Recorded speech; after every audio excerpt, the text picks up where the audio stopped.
Oh.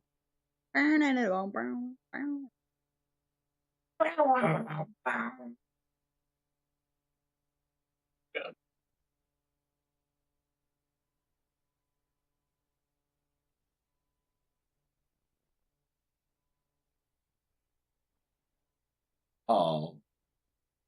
Dummy felt. Yeah, this is gonna roll into crit rate, right? We're Crit live. rate. Oh, it did. Okay, wait. Oh, okay. Oh, wait, that's better than my.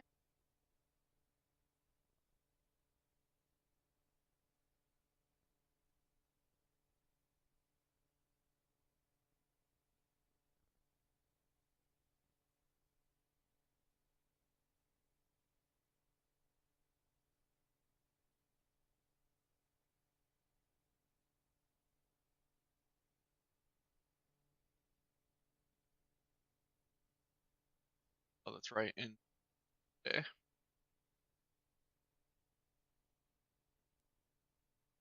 Intent.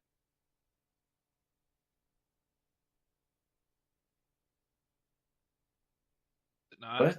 I just saw the fact that they could run send them across the map. I was like, apparently,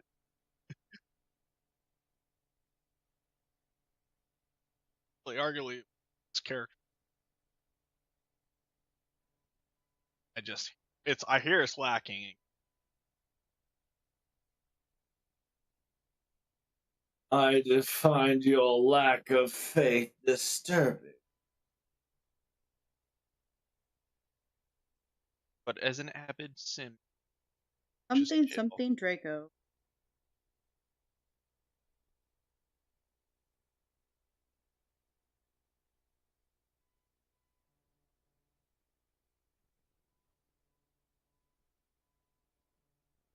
Odd.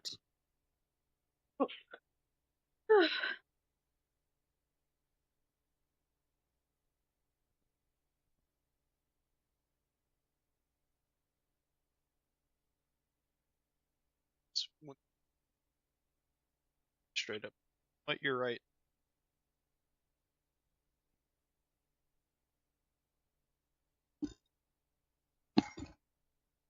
I'm back. We're Yeah, live. good. But I respect devs who listen and get rid of de novos. Give them $40. Oh, the Korean Sims game? I didn't know you were a Korean simp!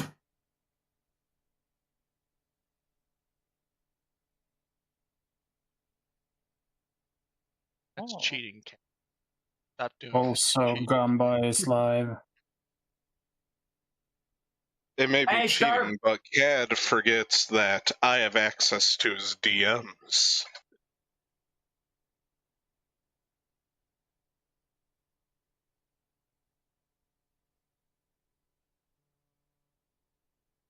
My one multi. Excellent. There you go, Cad.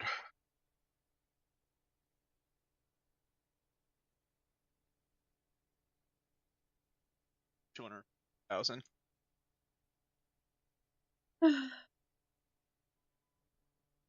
Do they actually limit how many points you can spend? Yes. Yeah. Gamble responsibility, humans. Don't do it degenerately.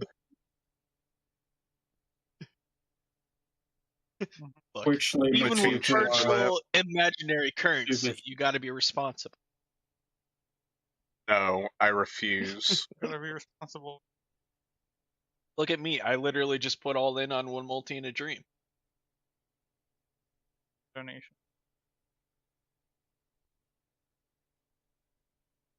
You say that, but last time I won, and I won over 1 million points. Predict. Hey, people be predicting shit.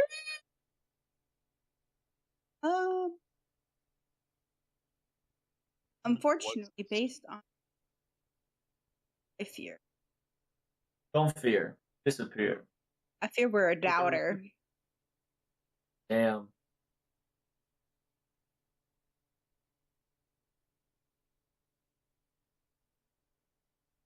Cecil?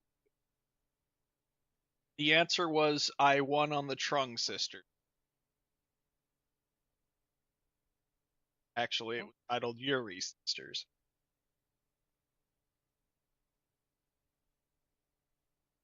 I'm gonna go. I think that You one was better. Bob, that one was not me.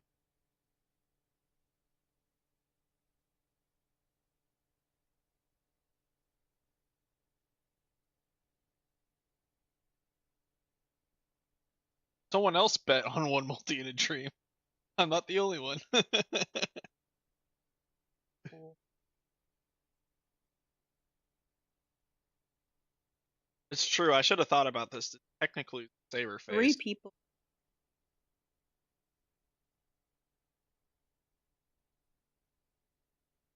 Also, Cad, you haven't cooked today, have you?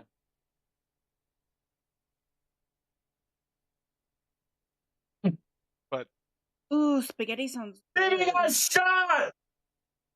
My God. No, but she would want somebody to cook for her. Oh my god.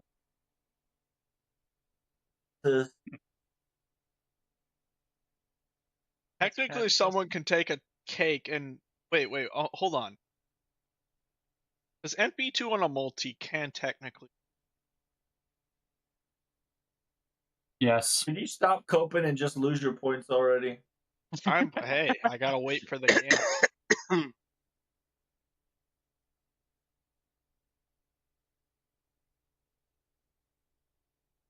Rubs, you gotta admit defeat if I win. What? What is the defeat? Just gotta admit. Sure. Admit defeat. I admit defeat. Oh no. I'm coming.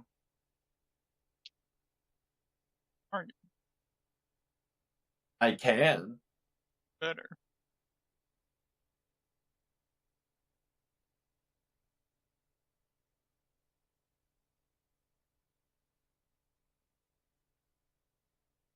I'm a cat. Can't do this. This is cheating. I'm going to say you're gonna get in 301 or less. I'm gonna say I have alcohol. I want do have alcohol. Wait, alcohol. should I go get some? Hey. I will go get some right now. Dude, Hey. after Hey, take care. Smart Make sure you idea. drink alcohol. では前に出ます Yeah, I got while the getting was good, chat. When VIP starts drinking, it all goes to shit. Give me 1 second here. I did just get the tweet out, chat. Do me the favor, go give that some love.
Wait, what? Can somebody on the YouTube side of things say something?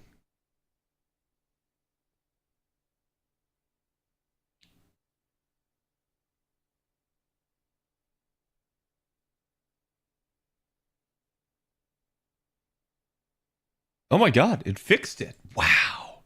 I figured it out, chat. I figured it out.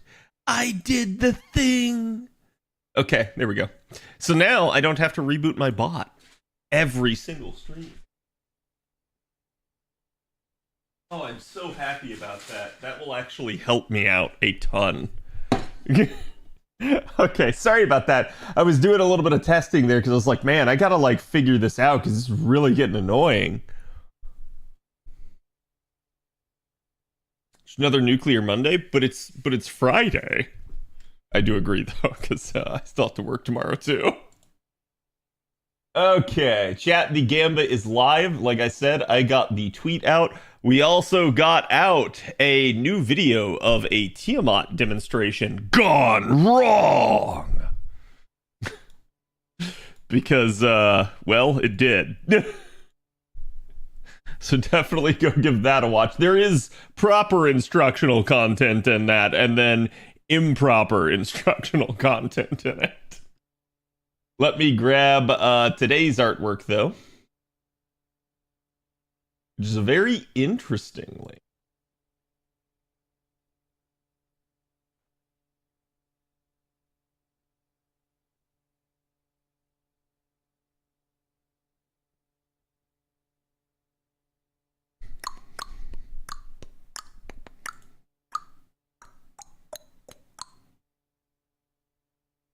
Okay.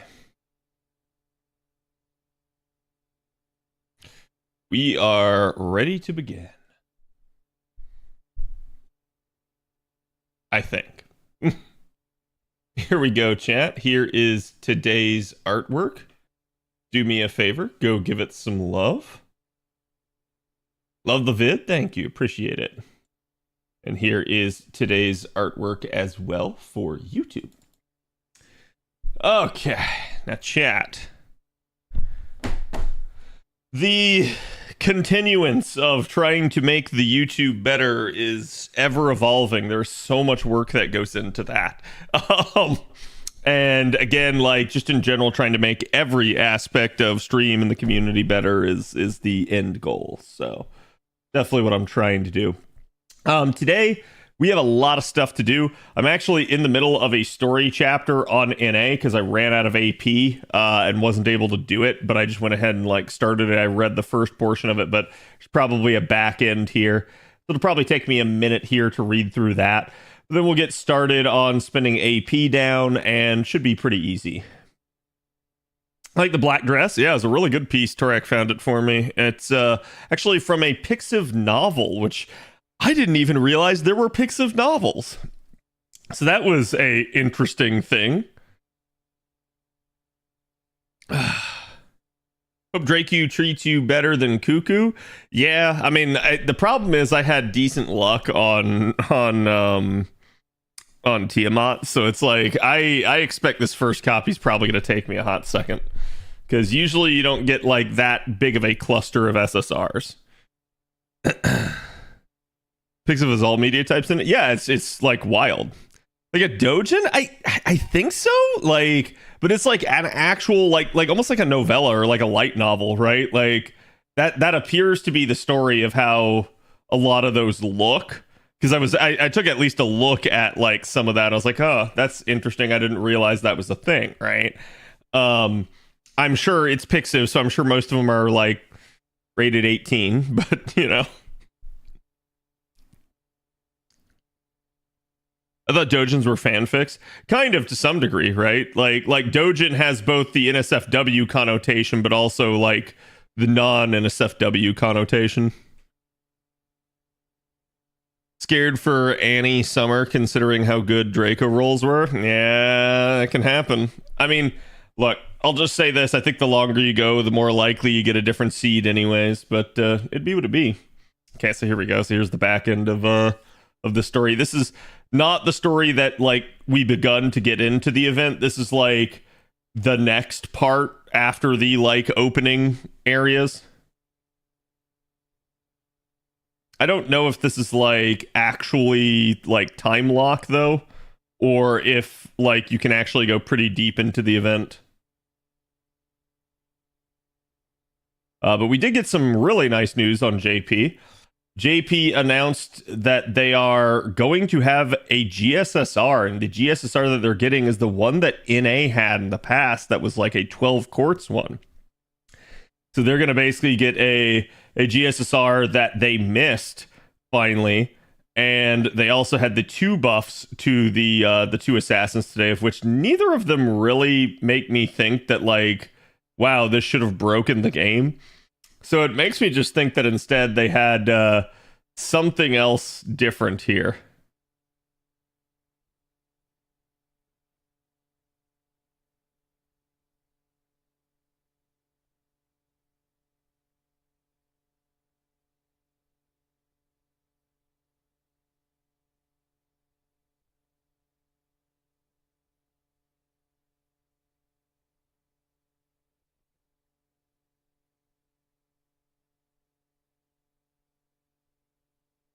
Sorry.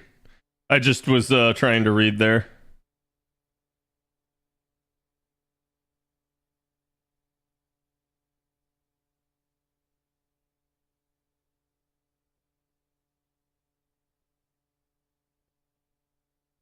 Hope your luck is better than mine. I do too. I've seen a lot of people both get lucky and a lot of people both get shafted on this one, so.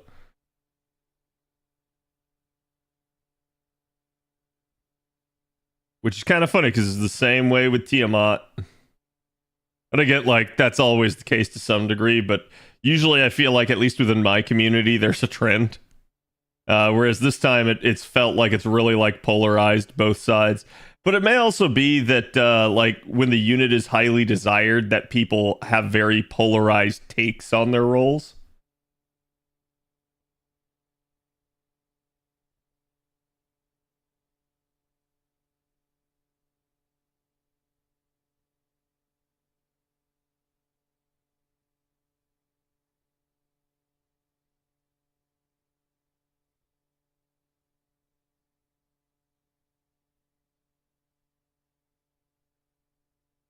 Whoa.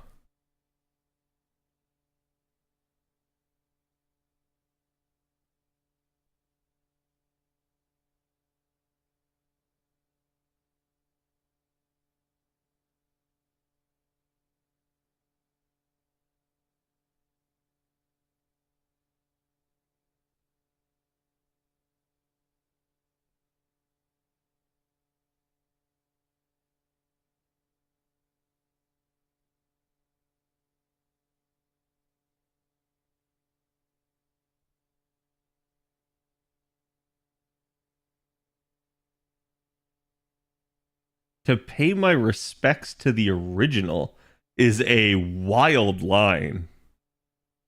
That is a wild line.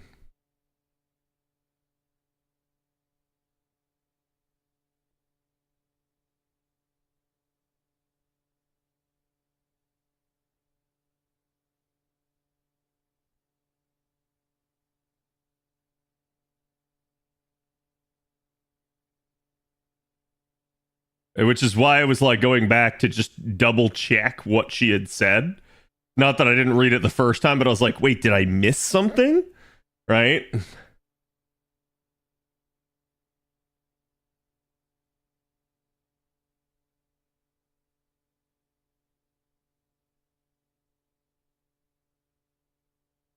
Yeah, I saw some people claiming that the Melisande skill is broken. I don't know how I like would even be able to tell, really, to some degree. I just, like, I hadn't heard what the bug was. So I just saw people claiming that at work, and I hadn't really had anybody corroborate it to me. So I was just like, well, it is what it is. Like, if it's bugged, people will scream. Wait, so we didn't get a new node. Or wait, do I have to choose one of these?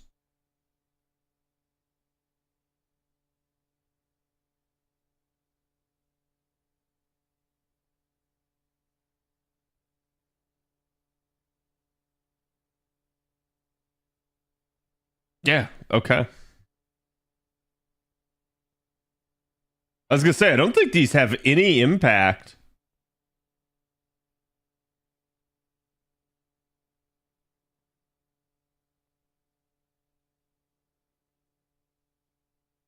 You need to clear them all? Okay, if that's the case, it doesn't matter then. To the end. See, she has the 3-star equipped.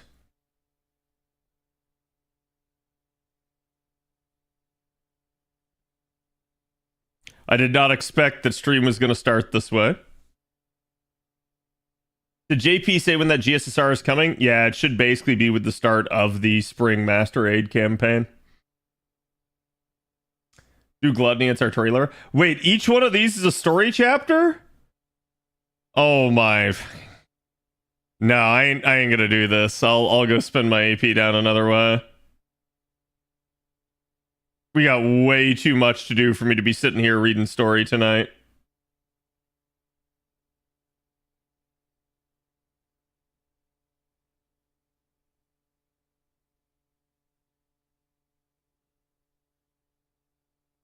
A lot of reading. I mean, it's fine. Like I don't mind. This is just me mismanaging my time. Like it's like I'm a-okay with them having a story in an event, and frankly speaking, I actually feel like this one's been well paced because they immediately started you out with like a battle, right? So they made it so it's like, oh, okay, even if your AP was capped, you immediately had the ability to spend it down without having to do very much reading at all. So I thought that was well handled compared to how they normally do it. I didn't need to pop that, but whatever. She will kill. I'm enjoying the story so far. Yeah, it's definitely interesting. There's a lot to tie in here in chat. I gotta state this. Don't think that just because this is an arcade collab that this only deals with arcade. This is 100% arcade coming back into our timeline. This absolutely ties in with FGO's main story.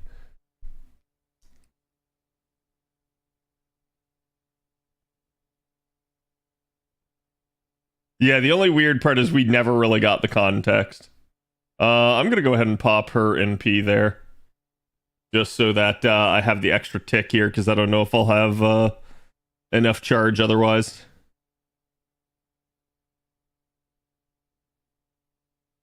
Draco in one multi, nice, congratulations. You never read the arcade story? I never read the arcade story, but I basically read a like massive like bullet point of it all.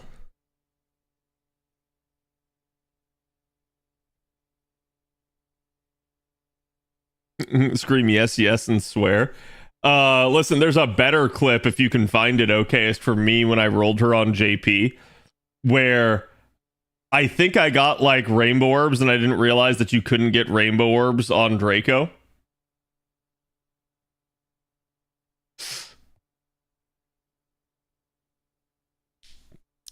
So that one exists out there somewhere. Isn't Lartoria on arcade supposed to be our Lion King? Lartoria on arcade in the story is Lion King. I don't know that the one you summon on arcade is Lion King. Because that one's, ironically enough, Lartoria is a welfare on arcade.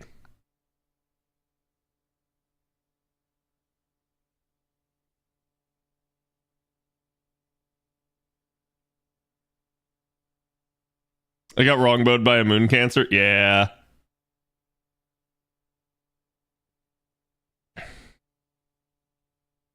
Did I miss the rolls? No, there's no way I can roll NP5 that fast.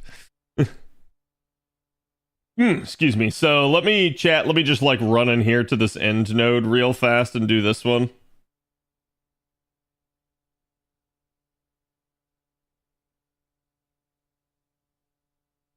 Spend that down. We'll go touch JP and then we'll get started with the rolls as fast as possible here. Because again, I gotta roll NP5 chat. There's no way this is gonna go fast. Like, it's just experience has showed me this will be a long stream in that regard.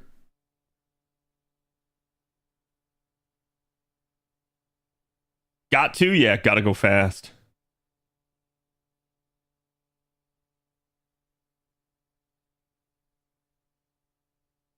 Hope it goes fast and cheap for you. That'd be nice for a change.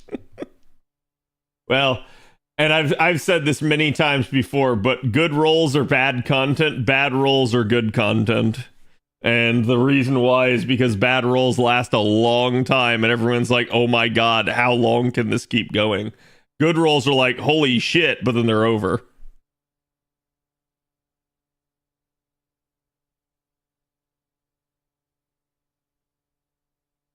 NP5 with 3 spooks. Hope your rolls go easier. Thank you. Yeah, I mean, honestly, 1500 Sancorts for NP5 is still a pretty good result. That's like 300 per copy. So the 3 spooks is like, you wish that didn't happen, but hey, at least you pretty much came in on average with 3 extras.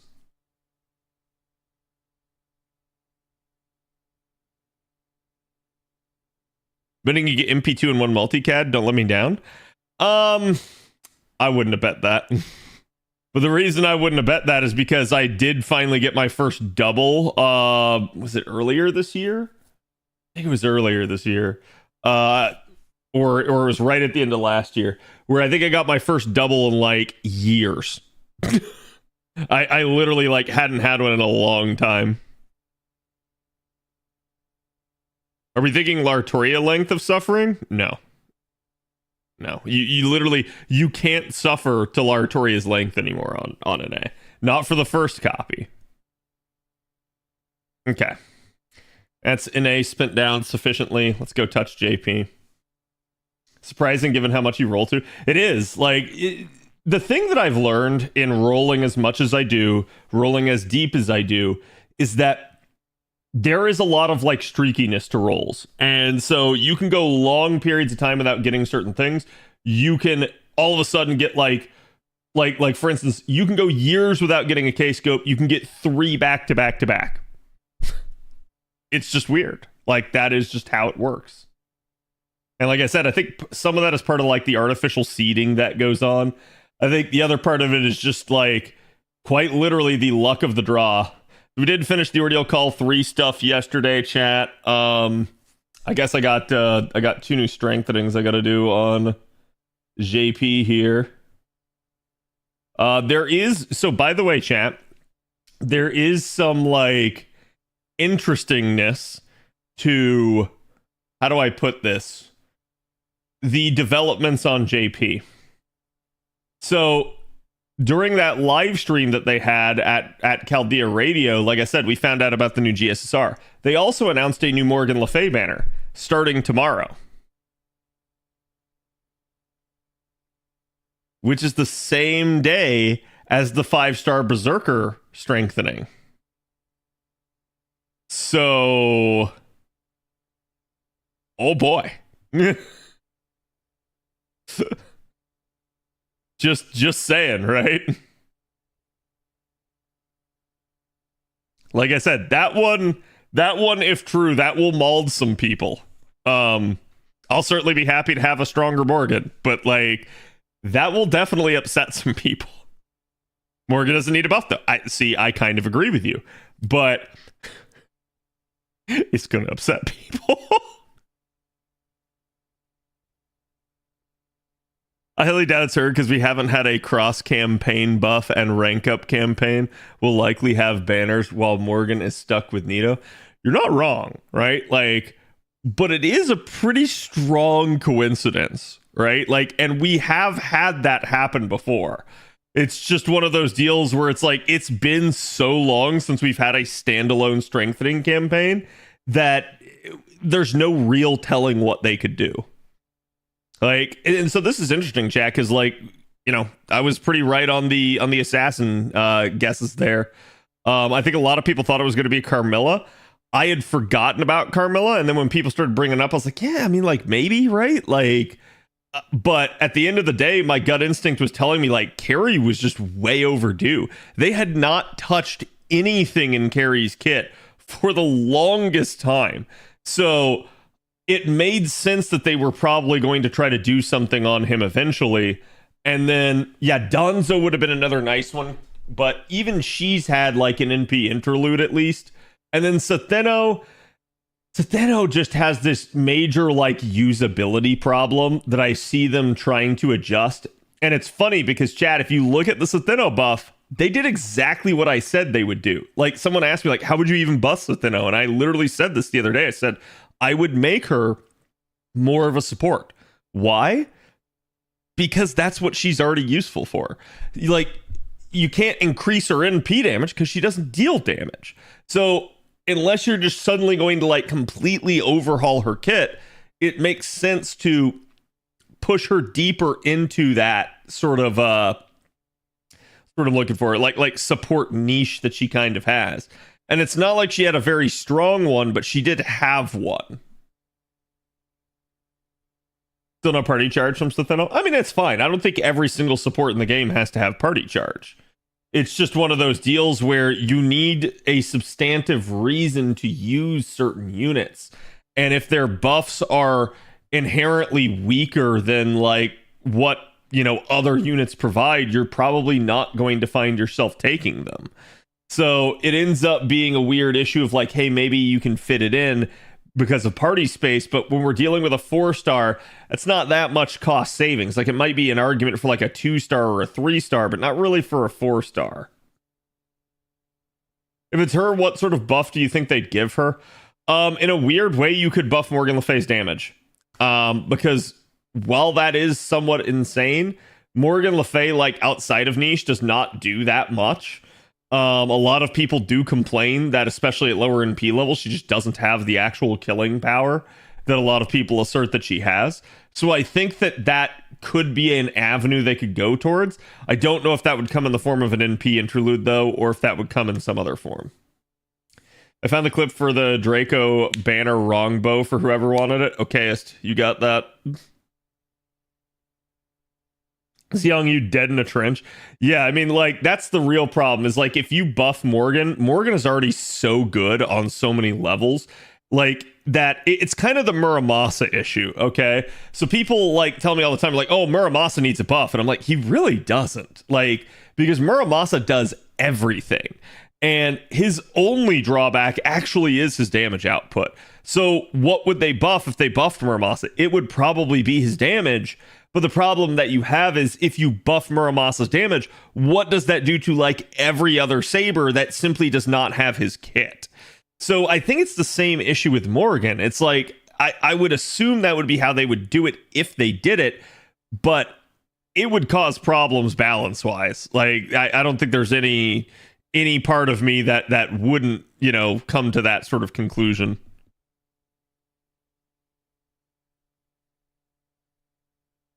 The worst summons of my life. Draco is truly the evil of humanity. Oh no. Watch Lasagna buff Morgan's NP because favoritism. Look, I'm gonna be honest with you. If they do buff Morgan Le Fay's NP, if they do buff Morgan Le Fay at all, I think you can just straight up declare favoritism. Like, chat, I'm saying this is a Saberface lover. I'm saying this is someone that likes Morgan, right? Like, but I can't deny the fact that Morgan has received absolutely absurd amounts of attention, especially since her release. And the same can be said pretty much of every single LB6 unit. So it's like, yeah, I think if Morgan Le Fay gets buffed, it's absolutely okay for people to declare that there is some sort of favoritism going on there. But in that regard, I don't know. It's an interesting idea. I'm not sure they'll do it. It's certainly possible, and it's absolutely great bait and engagement, but like I don't think they'll actually do it. I think it'll end up being a buff for someone else. I think Morgan can still sell well even without a buff. Yeah, exactly. And that's, to me, why the devs need to start looking at things less favoritism-wise and more like objectively. They need to ask themselves, okay, does a unit need to be this strong, or can the unit still continue to sell if they're not like the top dog, right? So like an example I would give you is like, in a weird way, you can make an argument that like Artoria should just be the strongest of all the Sabers, right? That being said, Artoria is more towards the latter half of AoE damage Sabers now than the front half. That's kind of insane, because she, at one point, after her buff, was the top AoE Saber. So it's weird to me. And I think the only real justification I have at this point for saying, hey, yeah, Saber could use a buff is quite literally like Salter and the sheer amount of damage that Salter's pumping, plus like some of the other newer sabers that have kind of come out or gotten buffed since that point.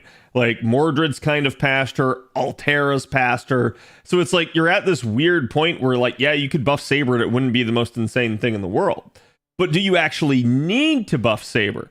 I don't know. I think there's a decent argument to be said that's like, no, you don't. Her damage is still solid and it's Saber. She's popular and she's always going to sell well.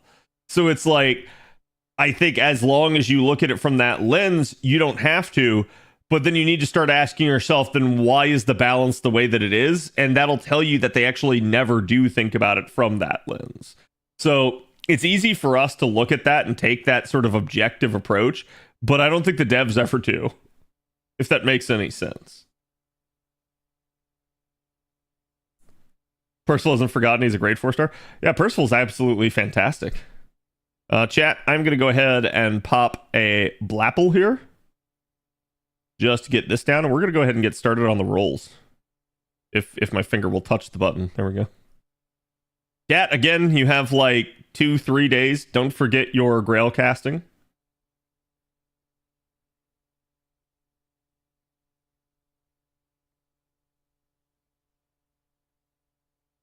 She's just missing niche damage thing or just more raw damage. I think what they would do for her is kind of what we already saw theorized from like some of the leaks. It's like quite literally they'd probably start turning Artoria into a 3-turn stacker like they did with Mordred, because that makes both sense because it's a much more gentle upgrade and it quite literally gives the unit more like, what's the term I'm looking for here? More prosperity, really, within the current system. It's a weird like word that I'm looking for, but basically just like she just gels better and meshes better with the current systems. Saber's missing Avalon. Yeah, it is a thing. It's kind of weird. Not going to lie.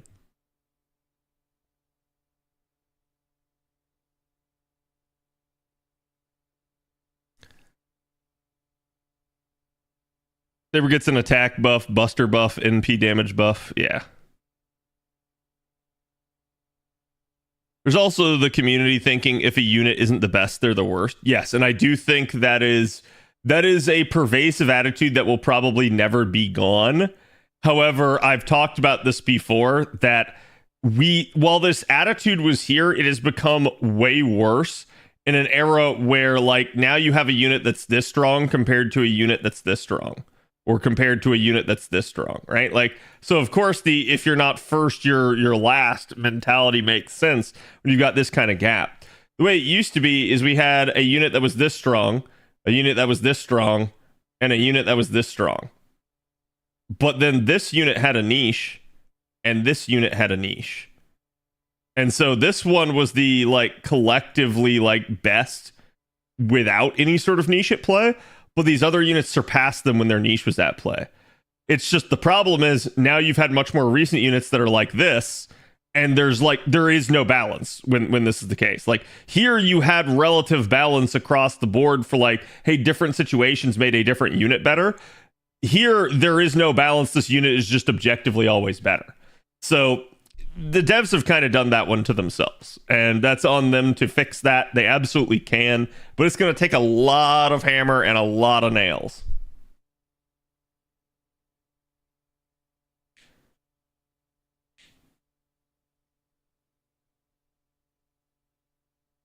How would you feel about an Oberon buff to skill 3 adding Quicken Arts?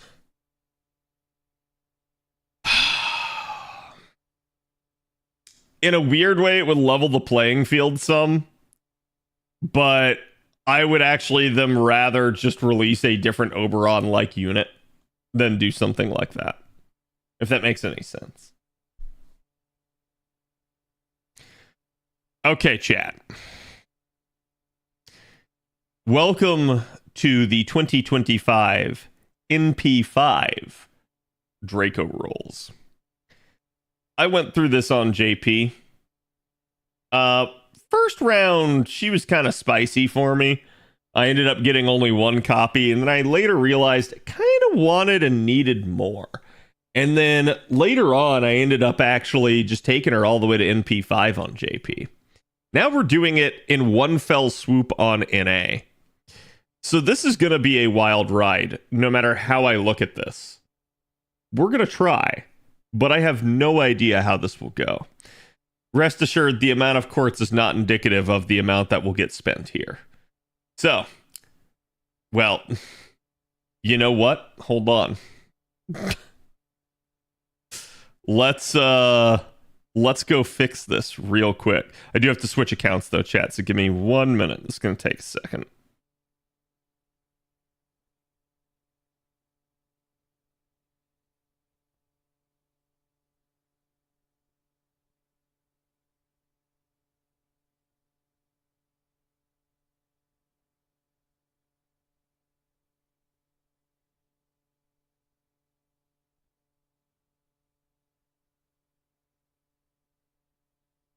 Oh, my sausage fingers typing stuff wrong.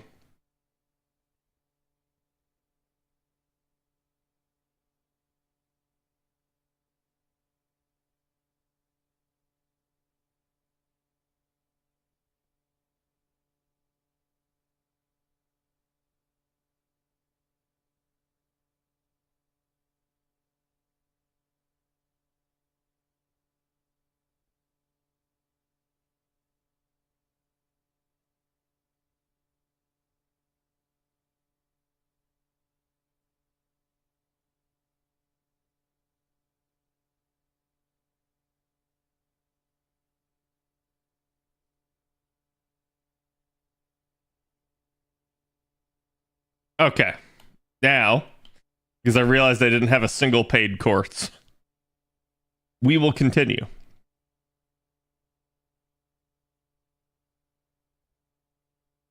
Doing daily rolls too might oh god, yeah, there we go. Might do a multi before the end, but I expect NP2 Draco or Tiamat until next year. Hey, it happens. Hello, CZ. How's it going? What was the damage on your rolls in the end, CZ? I was there right at the beginning, I think, and then there right at the end.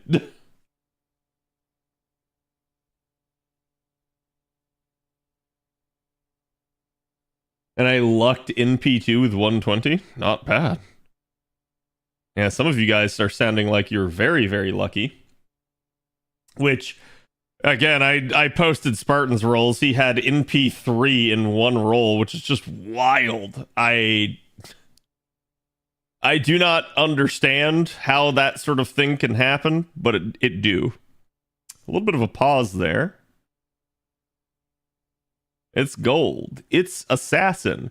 It's Kinoku Nasu, aka Locusta, the Mushroom Mancer.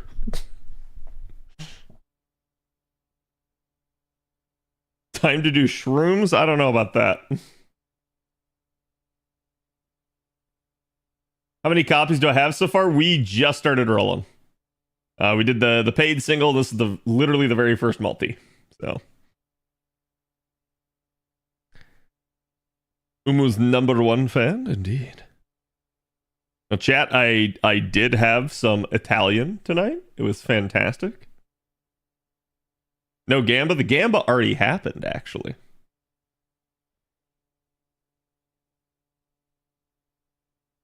As soon as you see the herb spin, you know it isn't Draco. Yeah, pretty much. Which reminds me, I should actually have my finger on the volume button so that I can see if I can catch it. This is one of the few times, chat, that you will get an actual unique summon animation. It's amazing for Draco.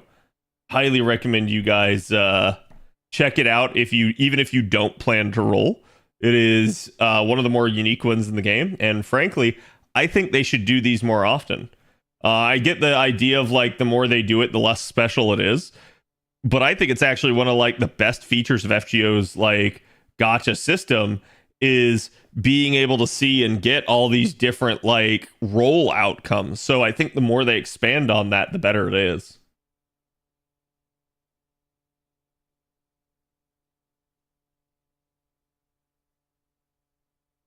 It's the most unique to date, I think, pretty much. 召喚に王子参上いたしました。ロクスタです。さあ、キノコを食べるのです。意識が高い界隈にもキノコは大人気。いいから食べろ。話はそれからだ。 Literally gonna poison us afterwards. Summer Kiara has a unique one. Yeah, it's really nice. Also, had Italian pizza counts, right? Yeah, pretty much. Ooh, nice. I think it's only my second copy of that. Every anniversary character should have one of these or something like that. That would actually be really cool. I do agree with that. I think, like, especially the Pretender should have them all. Like, I think every Pretender should have, like, some sort of unique animation where it's like, it shows up as a different card and then it, like, transforms into the Pretender card. I feel like that would be amazing if they did that. Little chibi hand pressing the screen to skip the animation. If you could give anyone a special summon animation, who would you give it to, and what are the effects? Okay. It would be OG Artoria. And similar to Draco, the lights would go out, At the Garden would start playing, and you would just start to see, like, the particle effects that you normally see with, like, Saber, like those golden flakes and everything just kind of float by, and eventually it just picks up to the point where it's like almost like a wind, and then, like, at that point she just kind of, like, steps through it. But that would require, like, 3D and stuff, but that would be really cool.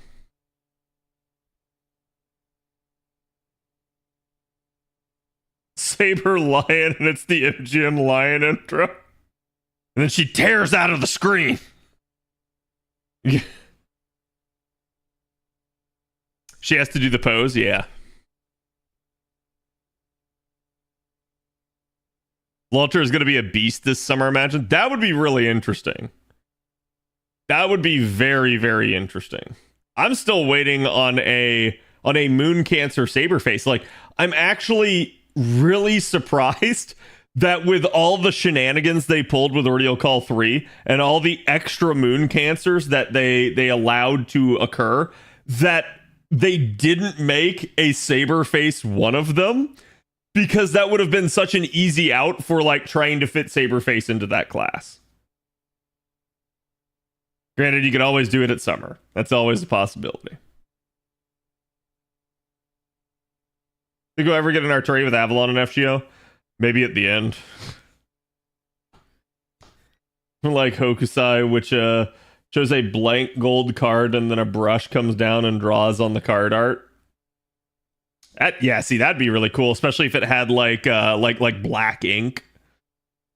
You could give it like some Foreigner vibes, right? I feel like the Foreigners would be another really, really cool one. Or like you could do a lot of like horror effects of like something crawling out of the card and stuff. Moon Cancer's nearly doubled just from that summer. Oh yeah. I mean, remember, Moon Cancer's only supposed to be BB's class. And then they were like, let's bend the rules.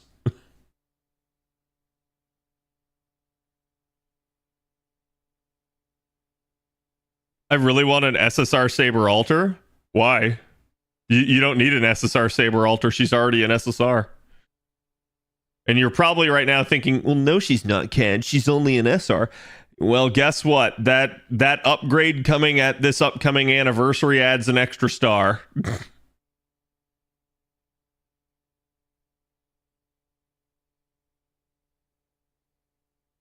They've never nerfed a unit and they never will. Yeah, the closest thing we ever got to a nerf is there's an NPC version of Merlin in Babylonia that when you use him, his NP is stronger than the one that you get in game. And it is assumed that they basically nerfed him from that point when they decided to actually make him a playable character. I'm not even sure that's ever true, right? Like, we have no conclusive proof that that ever happened. So But either way, it technically wouldn't count as a nerf because you never got to use the version of it that was stronger, like in your own capacity. Ah, yeah, this is gonna be Tlaloc all over again, I suspect. You get a single rate up 4-star, and it is just going to rain.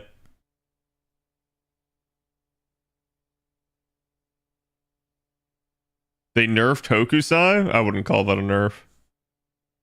Nothing is forcing you to use it in a certain way.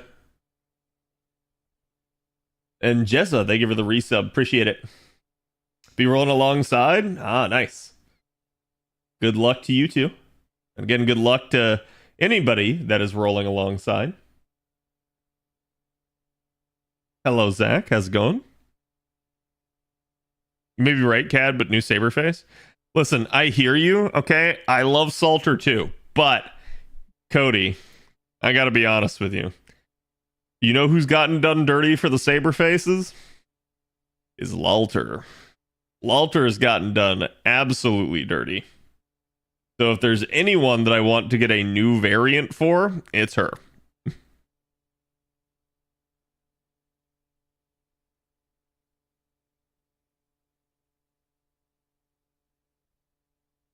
Nasu's self-insert needed to be at NP5, and by God, you will pay every quartz for it? Probably.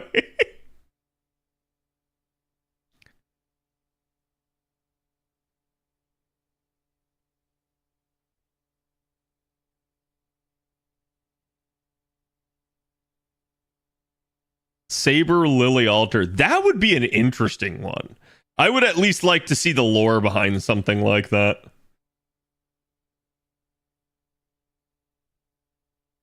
Avenger Summer Lalter, I beg. Yeah, Avenger was my guess for what they would do with it, but I mean, like, now that beasts are a thing, they absolutely could do something like that.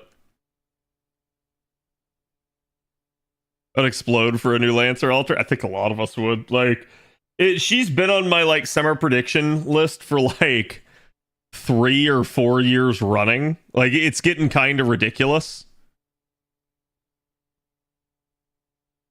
Like, at this point, Lalter is basically the new, like, Erish in that regard. She's been way overdue, and everyone's been asking to give her more attention. And yet, like, Nasu just keeps ignoring it. Like, and it's funny, too, because we even had the comment at, like, one of the interviews where someone was like, hey, what if you did a summer Medusa? And Nasu was like, huh? People would want that? And it's like, I'm sure he knows, but like, just that comment is like, listen here, you little shit. It's like, of course they would want that.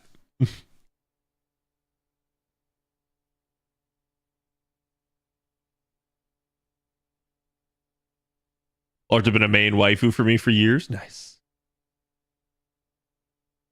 Summer Saber Lily Altar, no. Given Lalter's background, she might count for the ruler class. I would honestly appreciate it if they'd stop shitting on the ruler class like that, though. Because, like, they really stretched the lore for rulers to the point where I'm not sure it matters anymore. In the same way, it's like the same thing for, like, moon cancers.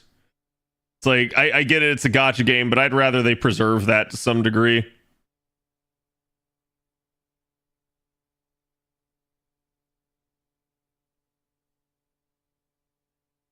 Writer. Sub my homies. Again.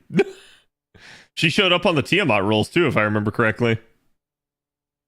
Takeuchi blocked Summer Passion Lip. Let me tell you, chat, Takeuchi absolutely did not block Summer Passion Lip. That's Nasu blocking it.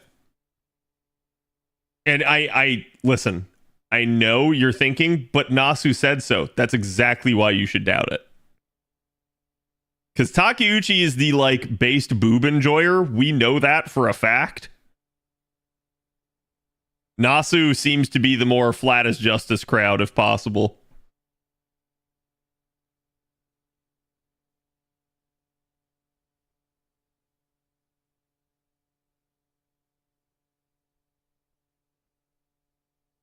Medusa arguably has the best fight scene in all the Fate anime. That battle against Salter in Heaven's Feel 3. Yep.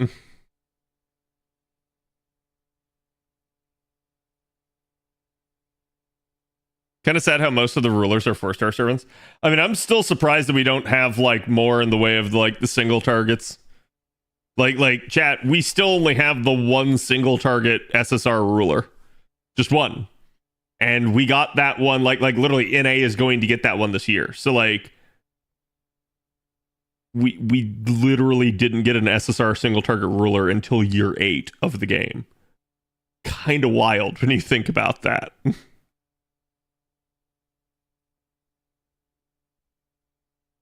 Do they not want to print money with Busty Goth Summer Dragon? I guess not. Tell me to doubt the Great Mushroom? Yes. Don't Rabe Orbs Vlad and get a pants? Pants are fine too. You need to wear pants when you go outside, right?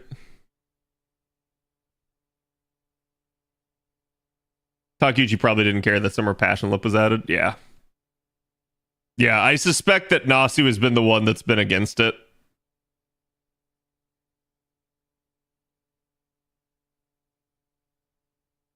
Because if anything, I suspect that Nasu doesn't want to for story reasons.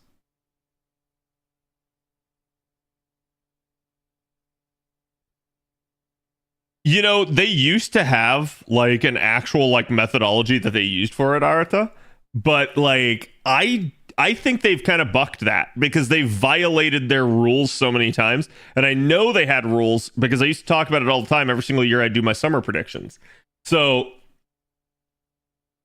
it is what it is, but it really feels like at this point they just kind of do what they want. And unfortunately, for better or worse, it does seem like there is now a trend of us getting a new unit with Summer. I don't like that trend. I hate that trend. It's not like, I'm not trying to say like, oh, I hate the units that we've gotten. Like, I love Seal, I love Lady Avalon and stuff like that, but it's like, they need to kind of stop that because I would rather have the original unit in their normal inception and then the Summer unit. Here's why, chat. One, you get 2 different kits, you get double the exposure to the character, and 2, you get 2 different sets of outfits. The biggest problem that I have with them mixing like a summer form or the normal form into one servant is you only get like one summer costume out of it. And it sucks. I hate that. Give me more.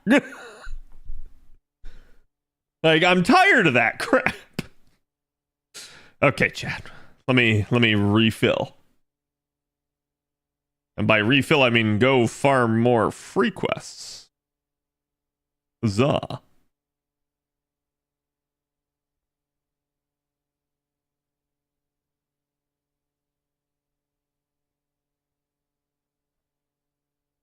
Okay. Warp speed free quests farm successfully. That's my problem with Tonal Eco. Yeah, I completely agree with that. I think that's like really dumb. I don't think they should do that. Come on, capture card. You can do it. There we go.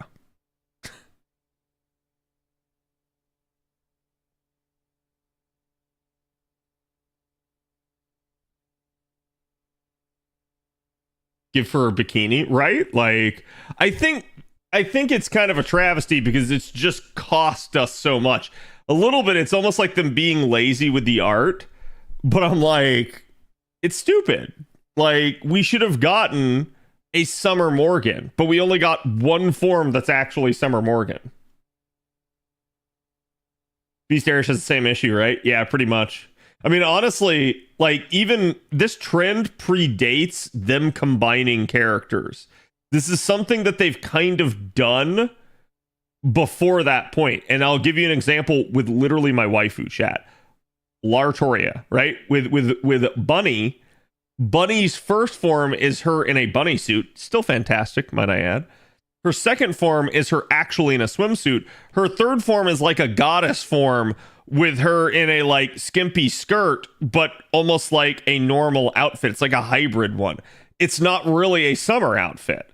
So it's like, I can give a pass on the first form. The third form, and I do really like and use the third form. I love the design of it. But I look at that, I'm like, that's not a summer outfit. So it's like, to me, there's only one actual summer form for her.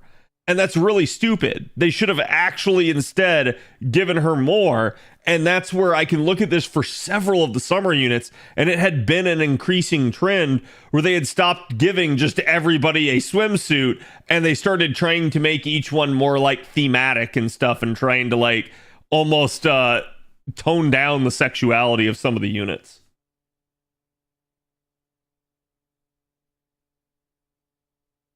Wouldn't casting a Grail make her come home faster? I already did my Grail casting, though. There's so many good fan outs of her on the beach. Yep.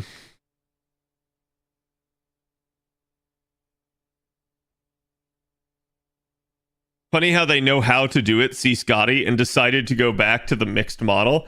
Yeah, and so part of me wonders like how much of that is like the artist prerogative and how much of that is like Type Moon like kind of outweighing them, because I think it's Type Moon, because when you look at this, like, you can see like, oh, the artists usually go like super in depth. They have like concept arts for the character's design and everything, and this is so much to the case that, like, chat, we have a version of Bunny without her being covered up. It is just her in her one piece via the concept art. We know what it looks like from behind. We know everything about it. So the artist definitely did the work on the design. It seems like it was Type Moon was dictating, no, you need to do this, you need to do that as well. So that only gave them one ascension to do that for. And to be fair, this is something that could easily be remedied if they literally just started doing more costumes. And I think a big indicator of this, where it really is stupid, is actually Zerktoria. It's Castoria Berserker. Castoria Berserker's first form is her swimsuit form. But it is literally her wearing street clothes. We don't get an actual swimsuit form for her as a summer unit. That is stupid to me in that regard. Her third form, you could basically say, is the swimsuit form at that point. But it's like, even then, it's kind of like with Bunny, it's the same thing where it's like, it's almost like her goddess form instead.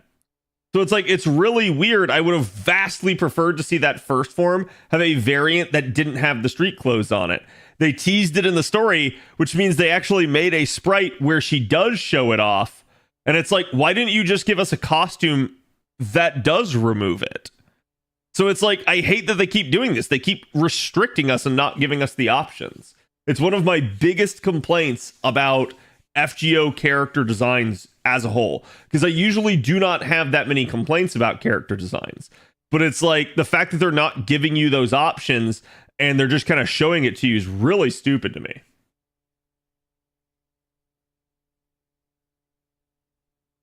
I really wish they would lean into paid costumes. I love it in Rivals. See, I've talked about that before, right? I think if you're a free-to-play player, you hate the idea of paid skins. You hate it. And I get that.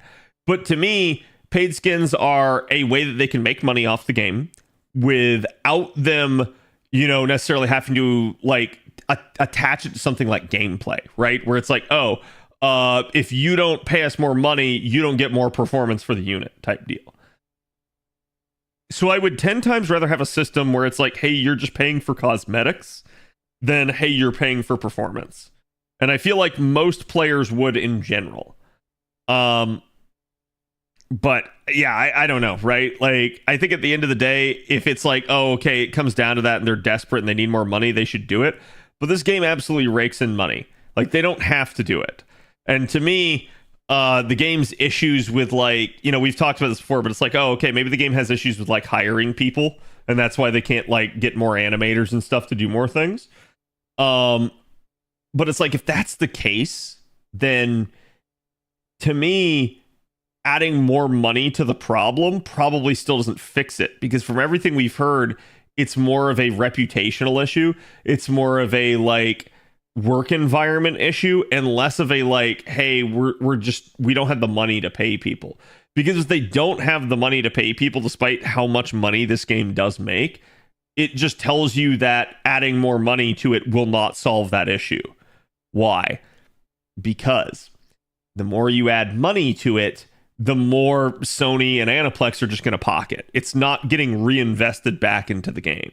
So, for better or worse, this is just the hand that they're dealt, and I think it is the problem that LaSingle has. I hate to say it, but it's like, I do think Sony and Aniplex need to invest way more into Fate Grand Order. I don't think they realize that their lack of investment in the game is probably the biggest thing that is strangling it. So they're super happy to like take all of our money and let this be a cash cow for them, but they absolutely don't seem to want to reinvest it into the developer and make this game better. What Venom doing? Yeah, Venom has a twerk emote in Rivals. Paid animated skins be worth paying for, IMO? That dynamic rider salter animation? Yep, yeah. Like I said, like Live 2D would be such an easy avenue for them to make money off of in this game.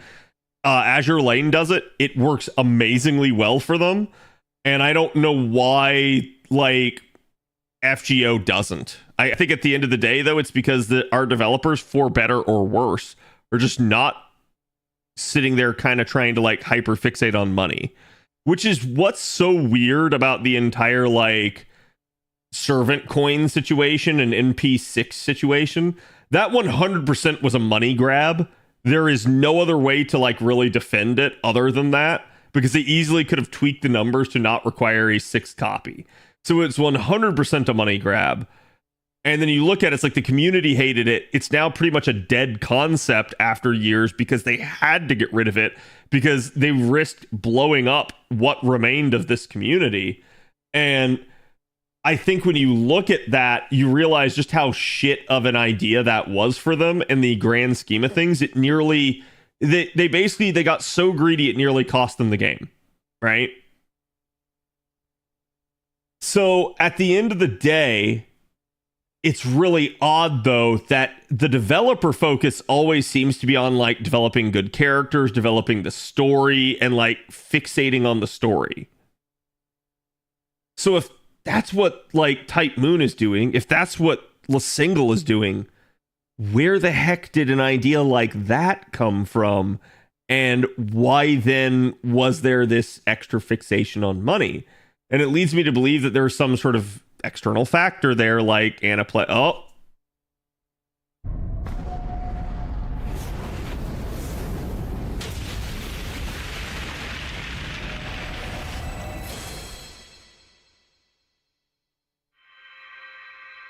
There we go, chat. God, I love that animation. It is so cool. And back into the normal gacha. Yeah, I'll have to try and catch that the first time around. NP 1 out of 5. Yeah, so chat, how deep am I for that first copy? 210, or was that 240? Yep, pity is gone. We are now in uncharted territory. 240? Okay, that's not bad for the first copy. Still under average. Turn it back on for the voice line here.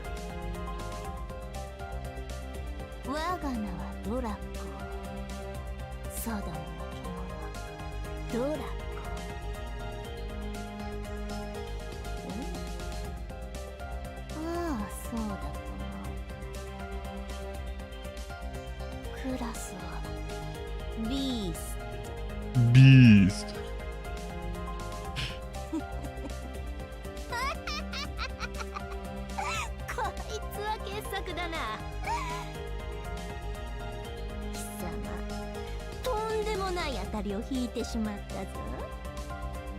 You can tell the VA had so much fun with that. So chat, you can tell me if I'm wrong here, but I like calling her Big Gulp Beast because that's exactly what she has. This, look at the size of this grail. This is no like small paltry grail. She got the 7-Eleven Big Gulp right there.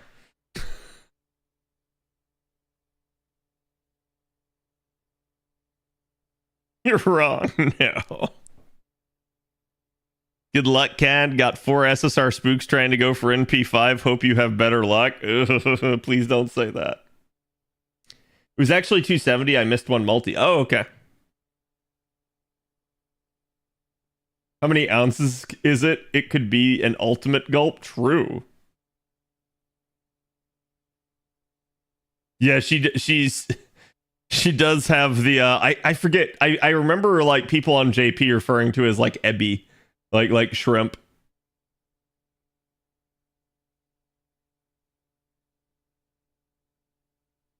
That's the standard American medium cup. What do you mean? That's a small.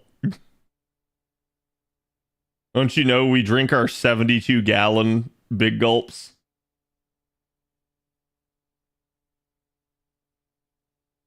Well, clearly there's a problem here, Torah. One of those two things doesn't belong.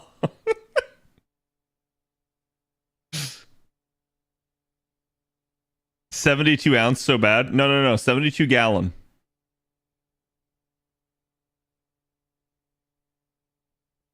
We got to go all the way.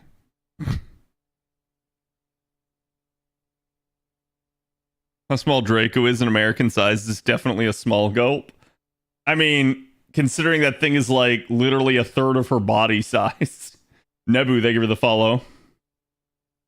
But yeah, back to what I was saying. So it's like, it definitely seems to be, to me, that there's some sort of like external factor there. Like somebody, either Aniplex or Sony, was pushing them to make more money. Because I don't, like none of that really seems to fit Type Moon's like motive. None of that really seems to fit Lasingle's motive too much either. So it had to be that like there was top-down pressure on them to do more.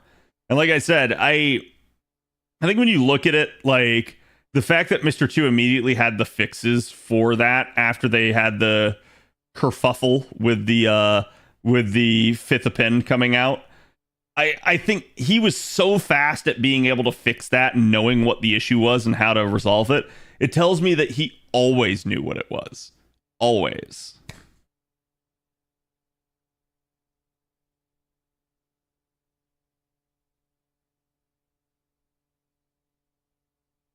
My NP8 for 4th and 5th appends? Yeah, no. They knew it was coming. Right, and that's what I'm saying. I think the devs knew for a long time how to fix it. I think it had always been part of the plan, and I think they just were not allowed to do it.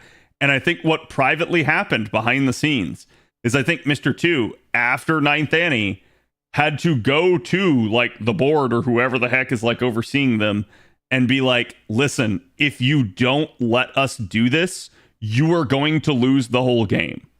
I think Mr. 2 had to put the fear of God in them. Because I think he knew. I think he was seeing the reaction live and he's like, this is not good. Like, and the way to understand it, chat, too. Remember, the JP community, way more polite than us. Like, way more. They will not really complain about most stuff. So it's like, seeing an American reaction out of a Japanese community is enough to make you go, oh shit, we fucked up, right?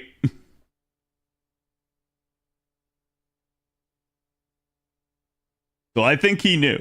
I think he knew if they didn't do something, someone was going to have to go commit Sudoku.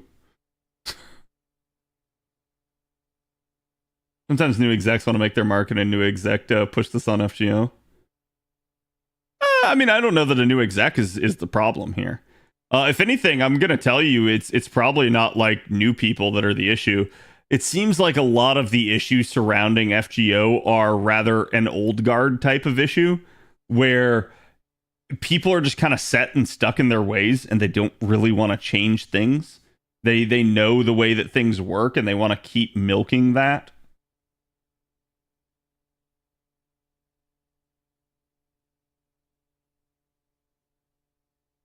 The new change made it an overall positive addition after the backlash. Yeah, I do agree. And like, I tried to tell people too back then, I said, like, look, the 4th and the 5th append are not a bad thing. It's great that we have them. I love the 4th and the 5th append. They're awesome. Like, the append system in general is not a bad thing. Grail casting, not a bad thing. Grailing to 120, not a bad thing. But Ked, you just said all of that's not a bad thing, so what's the bad thing? Coins.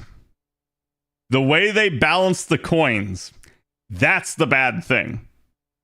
That has always been the bad thing. And that is exactly what the heart of the issue was. The systems were not bad. It was the currency you used for the system.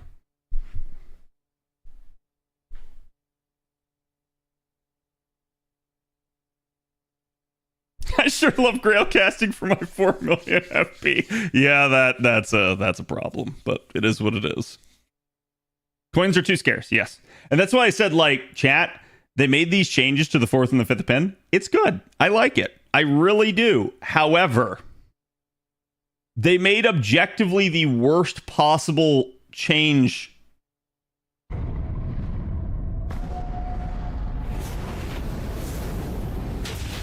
Almost.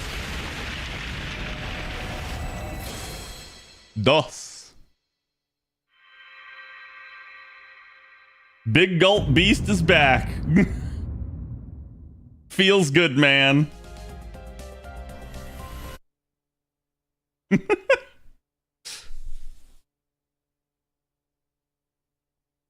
coins are what are preventing me from 120ing both Carmilla's on an A without going broke. Yeah. But that's what I'm trying to say. It's like at the end of the day, I really think that's where the issue lies. It is the way that they handled the coins. And the fix that they gave us was the worst possible catch-all fix. Out of all the catch-all fixes they could have done, they gave us the worst one, which probably should have been expected. I mentioned it several times because people were like, Cad, what if they just fix the coins with bonding? And I'm like, they could do that. I really hope they don't, because that would absolutely benefit them over us. And did. So the better solution would have been to try to give us a more sustainable source of coins, where we got to choose. So something like handing them out at events, something like making them farmable even. Farmable would have been the best case scenario. And they could have found ways to kind of like with storm pods, like limit it somehow.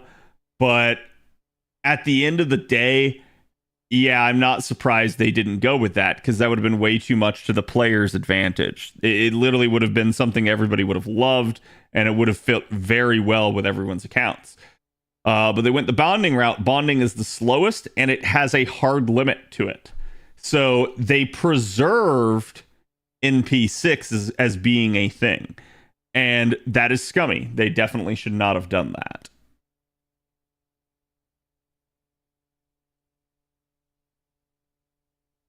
And I'm surprised we're actually tied now with Draco and Locusta.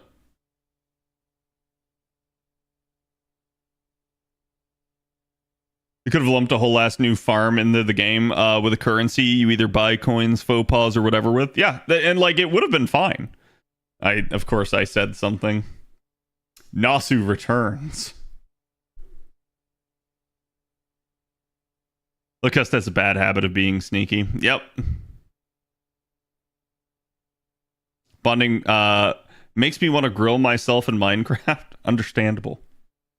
But yeah, no, it's like, I don't mind bonding to an extent. It's just, I knew out of all the changes they could do, that one was finite. That one would take a long time. So, and it served their purposes. We know the devs have wanted us to bond units up, bond them out, quote unquote, so that, you feel that pressure to roll for new units and stuff. So I get it. I know some people wanted this change. I did not. Out of all the changes they could have given us, this one was objectively the worst. But it's still better to have a change that fixes everything than to not have a change. So in that regard, I have had to just say, like, look, it is what it is. And hey, at least it resolves the issues. So the coin system is fixed, and there's really no issues with it anymore, other than the NP6 technically being necessary to do everything. And I'm going to tell you guys right now the same stuff I've told all my friends, same stuff I've told people numerous times on the channel. You don't need to roll MP6. Coins are kind of dead. We have the ability to switch like which append that we can use at any given moment.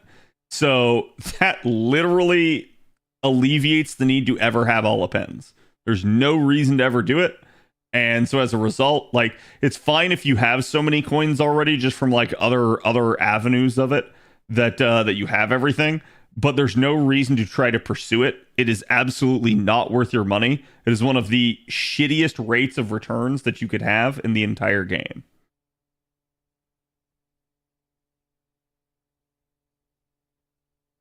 The fact you can switch appends for free solo helps with the system. Yeah. There are no coin issues in Ba Sing Se. You're right. There are no coin issues in Ba Sing Se. There never have been coin issues in Ba Sing Se. Are coins dead in NA? Not yet. But they very quickly will be. Did you ever really need to roll NP6? No. Like I said, I did it one time. I did it for Castoria. Part of that was, frankly speaking, I felt pressure to do so. I regret that. I absolutely should not have done it. I set a bad example for you guys, and I admitted that after the fact, and I told you guys I was never going to do it again, and I really haven't. I think the only other things where I've gotten like a 6 copy were where if I had like a free exchange or something like that, and I just said, screw it, I don't care about any of the other like options here. But I've not rolled for a 6 copy. There's no real point to it. Because again, it's just shit ton of money you're wasting. At least when you're rolling for the 5th copy, you get some value out of it. When you're rolling for the 6th copy, you get no value. It is literally your ego. That is the only value you're getting.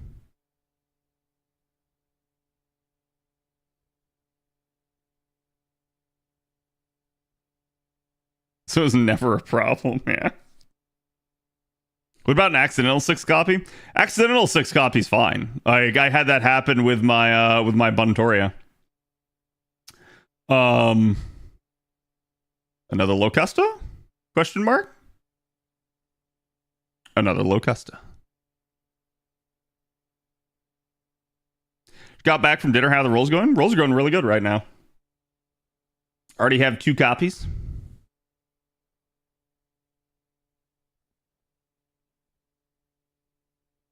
What do you mean Zerker needs crit resist for a specific class? Yeah, that too. Like, the Zerker 3rd append is objectively just the worst append. Out of like all possible appends, Zerker 3rd append is just so bad. It's just so situational, and even then at that point, there are several ways you can deal with it.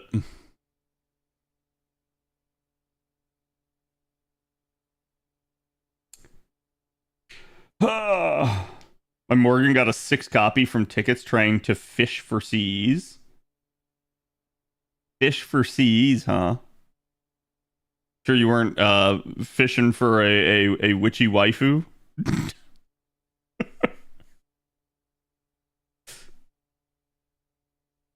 Zerkers take so much damage, is it really going to help? It could. It's just like, you'd probably be better off instead just trying to protect them outright. 0.2 trailer? No, I haven't. I haven't like gotten... I still haven't even like finished PoE 2 because I just got immediately like pulled off onto other stuff. Like, tax season has been so disruptive for me this year. I gotta be honest, like, I'm literally thinking, like, after the end of tax season here, I might just, like, take 2 weeks and just be like, I don't give a fuck. Nobody from work talk to me. Leave me the fuck alone. I don't care what the fuck is happening. Just... no. It's like, I'm at that point.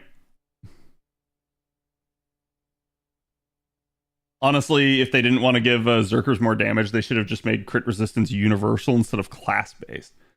Crit resistance universal instead of class-based. Yeah, I agree with that. Like, that would have actually helped, right? And then that would have just made them a little bit tankier, even though it's like, oh, okay, well, they still take more damage, but they don't take more, or rather, they're harder to crit, right? So it's harder to get the truly lethal damage against them. Sounds like a healthy thing to do. No, I mean, a healthy thing to do would be like, hi, I'm taking a 6-month sabbatical. That would be a healthy thing. Like mentally, with regards to work, I'm not in a good place. Got spooked by Sanzang and Arjuna. Only managed one copy in the end. Oof. Yeah, I feel like when the spooks happen more than the number of copies you actually got, it's a bad day. It should not happen that way.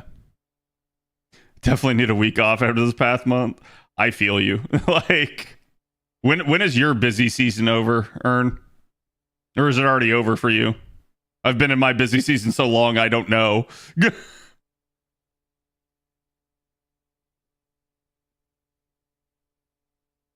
Hello, Via. Rolls are going pretty good.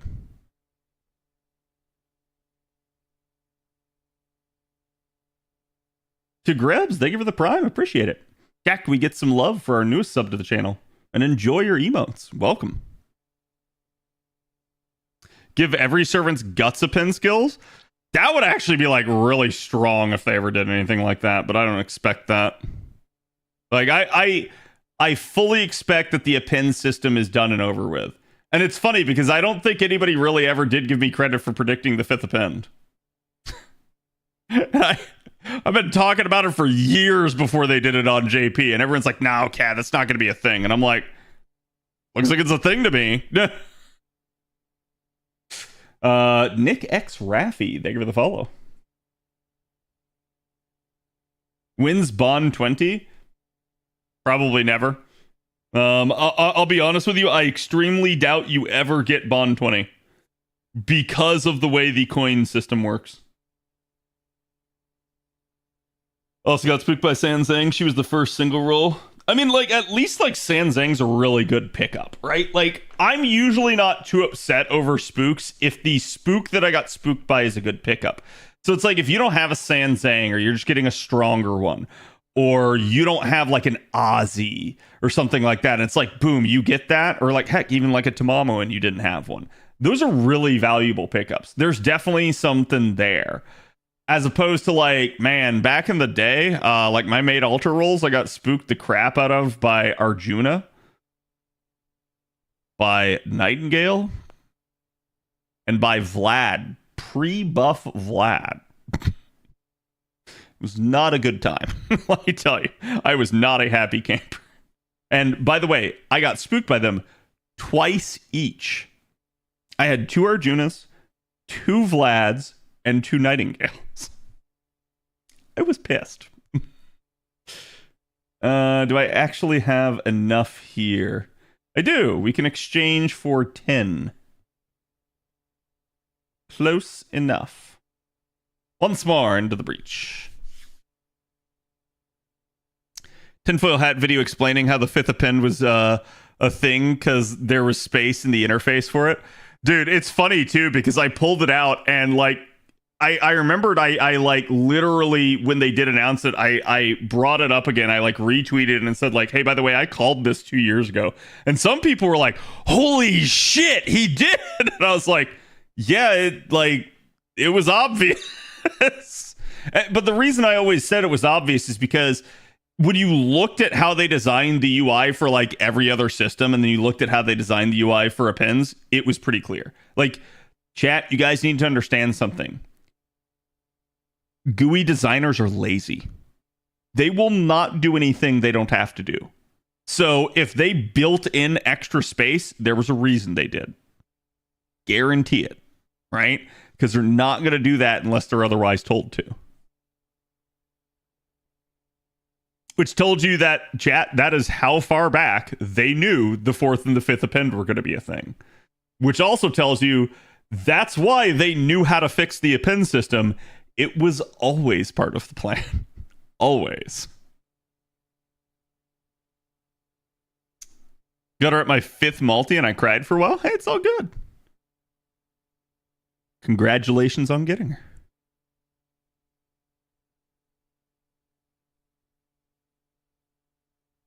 Cat don't need no L-Fies to see he knows how spacing works.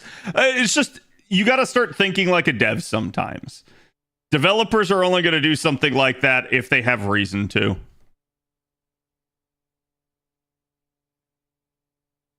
They could just be lazily reusing assets. Yeah, but they didn't. They weren't lazily reusing an asset. They were creating space for more assets.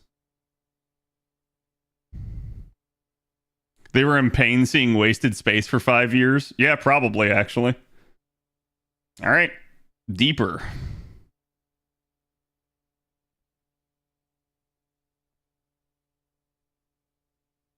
How deep are we? 481? Sorry, 511. We've crossed the 500 threshold.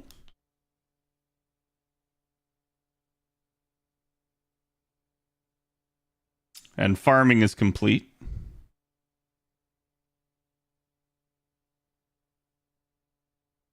Okay, God, that one took a long time to come back.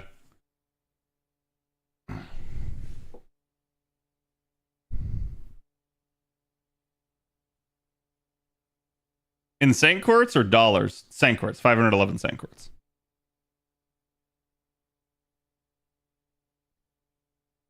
Did you hear HSR is getting the USO system? No, but I heard something.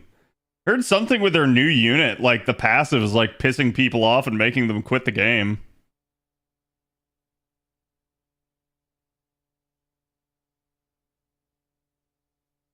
It's a 2-to-1 USO. I mean, that's not terrible.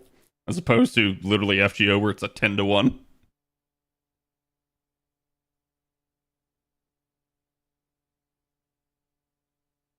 New units gives you a free revive even when out of the party if you own her.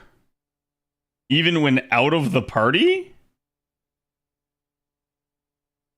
Yeah, Castorisa that looks like Lady Avalon from the realm that starts with an A. I'm sorry, chat. HSR devs have no fucking, like, creativity of their own. They steal everything.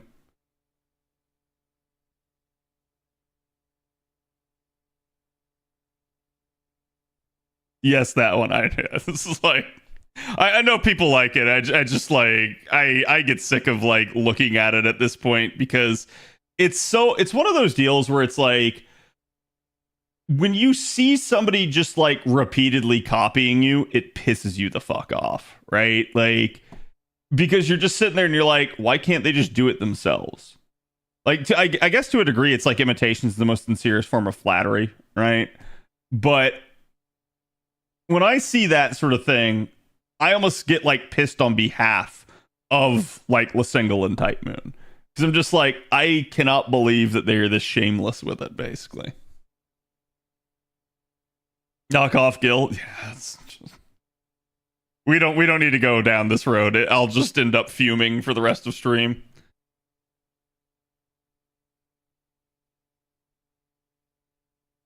I'm waiting for Saber. I'm pretty sure that's already a thing.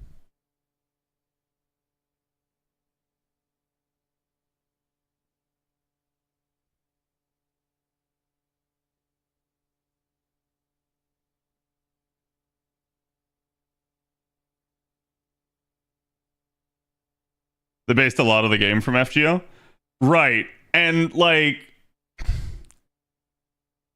I think it's one thing when you're like, hey, yeah, like we did an homage or something, and it's like we really love it and like we want to credit them and everything. I don't think it's a thing when the other product isn't like gone and dead and you're literally that product's competition. Like, I don't know. To me, this is the equivalent of like,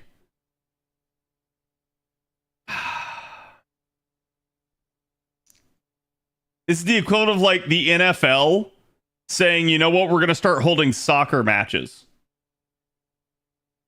And then like FIFA would sit there and they'd be like, what the fuck?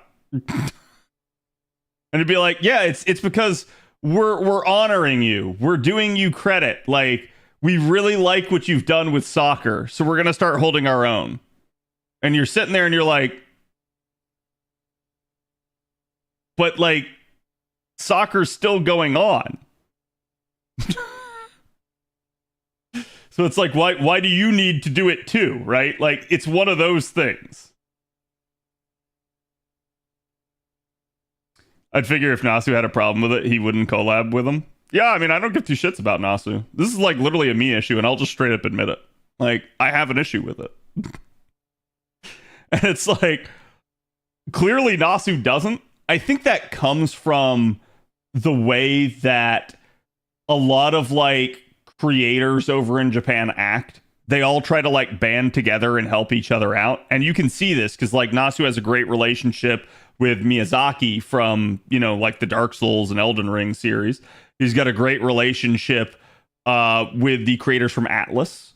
So it's like, I think that's an example of like, yeah, he actually knows all these people because they know him from over the years, and they each are inspired by each other's works, and they each try to do creative and awesome things. But they're not like directly competing with each other. And usually if they're inspired by it, they try to like take it and make it way different, right? It's just like, oh, they really like the theme that got used, right? Whereas like with this one, it feels more just like, we're just trying to claim we were inspired by it so that we can just absolutely steal the idea and make money off of it. That really, to me, just is the only thing that it feels like in the end.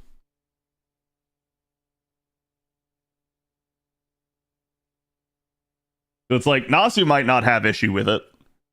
But to me, frankly speaking, I think Nasu's an idiot in that regard. I think he's a genius writer. I think he's an idiot in how he conducts himself if he thinks that that's like not going to end up backfiring on him.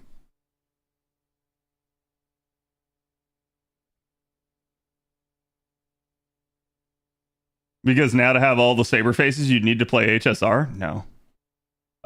Chat, anything that happens over an HSR, I don't consider a saber face. And quite literally, right?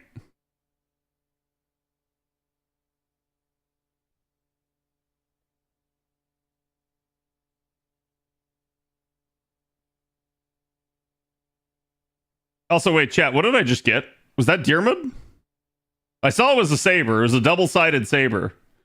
But I like saw it and immediately tuned it out. It was Diarmid? Okay.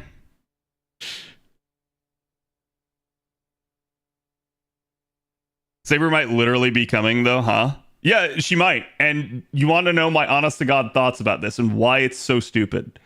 So, like, yes, doing that would expose that crowd of people to fate. Sure, right? However, what it also does is it also makes a direct comparison to games that have Saber in it. If they do that, right? You have a newer game with 3D graphics and an older game with pixel sprite graphics.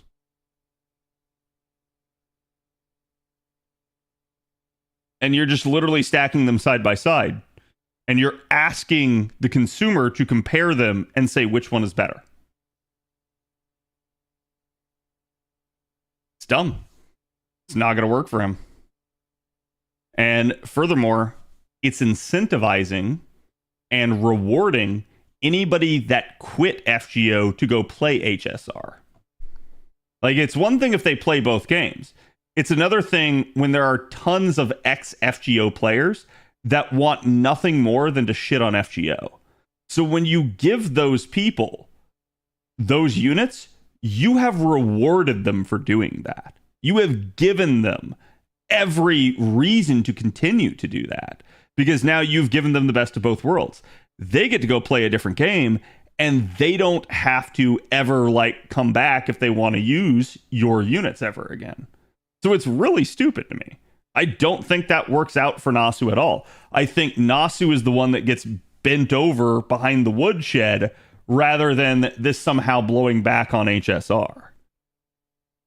Star Rail has terrible balance, unfortunately. That I do agree with, because I mean, no. You know what, chat? Let's change the subject, because I've talked about this crap ad nauseum, and it is literally just going to end up further salting me. But yeah, it's like, this is not a like good subject matter for me to talk about in that regard. I know that, because I know I will just go on for forever. On to politics then. I mean, this may as well be politics, because anything that I could say will just probably upset people. So it's one of those deals. FGO is like the Nintendo of Gacha. So there were some leaks apparently today about, like, I guess we're going to be getting the Switch 2 in June. Like, we're going to get the reveal here in April, and apparently pre-orders are going to go live, and it's likely to come out in June, they're saying. So that's kind of wild at that point.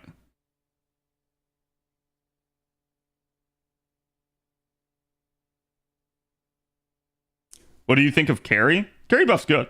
I'll talk about that. Like, I'm hoping these rolls don't take all of stream so I can do the buffs.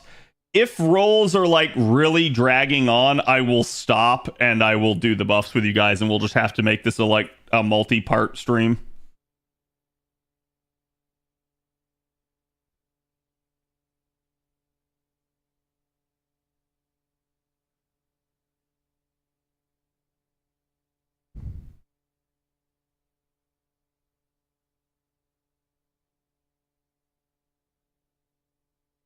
Nobody wants a live action Legend of Zelda? Oh.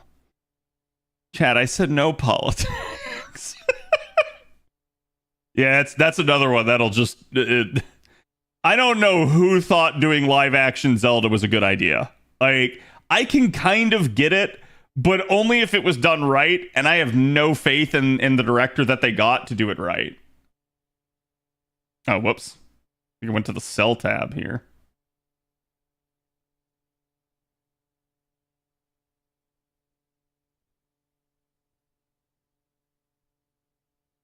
But Link doesn't talk. Yeah, just like, chat, that worked out so well for the Halo series, right?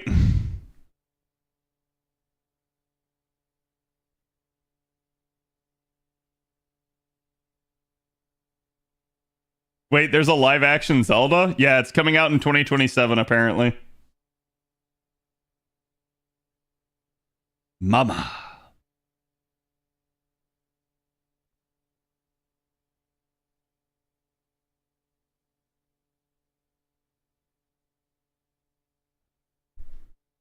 Thoughts on live action Minecraft? I am Steve.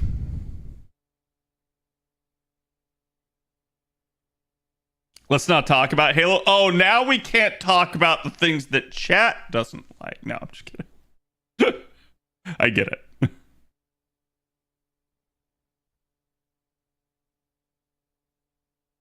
It's not like he's incapable though. Link is a God, what's the word? What's the word?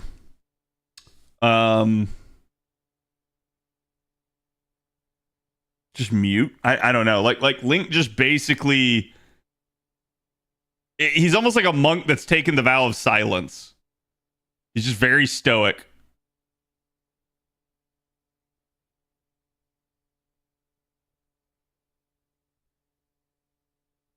New stream, who dis? Same as old stream. Wait, are you back early from D&D, Bob?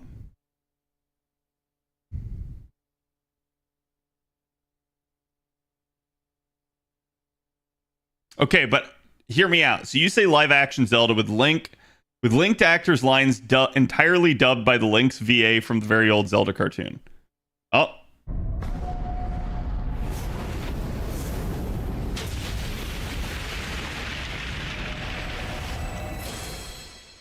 Tres. Big gulp times 3. On target still? Yep. Definitely take it. Yeah, now I gotta go farm more free quests. So hear me out, chat. Instead of something like that, what if you instead had all of the Link voice lines dubbed over by Titus's repeating laugh from Final Fantasy X?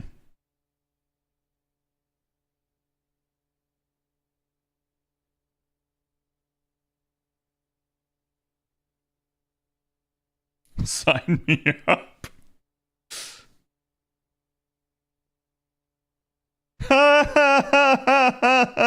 Yes. I like the dead silence when she's summoned. I'm trying to catch it like before it happens, but it's pretty difficult without me just having sound turned on the entire time. And then like the entire VOD just has like the normal gacha music in the background of it, which I usually like to not subject people to.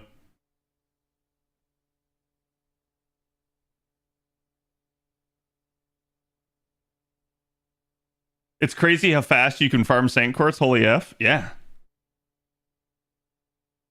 You buying the Final Fantasy Magic the Gathering cards in June? No, because I don't play Magic. I already spend way too much money on gacha. I don't need to spend money on another collecting habit. That would be very bad for me.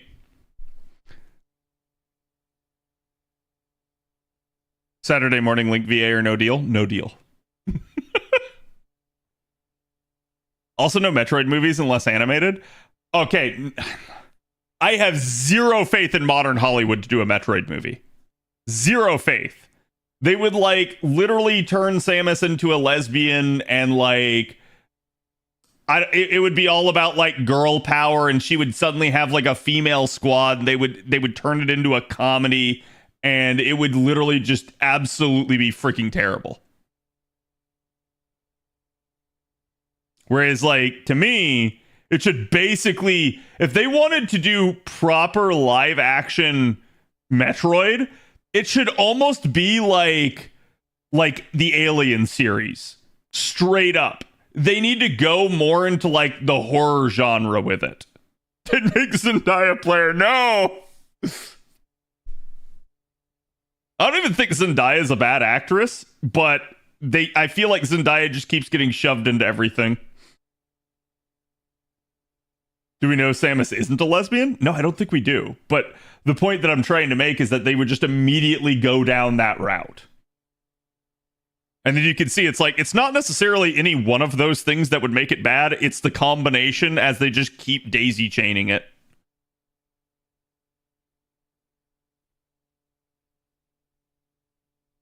So much of what makes Metroid special is in the gameplay. Yeah. That's what I'm saying. They should go way more into like the horror, like space station route, and then basically have Samus solving a mystery, and it deals with the Metroids, and then she like shows off her attacks and stuff throughout the way, and she keeps finding out more and more and more. And then what you do is you put like some sort of like rogue AI on the space station or something like that, since you're going to need somebody else to be like saying things to her, so that there's actual dialogue. Summons are growing pretty good, Snooze. Also make Samus attractive. Hollywood doesn't know how to do that.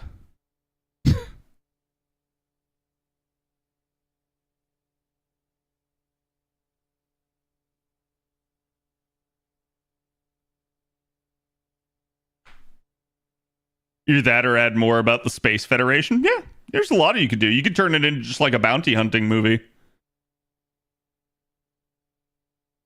So Metroid Dread? Yeah, a little bit, like, to a weird extent, I feel like Dread would work really well for that. Can Jack Black play Ridley? Yes, but only if it's actually Jack Black and he's just wearing, like, dragon wings. And he has, like, one of those plague masks on. And then they just spray paint his body purple. No CGI used.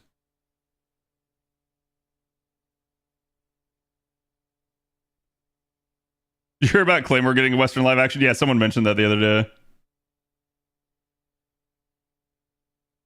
Cad likes blondes and other franchises? I'm shocked. I have a type, chat. Hey, chat, ask me who my favorite Street Fighter is. I'll give you one guess.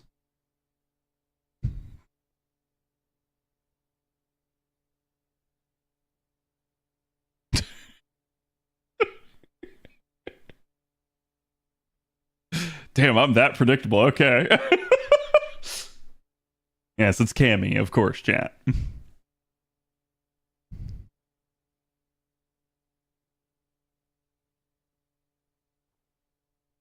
Yeah, of course. Like, he would have to have a musical component. Rainbow Mika? Rainbow Mika's pretty good, too.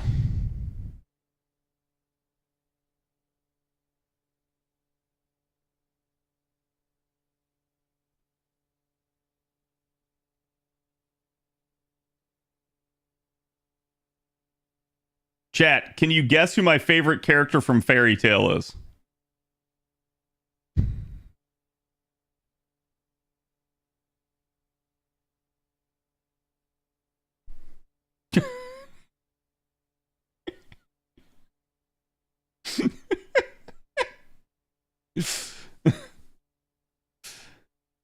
Yeah. Makarov. It's absolutely obvious, right?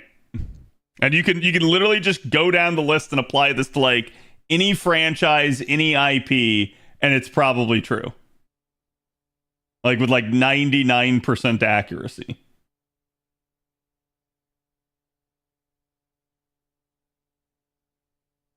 A Zelda movie should be like super easy. It really should be, but honestly, and I'm dead serious on this, if I were going to make a Zelda live action, I would make it for kids.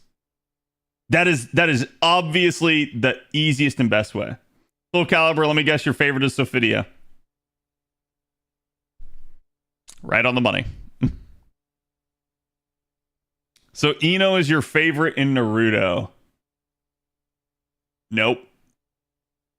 Come on, chat. Come on. Which one's my favorite in Naruto? Yeah, there you go. Chat knows.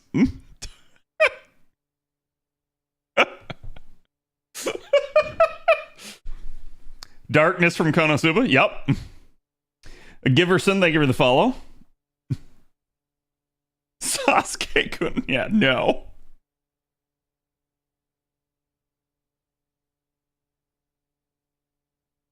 What about One Piece? So One Piece doesn't have a blonde really in the like the main crew. I mean, other than Sanji, right? But that's not a blonde female. So like it's probably Nami for me in that one. But in terms of like actual favorite character in One Piece, that's tough because I really like all the characters. Nami's red hair? Yeah, kind of. She's like orange, right?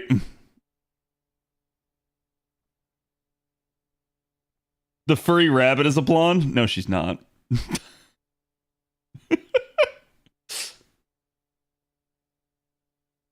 Who is my favorite from Dead or Alive?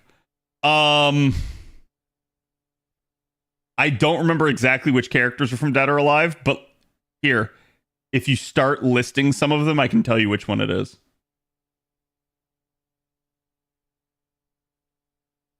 Helena? It's probably Helena.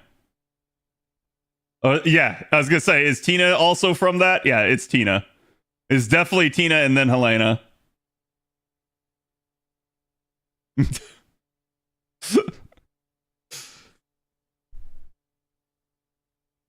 Cad needs to play extreme beach volleyball. I was not allowed to play that as a kid. For obvious reasons.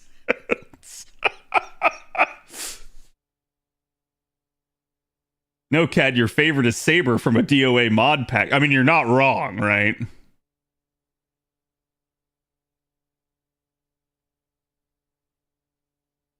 It's a great game, I've heard. Cad, look up Tearju. I've seen Tearju before. It's nice.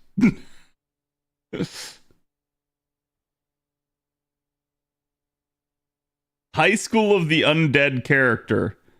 High School of the Dead? All right, chat. Which one do you think it is from High School of the Dead? You have one guess.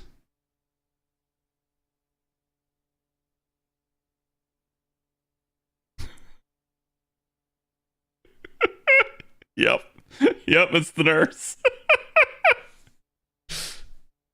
The hot blonde teacher. Oh god, I actually skipped that.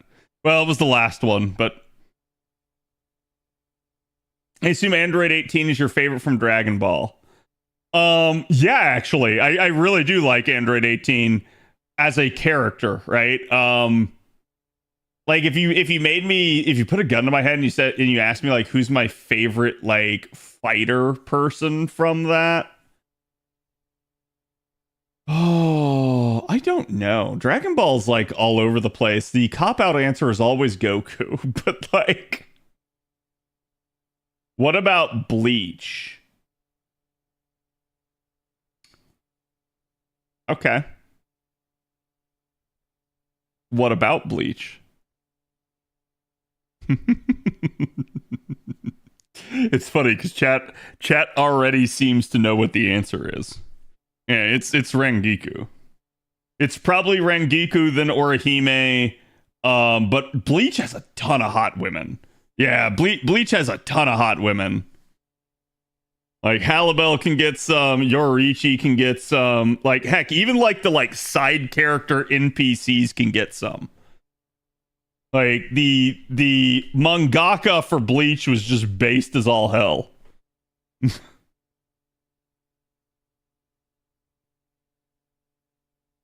We all know it's Aizen. No, it's not. It's not for Aizen.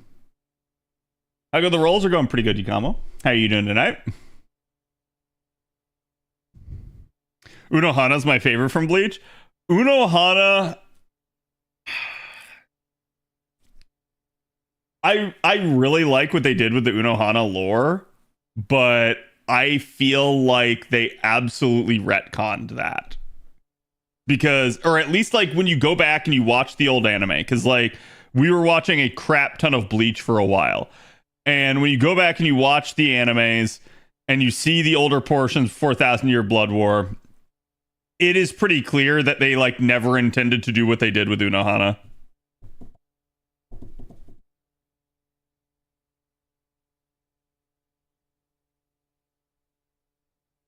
Yuzuki Choko and Aki Rosenthal from Hololive. Both blonde and really wonderful designs. Okay, send me pictures. This is the way.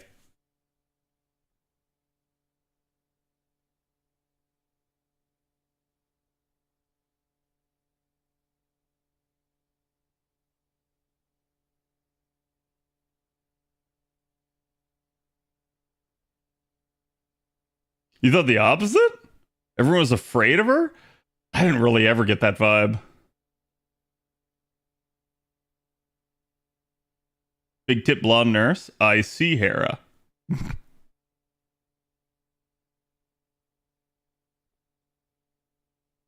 Hueco Mundo?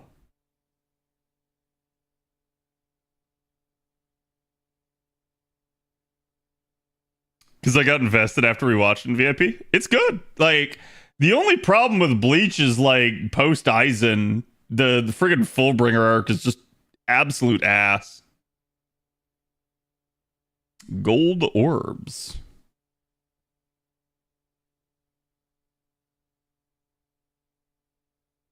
Was that? Yeah, it's finally NP5 Locusta. That's actually wild. This is a soul rate up 4-star, and it took us like 800 courts in to get NP5 of them.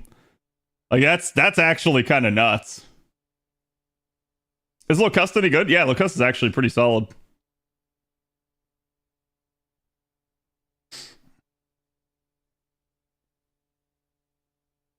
Did he?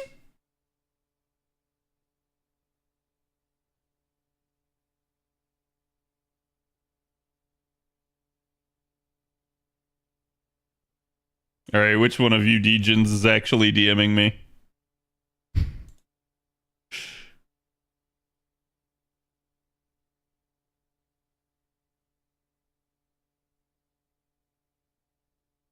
Yeah.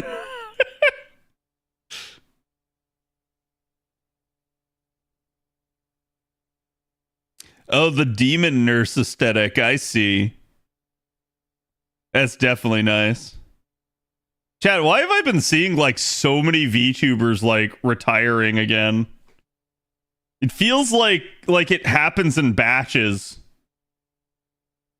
You know how like sometimes really old people die in batches like when summer rolls around? Because it's like their body can't handle it or something. It's like it's almost like VTubers all of a sudden just can't stand their corpse. Contracts end in summer for JP. Is that why? So they're just like waiting out the contract? You mean graduating? Yeah, retiring. It's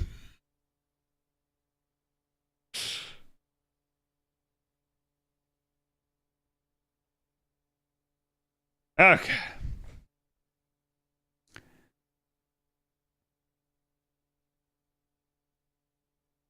I think there's something going on with the management in Hololive. I'm not surprised. It seems like most of the major corps just have like issues at this point. Like, and I'm sure they're different because it probably just depends on the individual people that are actually running it behind the scenes. But like, yeah, it just seems like all around there seems to be issues. Which, to be fair, I think this sort of thing is always like bound to happen whenever you have like the individual talents, right? Like it's the same thing with like if you look at like a streamer house. It's the same thing if you look at a streamer team. This just naturally happens. People have their different goals and aspirations and they go their different ways.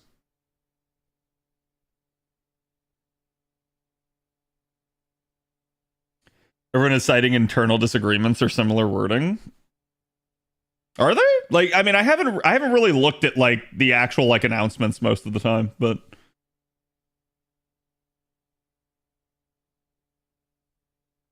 I mean, being fired. I assume it's like if they're being fired, you would hear the notice from the company first, and it'd be like, we've decided to terminate our contract. Blah blah blah blah blah. Like you usually hear about it if it is an actual firing. Because basically the company feels like they have a rep to uphold and they try to out it. I think becoming publicly traded wasn't a great idea for Hololive. Yeah, I would tell you that's absolutely stupid.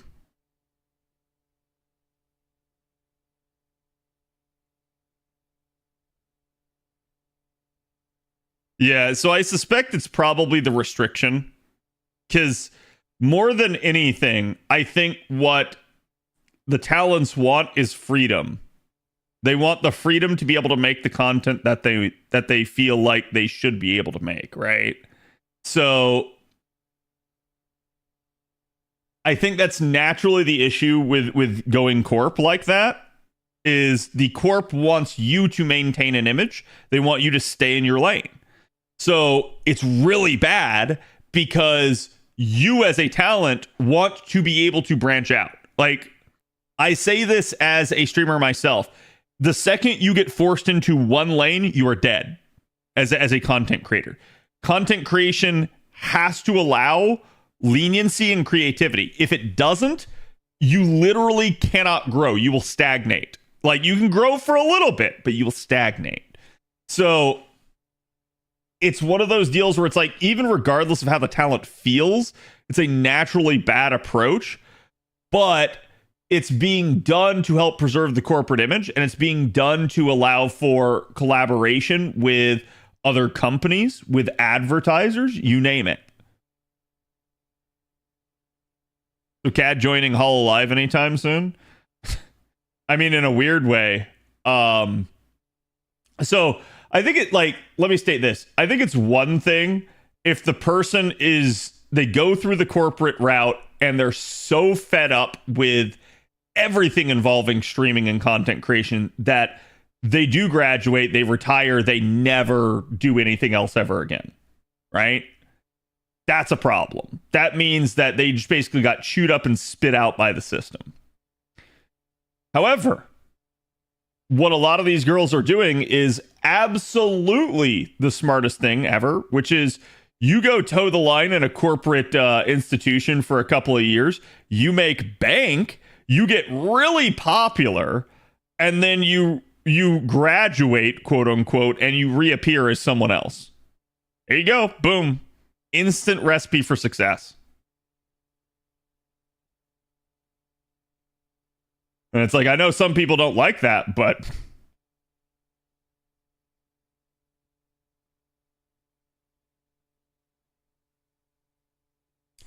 Japanese companies are too old school. Yeah, I think so, unfortunately.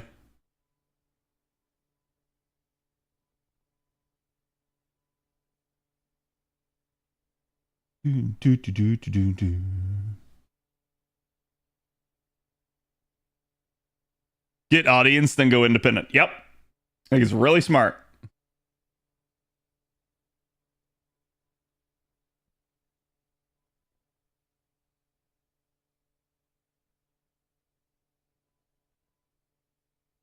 God, I love Spanish guitar.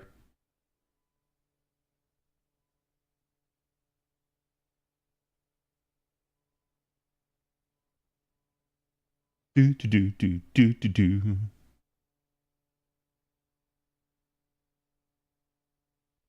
Or get affiliate program set up and no talent takes it.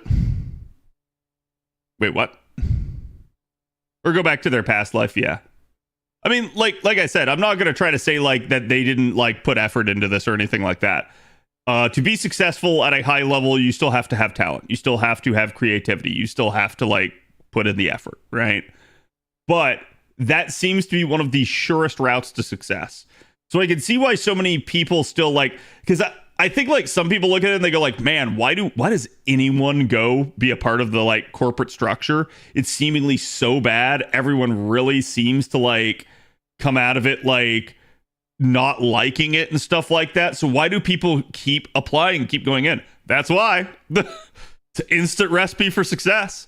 It's like if you make it in, you've pretty much got it made. As long as you just kind of keep doing what you're good at, you will just immediately find a following. That is one of the advantages that the corporate structure allows for you.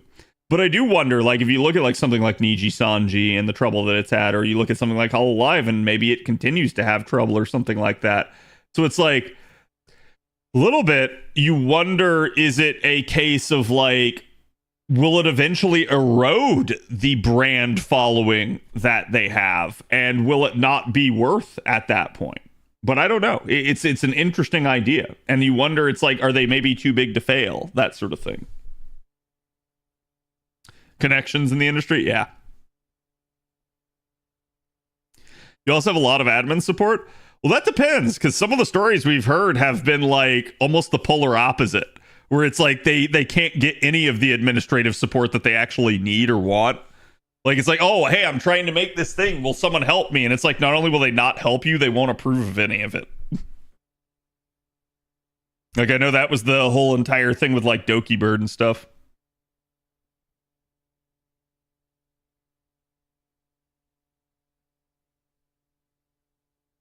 They've earned millions each, man. No friggin' wonder they do it. Yeah, exactly. So it's like, so chat, if literally like Hololive kicked in my door like, hey, we want you to become a VTuber for us, I'd be like, okay. No questions asked. Okay. It'd just be like, oh, you're telling me like I just have a new face and now I get to like do what I've been doing? Sure. Do you have a favorite VTuber? I'm going to be honest with you. I have not really been watching VTubers nearly as much of late. I watched them a ton for a while. Like when VTubers first started being a thing, I didn't watch them because a little bit I didn't like the concept. But then over time, getting to know some VTubers, I started to watch some more VTubers. And I realized that I had some misconceptions about the idea and certain things. And I was like, okay, this is actually pretty nice. And I just started looking at VTubers as they're literally just another type of content creator. That's all they are. They're just another one of me. And so like it didn't bother me after that point. But in a weird way, like pretty much on Twitch, all I've been watching of late is like Marvel Rivals stuff and or like Monster Hunter stuff. So I haven't been doing too much in that regard. I think the only other channels I occasionally watch are like I might watch a like Co-Carnage or an Asmongold or something like that if they're streaming a like new game that's come out. But yeah, it's like I definitely watch Twitch enough, but I feel like of late I have not, probably due to the like what I have been watching. I haven't been watching nearly as many VTubers. My Kamiyoshi is Zentrea. I've watched Zen some. Zen's always a fun stream.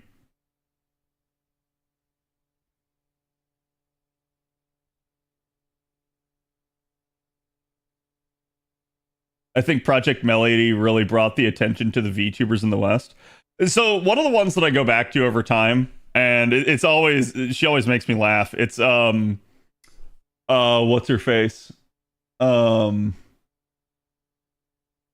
Why I can literally see her. Why am I not? I'm drawing complete blank on the name.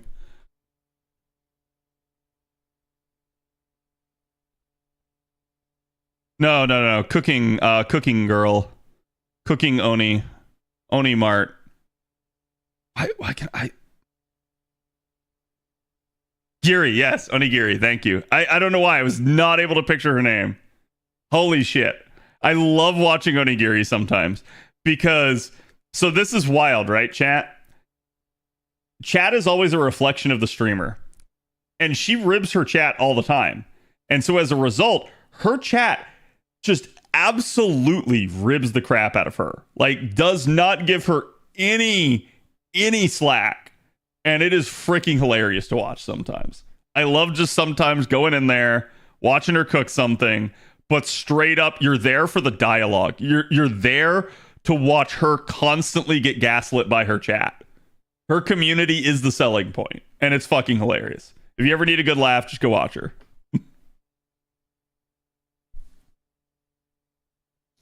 She does cook some good-looking food. She does. Double-sided.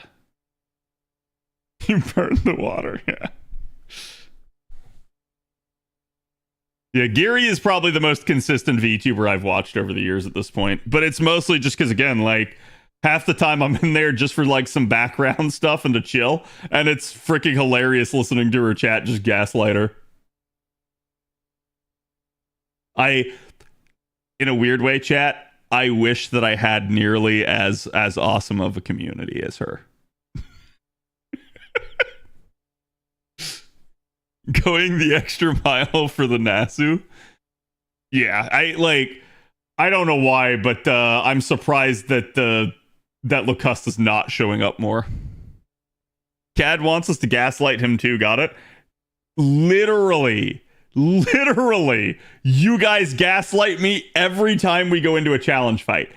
Every time we go into a challenge fight, you guys absolutely tell me the wrong shit.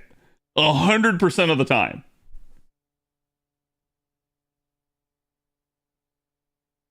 I'm like sitting here and I'm like, should I open the guide or should I rely on chat? It's like, yeah, I'll rely on chat. And then every single time I do it, I'm like, why did I rely on chat? I should have known they were going to gaslight me. Somebody was going to claim that something was the case when it absolutely wasn't. Chat's always right. See, there you go. That's literally a gaslight. You rely on Avalon? Sometimes I do, sometimes I don't.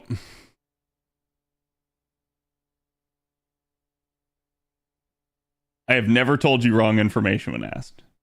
I can't say that you ever have, Gamba. But it's not you, that's the problem.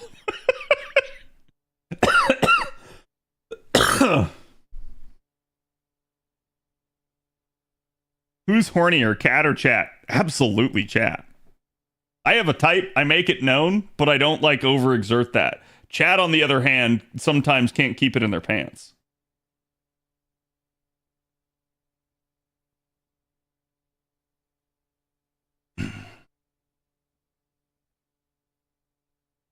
Forgot about the full MP charge on HP bar break, Teehee. Yeah.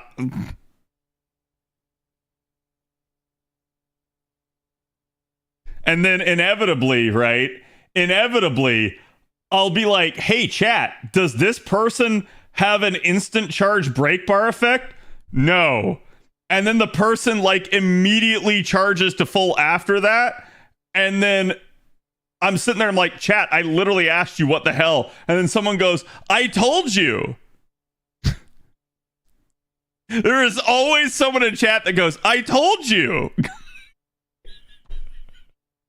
Every time.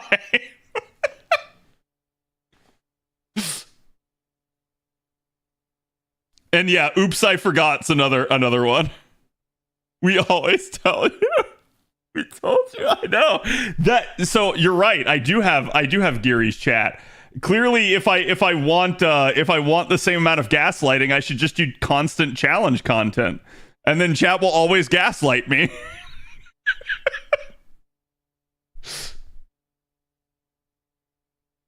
It doesn't charge to full. It only charges 2 ticks.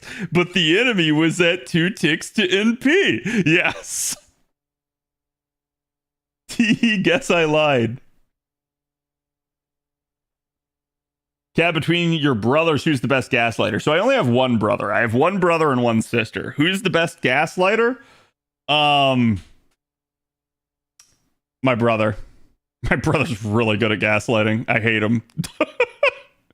like my in a weird way, I can be way more devious than my brother. My brother does it like it's just straight up second nature to him. Older. I'm actually the youngest in the family. Which is funny because I ended up becoming the mediator of the family due to it. You're going to do an entire stream of Advanced Quest, CAD? I already did that. And yes, that is literally the basis for my argument. We knocked out all the remaining Advanced Quests and chat proceeded to gaslight me through it all. Chat just wants to enhance your content even more. You know what? I'm okay with that. To a degree, I encourage you guys to enhance my content even more. Like, clip me, post it in the CAD clip section on the Discord, make me do stupid shit. I don't care. Anything that will help the content. Mediator, I smell drama. Oh, no. Chat, allow me. So, like, we used to go on family vacations all the time. Inevitably, we would be in some like town that we know like nothing about. We're driving through, but it's lunchtime. We're like, hey, we kind of need to get something to eat. Where do we eat? And then like somebody sees a sign, it's got like 6 options on it. And then like we go through the list and like, you know, like option number 1, the family's like, hey, do you want to eat there? We're like, yeah, that sounds good. And then my sister's like, no. Option number 2, family's like, well, what about this one? Like, yeah, we could all eat that. My sister says no. Option number 3, we look at it and, you know, same thing. Option number 4, same thing. Option number 5, same thing. We get to the last option. It's option 6. And we're like, well, I guess we can eat here. If that's what you really want. We're all saying it to my sister. And then my sister goes, no. And you're like, there are only 6 options. And then my sister and my brother end up in a knockdown, drag out fight over it all. And then I end up having to be like, listen, 1, stop yelling at your sister. 2, you need to figure out what you can order from one of these places that will suit your interest. Stop thinking of the idea of the place and start thinking of what it is that you actually want to eat. And we can pick a restaurant that probably serves it. That's how I ended up being the mediator, chat.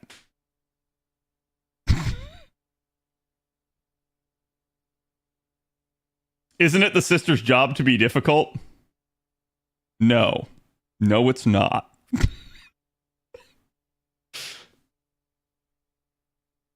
Cad the arbitrator? No, like seriously, it's really weird, but somehow in my family I always end up being the mediator, and I don't know why. I always end up being the one that has to like resolve every freaking argument.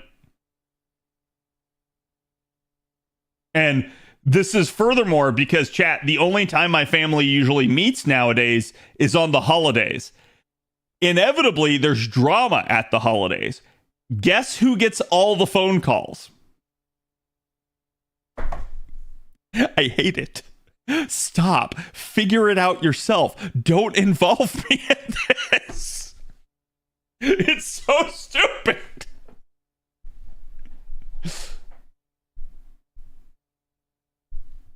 Arbitrator new servant class? Yeah, but that would literally just be King Hassan passing judgment on people. Remember that as an arbitrator, you can't take sides? True. Isn't it your job to be difficult then? No. I mean, like, maybe. I'm the youngest, right? But no. As I listen to Magic, Conch Shell, and Siphon. Whatever luck you have. Okay. I mean, we're doing okay. I'm still, like, on pace here. If we get to, like, 1,200 courts and I don't have another Draco, we'll be behind the curve, but...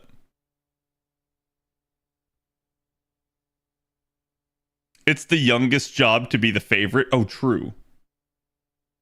Very true. It's really funny, too, because I'm sure, like, my brother probably thinks I am the favorite. And yet the reality is like, I was the one that always got all the hand-me-downs in the family. I was the one, like, So it's really funny. My parents bought my brother and sister a car as they were going through high school. Guess what happened to CAD? I had to work. I had to basically work for my own car. My parents ended up paying like a portion of it. I think they ended up paying like half, but I had to pay the other half myself. It's just like so stupid. So in a weird way, my brother probably thinks I'm the favorite, but I'm absolutely not. I'm the one that's gotten the short end of the stick every freaking time. And I think it's because by the time my parents got to me, they knew how to parent already. I was the one that the parents were lazy on because they knew.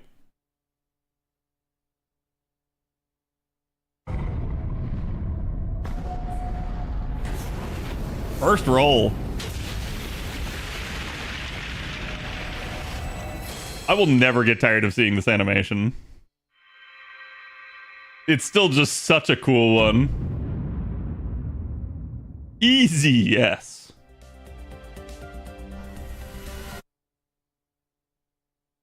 One more. Doesn't that build resentment? What do you mean? Like in me? Are you asking, do I Lance or? Huh?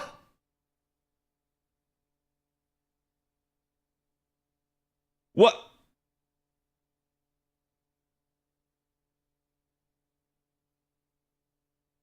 That is not the double I'm looking for, chat.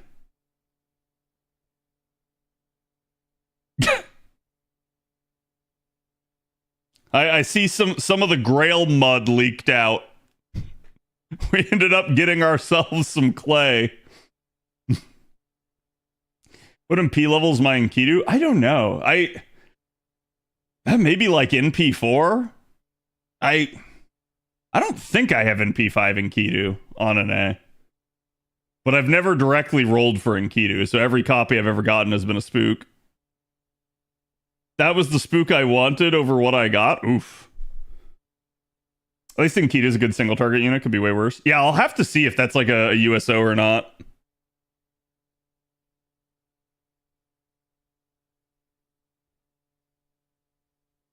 Banner SSR immediately followed by off banner SSR. Yeah, it's really odd. So he popped up to say hello, probably Hex. He is too strong though. Would have been better if he spooked on Tiamami's banner.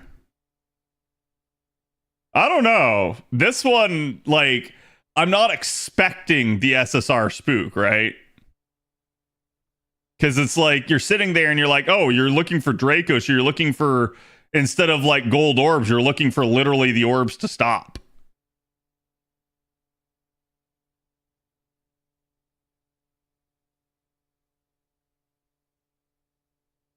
One of the best single target anti-saber units in the game, and Enkidu. Yes, and Enkidu. Oh, damn it. Hate when that happens. I try to like take the picture, but I pressed the wrong button. No. Wait, what did I press? Okay, yeah. Sorry about that, chat. Give me 1 second. I'm just rehooking up the capture card here. I can't let chat see my password, so.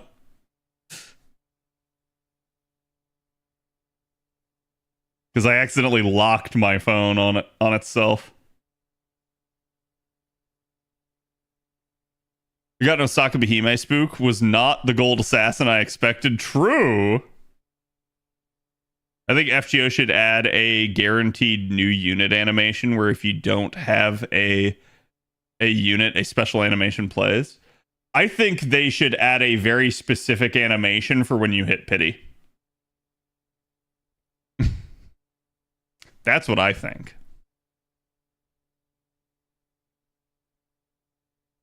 And it should be like a sad rainbow. Where it's like it's rainbow orbs, but then it just like stops and fades out.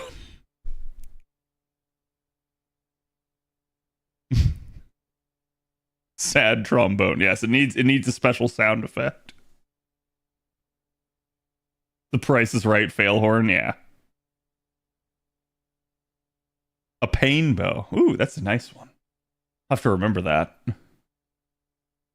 I've gotten plenty of wrong bows, but pain bow is definitely a more appropriate terminology for it. The orbs are stuck and Gordolf has to come out and kick them. Hear a loud thunk.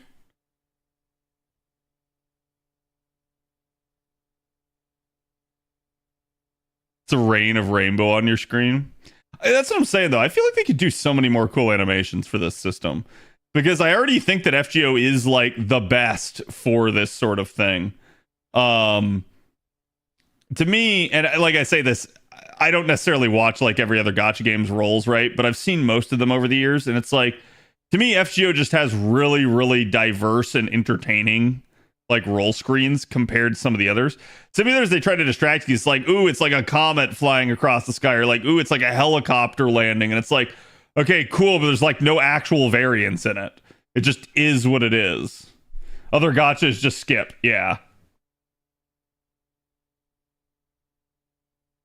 What's your favorite special summoning animation from those we've seen? This one. Draco's is amazing. I do really like pretty much all the special summons, though. Like, every single one they've done, I thought, like, looked really cool.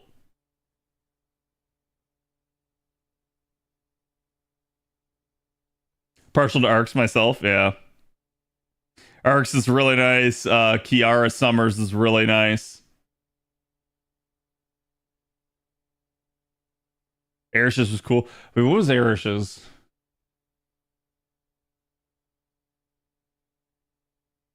In a weird way, I've already forgotten that one.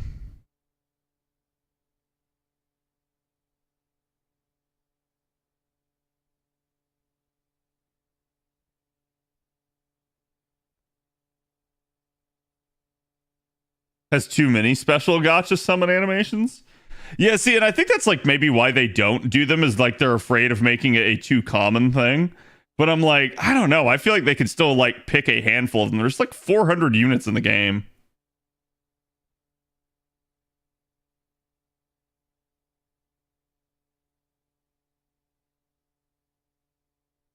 There's only so many times you can look at a fucking shooting star or a train. Yeah. I mean, to be fair, like, this is a bunch of spinning orbs most of the time, so this is kind of boring too. But like I said, at least there's like various different outcomes. You can get double-sided, you can get double-sided gold, you can get double-sided silver, you can get spark, you can end up getting the rainbow orbs, you can end up just getting a gold flip. So it's like there's a lot of different variants there just in the actual animation that you can see. And in particular, I really like the idea of like sparks and stuff like upgrading. I think that's really cool because it makes you think you got nothing. It delivers on the age-old premise of undersell, right? Like, so you think you got nothing and then you got something and you're like, ooh, right? Like, so it gives you that like brief moment of like, hey, this just got better.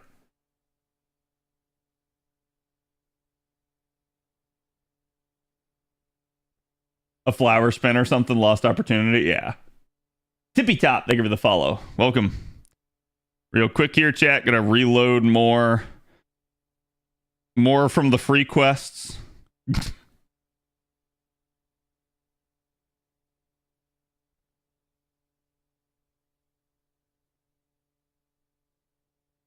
Undersell, over deliver. That's right.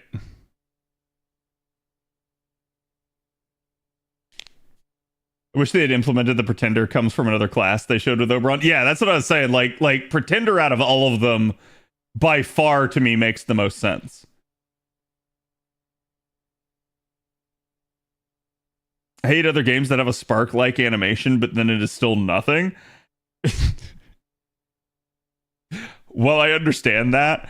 I'm like one of those like people that I would love that. I would absolutely, in a weird way, like it would make me mauled, but it would make it more entertaining, right? So I've had the thought before of like, what happens if, like, again, like you had rainbow orbs and then like instead it slows down, it stops, one of the orbs falls off and it just like the card falls over and out pops like a silver or a gold or something. Like a failed spark, yes. Like there's so many like joke animations you could do and it would absolutely piss people off, but I feel like it would make the rolls so much more entertaining.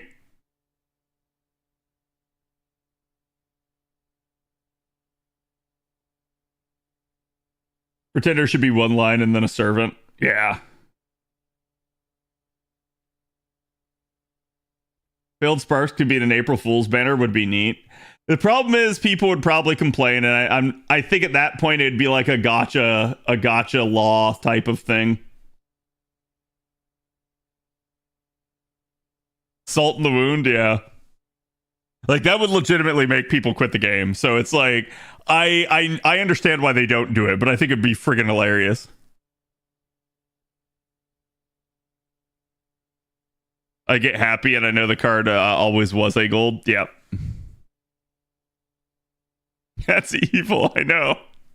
Well, it comes from the idea of, if you guys have ever run maps in Final Fantasy 14, maps are like this thing where it's like you'll go to a location, you'll fight monsters, and then eventually, if you're lucky, a portal will open up. Once you go into the portal, you go into this like sort of almost like game show-esque thing where it's like you have to make it through this series of doors by picking the correct door. And it's like, I think there's like 7 in a row or something like that. It's like if you pick all 7 in a row, if you get them all right, you win and you get the like the actual like major prize at the end. But each floor basically has prizes for you. And so it's like just a testament of like trying to go as deep as you possibly can. Hello, Hephaestion. I'll take that. That's definitely not a bad spook. I don't think I have heard NP5 yet. Vega, yes. But so it comes from that same concept. And so what happens is sometimes when you choose the doors, you will get animations where the doors will fake you out. They will sometimes be like, it'll play like rainbow, like flashing lights. It'll play like awesome music and then it'll just shut down. And it'll be like, no, it was actually a bad one. Like, so it's almost like the equivalent of like something from like Borderlands or something where it's just trying to like absolutely like mold you. And it is a molding set of circumstances, but you kind of have to laugh when it happens. And you're like, I cannot believe that.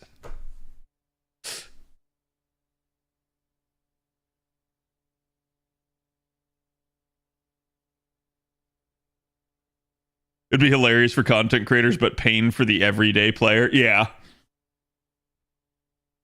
Pretender should pretend to be the rate up unit until it reveals the card to just show the pretender being pretender. Yeah, I mean, I feel like what it should do is pretender should have the possibility to be any other class. And then like you get like a gold of that class. And then you think you've gotten like, it's like, oh, I got like a writer. And then like instead it like plays the special animation. It's like, no, you actually got a pretender. And you're like, oh. Like, one of the ways they could do it is they could make the card, like, flip around. But then when it flips around, it shows the pretender icon instead. And then it flips again. Like, that would be really cool.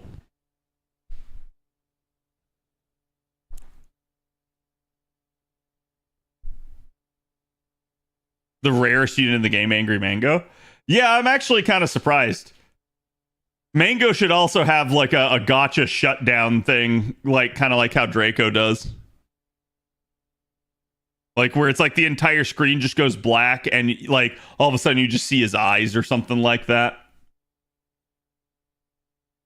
And like slowly like light returns just enough so you can see the outline of him.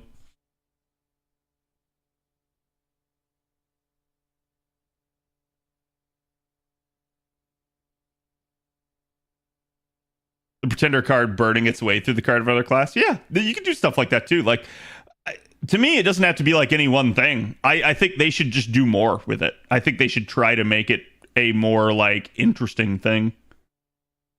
Should improve the overall viewability of it. You gotta be really lucky to make it through all the door choices. You do. Like, I think out of all the maps I did, like, so you don't get a portal on every map, I don't think. And even then, from there, you have to be lucky. So it's like basically like 8 rungs of like chance that you have to go through. And like the early doors, I think, are pretty easy, but the later doors, you start having less and less odds, if I remember correctly, or something like that. And it starts getting like spicy.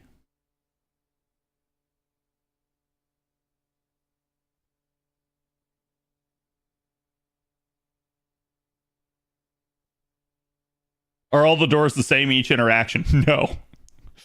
No, and if you pick the wrong one, it kicks you out, so.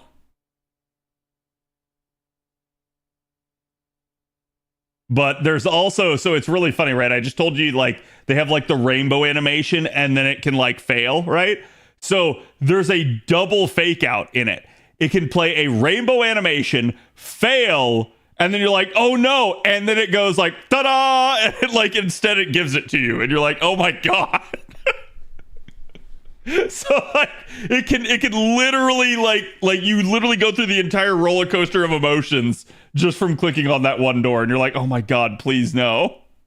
It can really screw with you. It can. You think we'll get any other shielders besides MASH? No, I don't. Not at least until all of part 2 is done. It's insidious, it is. And it's like, it's one thing when you're playing an MMO where you kind of have a captive audience like that. It's another thing in a gacha game where it's like, this is your money on the line. I think that would make people really salted. Assassin again? And it's the Mushroom Mancer. Which game is that? Yeah, it's Final Fantasy XIV's treasure map system. It's interesting. Are they still... I haven't played 14 in several years now, chat. Are they still doing that? Like, is that still a thing? Like, farming maps? I get the rolls for Draco so far, Cad? We're pretty much right on pace. We got lucky pretty quickly, but rolls have kind of evened out. It's still a thing. Yeah, why did I even ask? Of course it's still a thing. The number one reason why I quit 14... 14's a great game, by the way. 14 is an absolutely amazing MMO. If you guys love MMOs, go give it a try. It's a little bit different from some of the other ones, but it's a really, really fun experience. However, the reason I quit 14 was after playing it for like 5+ years, I realized that like 14 was never going to change. The developers were always going to keep using and doing things in the exact same system that it always had been, and I didn't much care for the system. I kept hoping for them to fix it, and there was a point where like after 5 years of it, I had done everything I wanted to do in the game, and I just said, they're not going to change this, I'm out.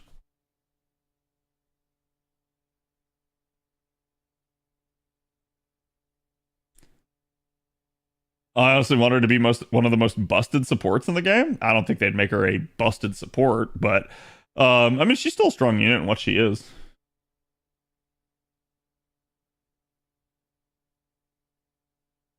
Get a rainbow, then it downgrades to 3-star and be toxic and good for stream. It would be. Can you imagine how badly like content creators would mauled when that happens? They think they have the unit, and like, especially if it's like you get to like see the card and it is the right class. And then downgrades. Oh my god. Oh, people would lose their mind.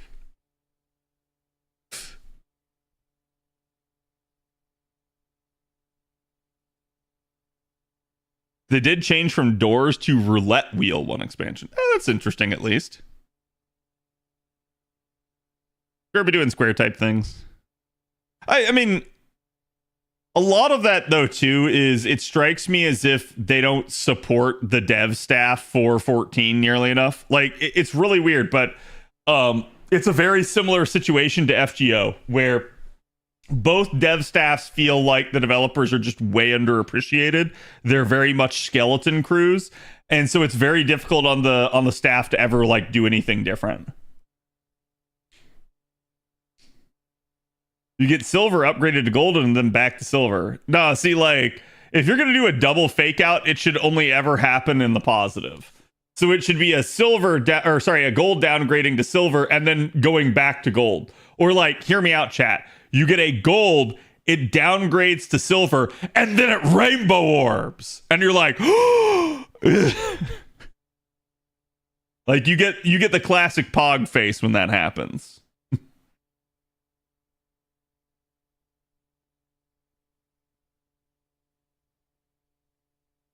I think they should give you a new partner for part 3. Okay, hear me out, chat. Hear me out. Let's go a different route, because I've given you guys many like theories that we could use for an additional story. What if part 3, Fujimaru doesn't die, Mash doesn't die, but we're older now. We have a time skip. We're now adults. And so now you have like adult, like mommy Mash. And like, she's like helping run whatever like headquarters or whatever you're basing yourself out of. And you're still going out there as the master. But like, now you got like other people surrounding you.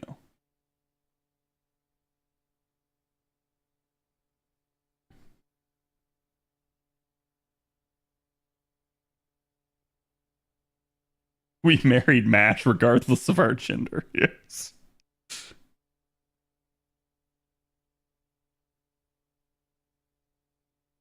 I think Olga needs like real shit to do. We send Olga back into Spain. No, I'm just kidding. You lost me at Mash Doesn't Die, SMH Hera. Don't we already suffer enough in this gacha hell? Listen, I for one think it would be great entertainment. But again, I know that's why they're not doing it. Because it would salt people. So it's a-okay to feel that way.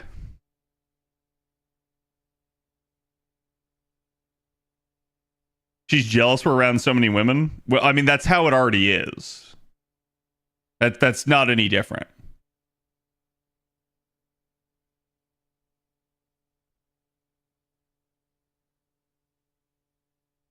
Technically, they've been adults for some time. Right, but like narratively, chat, we literally cannot drink alcohol. So that's still a thing in FGO.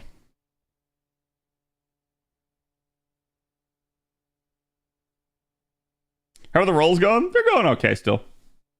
We're on our last copy.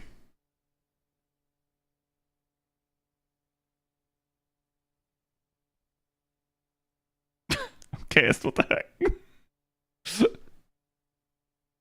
FGO Part 3 is just Fujimaru and Mash opening a bakery. I mean, we already have a Chaldea bakery. Look at some of these units. These absolute units. Pretty far back time-wise, yeah.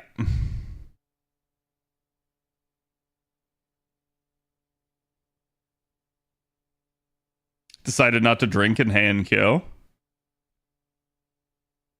Yeah, but that's like, we are always stated to be underage. Always. We are too young to drink. It doesn't stop other people from offering us, though. That's like a like sort of tale as old as time in FGO. Do a burrito and kids? I wouldn't say that. I wouldn't go that cliche. But I know, like, so an example, this chat, Girls Frontline 2 has done it. They basically aged up their protagonist. And I don't think there's any issue with that.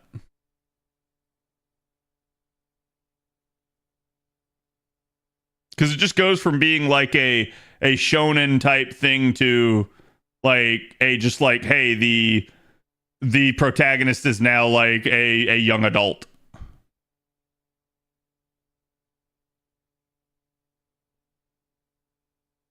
Wasn't there a Valentine's Day where they basically said that we're not drinking because of the bleached earth? And that we would if we cleared that problem? I don't know. If there was, I didn't see that.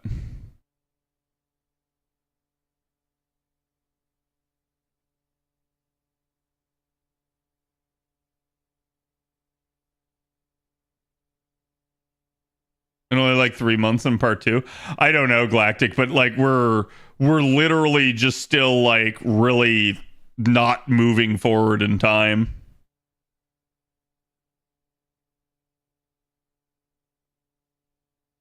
Isn't 18 the legal drinking age in Japan?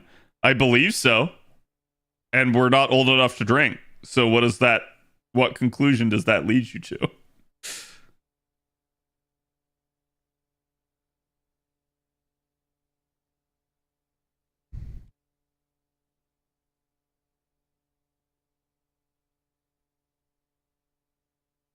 $20 is? Okay.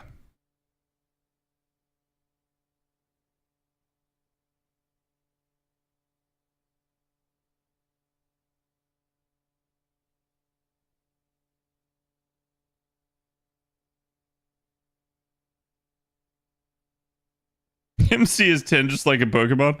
I don't know that it's ever expressly stated how old we are. I always just assumed we were basically in high school.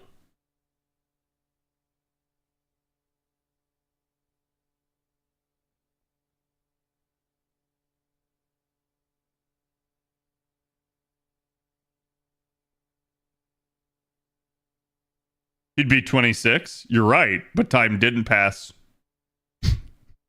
Therein lied the problem.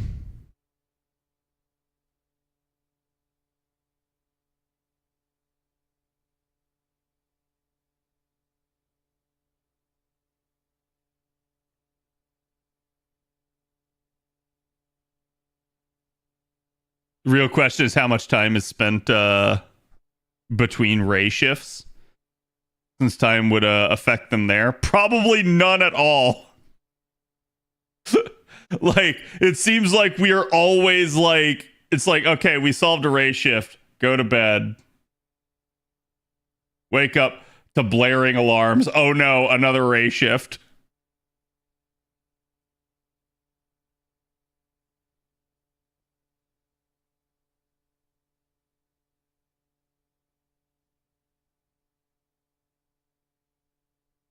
Have you read the story so far for Lilum Harlot or no? I have, but I'm not like caught up all the way.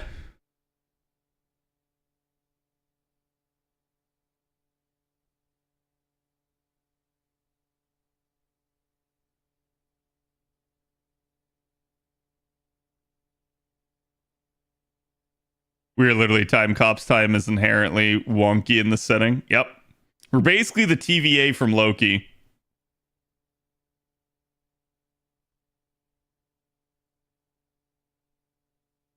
Surprised MC hasn't had a mental breakdown. I mean, that's kind of been a thing. Like, quite literally, if you guys were watching like through LB7 there, right? Like the main character was increasingly mentally unstable.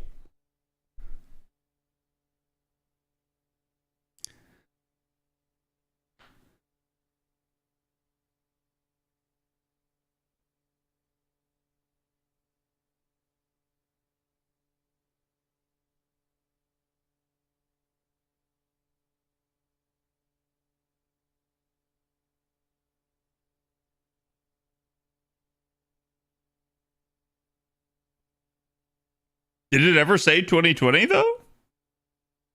I'm not sure that's right. We are Loki. Are we going to fall in love with ourselves? Probably. All right, chat. Fujimaru and Ritsuka.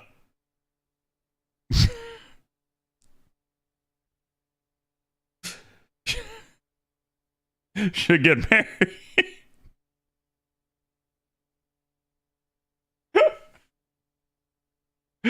That would be a really like twisted story. Holy crap. Like, in a weird way, part of me wants to see that happen now because I cannot imagine the story that would come out of that. But the other part of me is just like, no, they definitely shouldn't do that. Holy crap, what am I thinking? Aren't they phonetically twins? They're basically just male and female of the same person. Although, so this is an interesting tidbit, chat. I don't know if you guys caught that with some of the story here, but like, I believe canonically the master for FGO is supposed to be male, and canonically the master for arcade is female.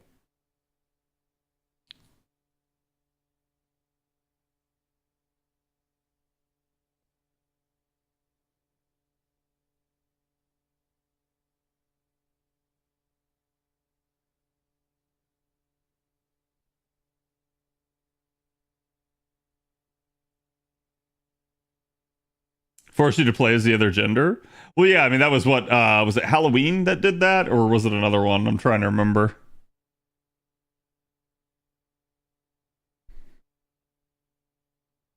So I'm playing arcade. I think it's just who they decided was the canonical master for each one of those. It's kind of like if you ever look at like the FGO animes, it's always the male master. And then seemingly for arcade, it I guess was somehow the female. Oh yeah, Abby's. Yeah, Summer 5.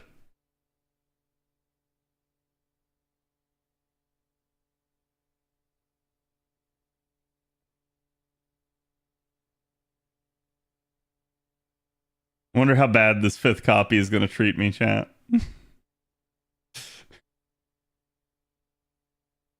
I just need the one more. With this one, one of my 3 NP5s this year will be complete.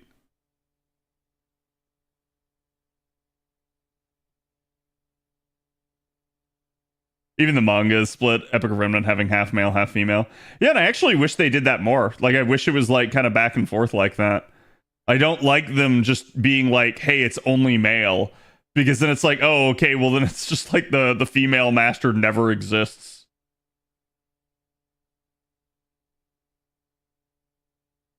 How insane everything has become. Look, I hear like other gacha games rave about their story and stuff, but like, God, FGO just has some insane depth. 4Cat, or did you not count Cuckoo? I just was talking about like the upcoming ones. But yes, I did NP5 Cuckoo as well.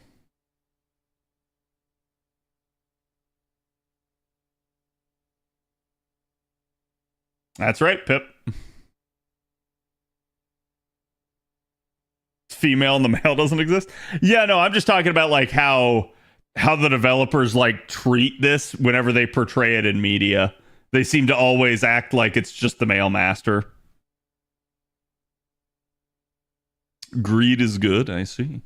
Congratulations.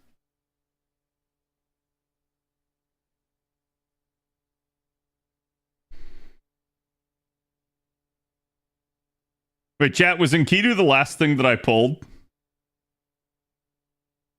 Like the last SSR? Or did I? No, I pulled a Draco since then, didn't I? Was it? Shit. Alright, it's been a while.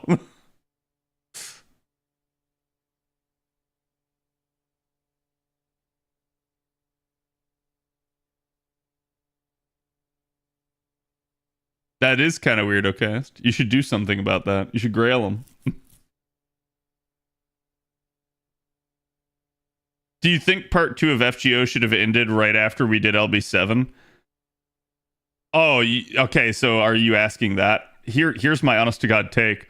Part 2 of FGO should have ended 3 years ago. No, sorry, 2 years ago on an A. No, you know what? 3 years ago.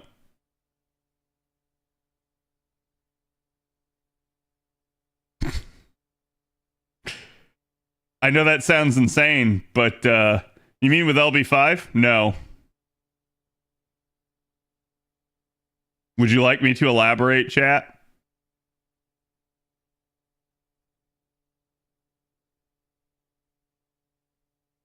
So, part 2 should have ended years ago – because that was the original pace that they set. that was the pace at which they should have kept going, and that was the pace at which it should have been done, and it still would have been longer than any other part. And by the way, chat, I'm talking about 3 years ago on NA. So 5 years ago on JP.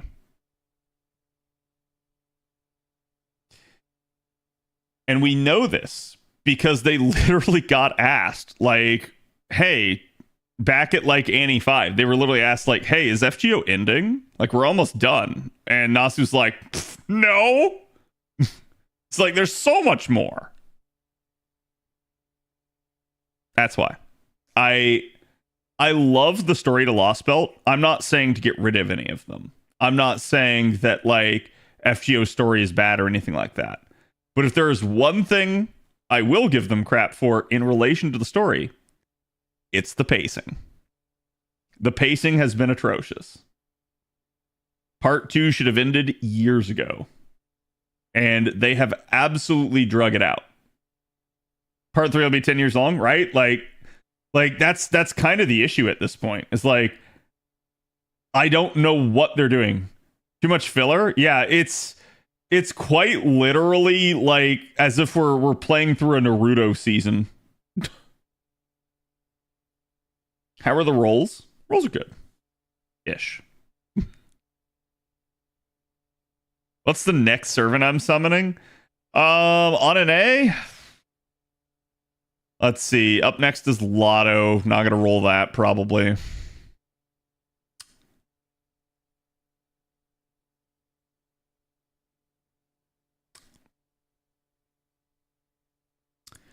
Then Ordeal Call. Maybe Durga? But I'm kind of on the fence. So yeah, it's probably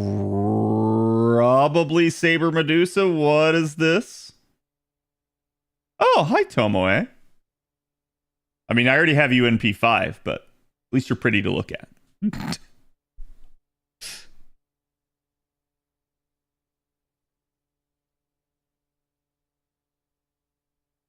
Story seems to be well received, and they've come out fairly quickly. Well, let me put it to you this way. We will be done with Ordeal Call at the end of the year, which will have marked 3 full years of it on JP. So do I think that's fast? I don't know. Allow me, though. This really depends on how you see Ordeal Call. Do you see Ordeal Call as an extension of Part 2? Or do you see Ordeal Call as its own separate thing? Because some people would like to call Ordeal Call 2.5. And if you look at it from that perspective, how long did it take us to get through Epic of Remnant, chat?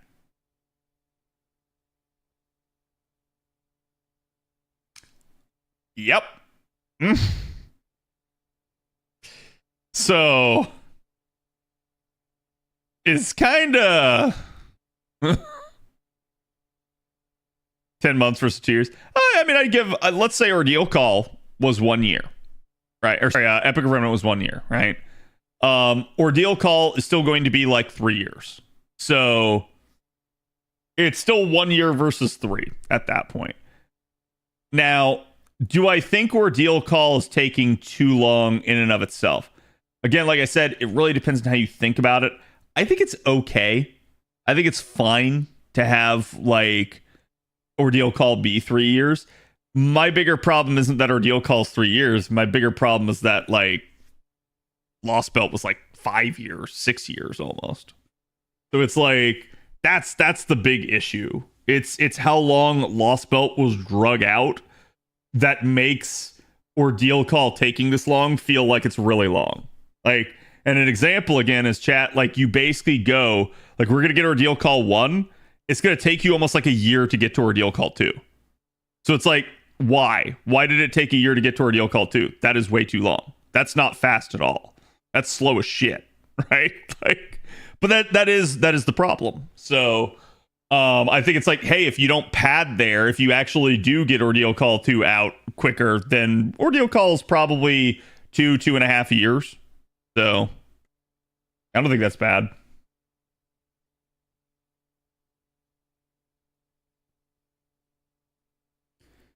Well, as far as it feels like we're in 2.5, but we're still waiting on Solomon Temple of Time into part 2. Yeah, so it's like it really is just an extension to Cosmos and the Lost Belt, and that is why it is considered Cosmos and the Lost Belt still. So chat, how do you know it's Cosmos and the Lost Belt still? Well, besides them actually saying that, look at your login screen on JP. What is it?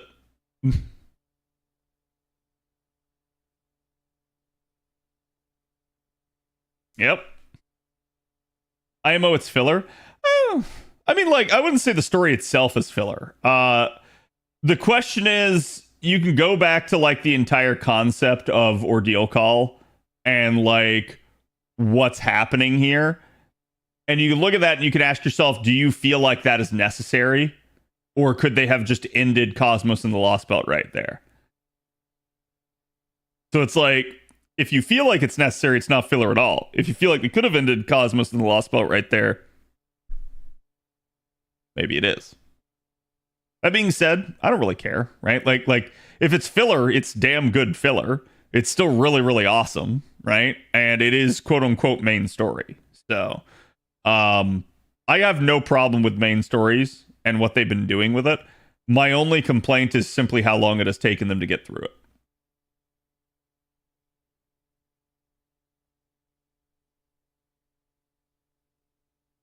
NP2 faker now? Wait, did I get a second faker?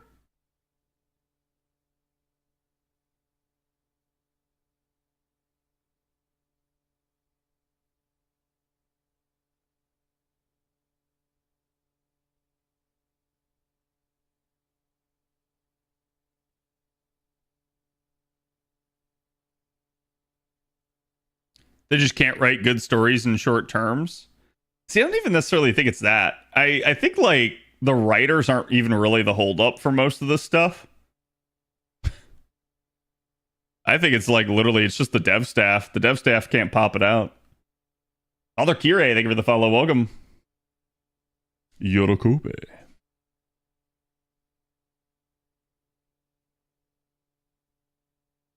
I'm still counting from the beginning of her time. Yeah.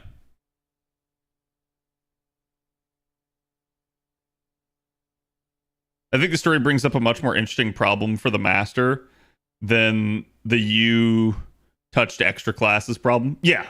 Yeah.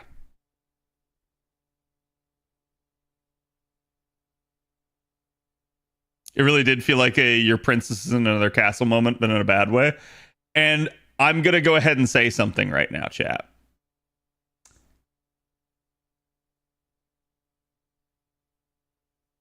Part 2 is supposed to end after Lost Belt 7. I know I just asked you whether or not you felt it was necessary, but that's the truth. Part 2 is supposed to end after Lost Belt 7. Lost Belt 7 got written differently so that it didn't. Now, I do think you probably would have always had a Solomon Temple of Time or something after that, but it seemed pretty clear from interviews with Nasu that Ordeal Call was the extension he was talking about, where if the people still wanted the game to go on after LB7, they would continue. And they did. But if you go back to his words, you'll notice something. What Nasu says they would do is he says, yeah, he's like, we can work on a part 3. And in the meantime, I have an idea for what we would do. That, in the meantime, I have an idea for what we would do. Welcome to Ordeal Call. That is what it is. It is the extension to part 2 story. Because I think it was something that Nasu realized. Hey, this is a realistic, logical next step problem that they would have to solve after this. So it's like he could have ended it right there and just never dealt with this. But it made sense to deal with this so that we could have the stunning conclusion that we want to Cosmos and the Lost Belt. This is sort of like a addendum to the story. It's a like, hey, we realize that we should probably do something here too.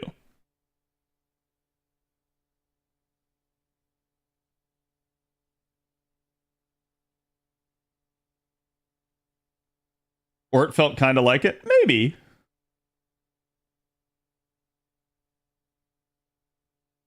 In a weird way, Ort is the gatekeeper for part 2.5 for Ordeal Call.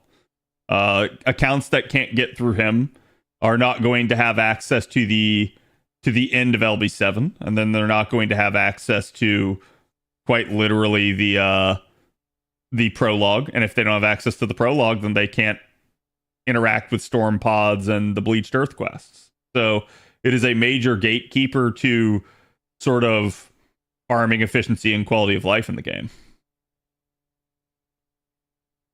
Rolls are going pretty good.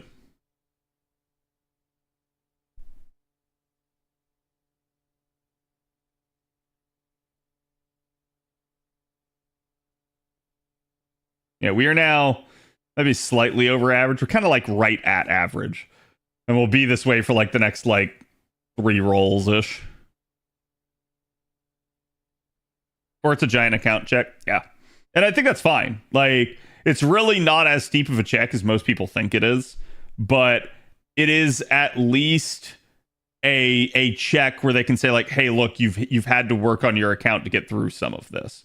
Now, here you go. We can give you all this extra stuff. OC Prologue felt rushed. We should have gotten OC1 soon after the prologue. So the reason that's probably the case, Fuzzy. Why did I call you Fluffy?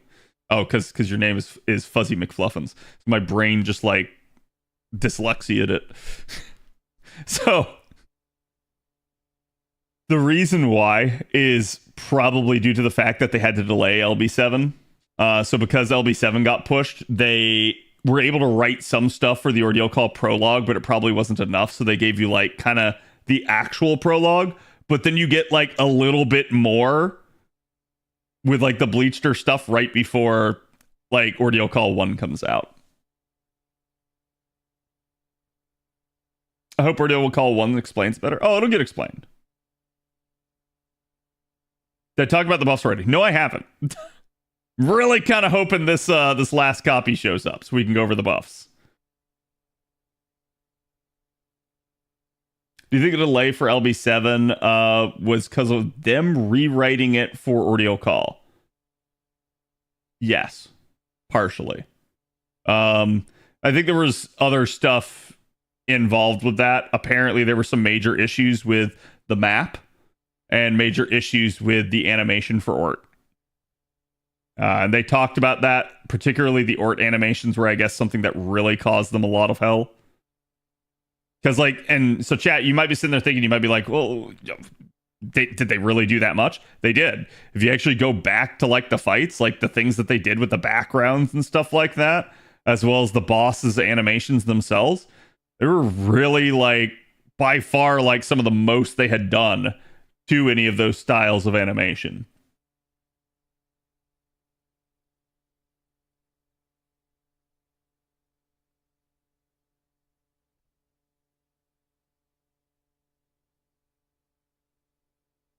Yeah, I mean, so this is weird because, like, to me, I didn't find the Ordeal Call prologue bad in the slightest.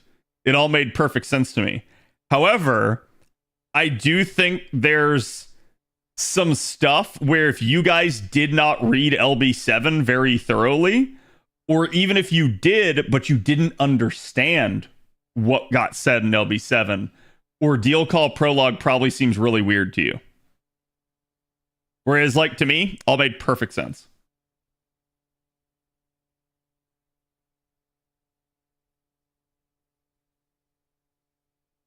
It turned my phone into a fire, I can understand. You guys have seen me every single time I do, every single time I go into LB7 and I do one of the free quests, it bricks my capture card. So there's definitely something wonky with that map. I'm not sure why. And I'm not the only person that this happens to either. So I don't know what they've done with that in that particular way, but I mean, like, I really like what they did with the map. I think it's really cool. After your players not reading, I'm shocked, I say. Oh no, I'm not even going to put this on like, hey, you didn't read. I think it's entirely possible to have read every single line in LB7 and to have not understood certain plot points. Because they're one, connecting a lot of dots. Two, they are going for some kind of highbrow concepts at certain points. And it requires you to actually like sit down and think about it some. I have sat down and thought about it a lot. I've talked with people about it. And so it's like, you know, we've compared notes, we've compared theories, that sort of stuff. So it's like, it makes a lot more sense to me because I've gone that extra mile. I don't know that it necessarily will for everybody else.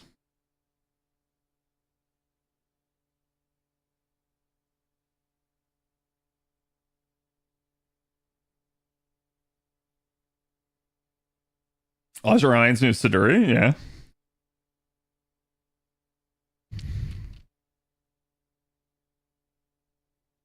Got home, how is everyone? I'm doing pretty good, Arch. How are you doing tonight?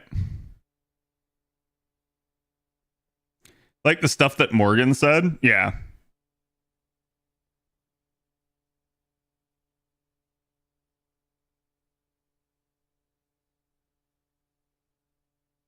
Already made up their mind with JP spoilers? I mean, it's really funny because sometimes JP spoilers are just wrong. And the other thing at play there is like, if you're reading JP early and then you read NA later, like at that point, you have to be a pretty rare beast because I'm not sure why you would do both. Like, and I'll give you an example. Trubs. Trubs is absolutely a rare beast. Trubs reads both servers. Why does Trubs read both servers, though? Because Trubs speaks Japanese. So Trubs likes reading NA to see if they translated it right. He actually compares the two servers. Whereas, like, most other people, I would think at that point, they're just doubling up on themselves.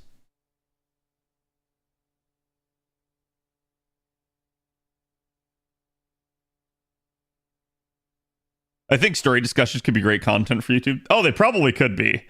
Problem is, it deals heavily in like spoilers and stuff like that. And some of these, literally, chat, some of these conversations happen at like 3 a.m. And it's like, it's no one else around. It's like me and Trubs, and we're like sitting there like, hey, do you ever think about this?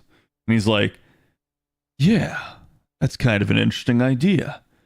But have you considered this? It's like we're sitting there like just big braining stuff. Record your random conversation about plot at 3 a.m., right? So to be fair, you would have some of the like most off the wall conversations if we did that, but it would definitely be like an interesting thing. Come on, Draco. It's one more copy. You can do it. I believe in you.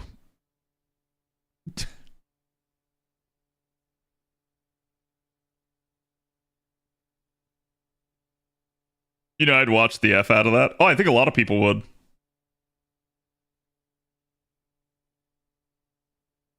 But it's also like, sometimes we'll have those conversations purely because, like, we don't want to spoil anyone else. And at the same time, we're also, like, comparing our own notes. Because there's things that, like, I'll notice that Trubs won't. And there's things that, like, Trubs notices and traffics in that, like, I just don't even ever pay attention to. So it's like, it's two very different schools of thought.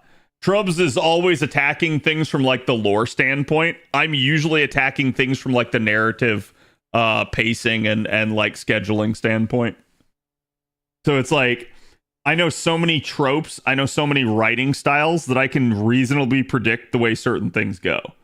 Trubs, on the other hand, knows all the lore, knows how it happened on JP, or if we're talking about upcoming JP lore, he's like sitting there dealing in like insane cutting edge theory craft himself.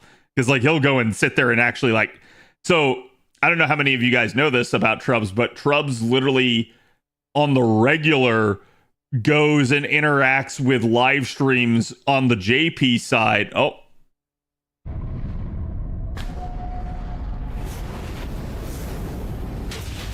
Here it is, chat.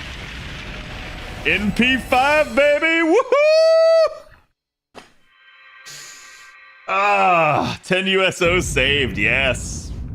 That now means I have USOs for either Ace or Castoria Berserker. So. Finally, a decent reaction because it's a real reaction. I'm relieved. It is over, donezo. So, what, like 1,600 courts? That's not bad in the grand scheme of things for an NP5. I'm gonna say that's darn decent. Obviously, it's not like, oh man, I luck sacked, but it's like that's pretty much right on average.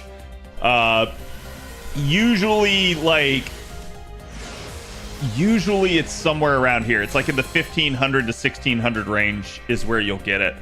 And the way like it used to be before the 11 spin is it used to be somewhere around the like 2,000 range, if I remember correctly, for NP5. But can't you exaggerate for content? No. Because I'm just me. Like, I don't know why. I never have liked trying to like fake a reaction to anything. Double incoming? Yeah, it's definitely possible. But well, now we have a loaded up courts capacity here for other stuff. So who knows? Maybe I'll start throwing singles at Tiamat on a daily basis or something with you guys. But yes, that is all the copies. Let me real quick here. Not that it's going to matter. Check AP. We're right about at the same point on both servers. Okay, chat. Let's go over the buffs.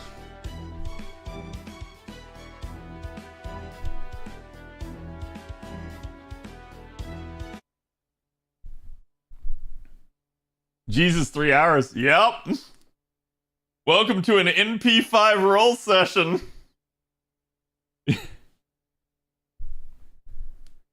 Emiya, the buff that got delayed, perhaps.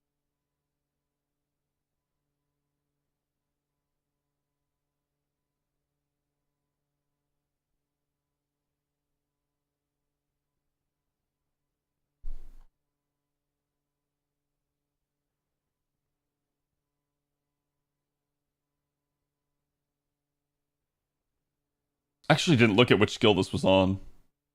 Yeah, okay, so it's the second one. Alright. We will start out with Sathenos, chat.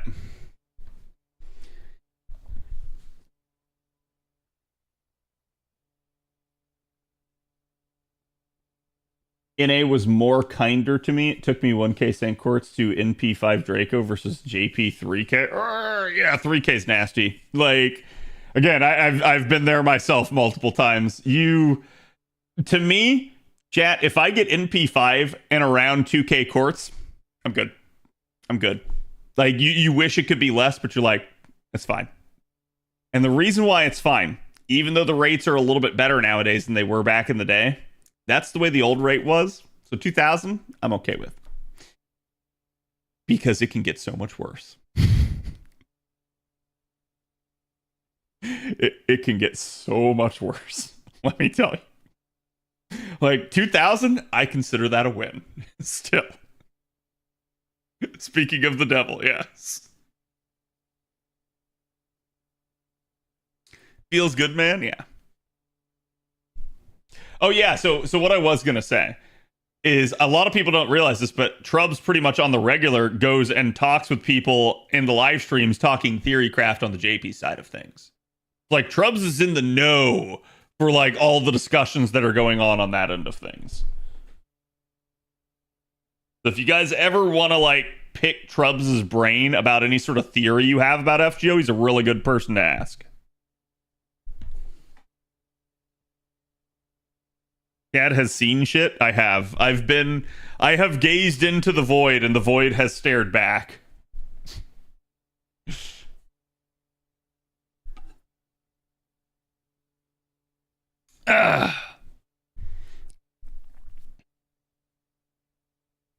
Like 2,000 Saint Quartz for NP1. Oh yeah, that's happened. That's absolutely happened. It's not a fun day. All right. So chat, first up here for the buffs, we have Satheno. Now, Sathino was another interesting one because I think a lot of people didn't want her to get buffed for obvious reasons. Some people treat her as a rare prism, so it just is what it is. But Sathino has actually still had some occasional uses. She has the death proc on her NP, so you can actually use her to farm in a weird way. But a lot of people don't necessarily like to do that. They don't like to use her or ever admit that she actually does have some potential. Still, I'm going to say Sathino has always been a very weird and polarizing unit. And what they ended up doing is they ended up giving her a buff here to the second skill. Now, her primary niche prior to this has actually been something like Whim of the Goddess A, where she basically just ends up actually giving you some sort of, you know what? Hold on.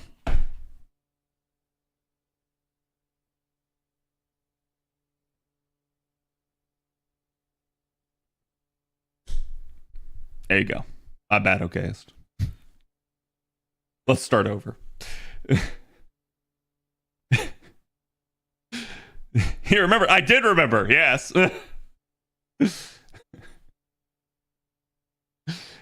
So first up here for the buffs, we have Sathino. Now, Sathino was an odd one because I think a lot of people did not want to see Sathino get buffed. A lot of people treat her as a rare prism walking around. But she actually has had some uses over the years, and she has been a pretty decent, like, sort of extra type of unit-wide or party-wide buffer. And people were asking me, like, okay, you think Sathino needs a buff, what would you do for her? And I said, it's like, I would lean further into support. That's what I would do with her. Because she's never had a damage dealing NP. You can use her to death proc enemy waves. So you actually can farm with her. But the primary reason people take her to the node is because of things like her party-wide attack up with stacking attack up for divinity allies. It's her ability to vampirize the enemy and charge herself. And it's her ability to charm lock the enemy here. And so they actually came in and they gave her a buff, and they did exactly what I said they would. And that's where, you know, they looked at this skill and they said, okay, well, you have a chance to charm one male enemy for one turn 100%. Like, yeah, it's nice, but it's kind of restrictive. And so they just removed the requirement for the enemy to be male entirely. So it's now just 100% chance to charm at rank 10. So they're going to still make you want to lure the skill, but this now applies to anything, not just a male. And that's really good because certain enemies like monsters and stuff like that don't necessarily even have a gender affixed to them. So this applying to everything is just now making the skill way more usable. But on top of that, you now get a tricolor 3-turn steroid for each of the card types of 20% up to the entire party.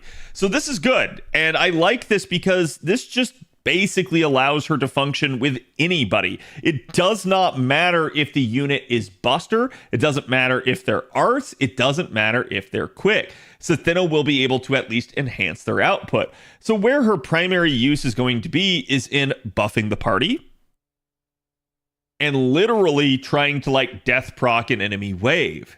So in that regard, I do think she could still be a pretty decent unit for you. She's not going to be somebody that's like going to amazingly pop off for you and be like the most useful. And this doesn't really impact anything that Sathino is going to do other than her card performance. But this does help her, and this does help her usability in a party, especially if you have divine allies, as they're just now going to be amplified even more by something like this. So to me now, Sathino is a really, really decent niche support, assuming you have people that fit the bill. And I can definitely tell you, with having 60% potential in terms of steroids for a divine ally, that is definitely something. So even though she doesn't necessarily take out like multiple waves or again charge the party in any way, you don't really need her to. You just kind of need her to do her job. That's exactly what this buff does. So this is the devs leaning into their pre-existing design for a unit, and I think this is a great buff. So again, let me know what you guys think about Sathino. Next up here, we're going to have Emiya Assassin. Now, Emiya Assassin has for a long time been another one where people just kind of don't use him. And the big reason why is because his kit's just sort of disjointed. It doesn't really end up having charge in it. It doesn't really end up having a whole lot of firepower. And realistically, its like biggest claim to fame is actually the fact that it ends up having a taunt, a targetable taunt that you can place on an ally. It is the original scapegoat skill in FGO. You know, the one that Qingong is famous for, that everybody loves using. Emiya had it first. So Kiritsugu was quite literally the precursor to all of that. And this was sort of his charge skill. What do I mean? It was probably originally intended to be placed on himself. And the reason why is because he actually has the higher than standard NP charge defense that was designed to help him get more charge when he gets hit. So when you combine that with the taunt skill, that's where they were trying to say like, hey, look, you can use this to like kind of farm charge between waves and stuff like that. But realistically, that's not a very good recipe if you're just going to try to like wipe out the entire wave with an AoE. So this sort of strategy just went the way of the dodo really fast in FGO. Like pretty much year one, it was already, as he came out, already a defunct strat. So yes, you could use this in challenge environments or like more karting environments. It's not like it's impossible to use. It's just, it was suboptimal and most people didn't bother to try. Now, Emiya Assassin has always been interesting as well because he has had a different NP charge attack rate. What does that mean? That's the amount that he gets whenever he attacks either with his cards or his noble phantasms.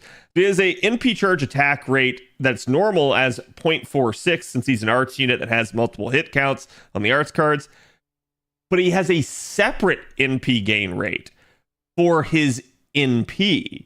Now, why he has that actually has to do with the sheer number of hits his NP has. He has a whopping 15 hits on his arts NP. So the devs looked at that and they said, whoa, hey, this is still really early in the like game's history FGO. We're not gonna like make this unit just sit here auto looping to 300% constantly.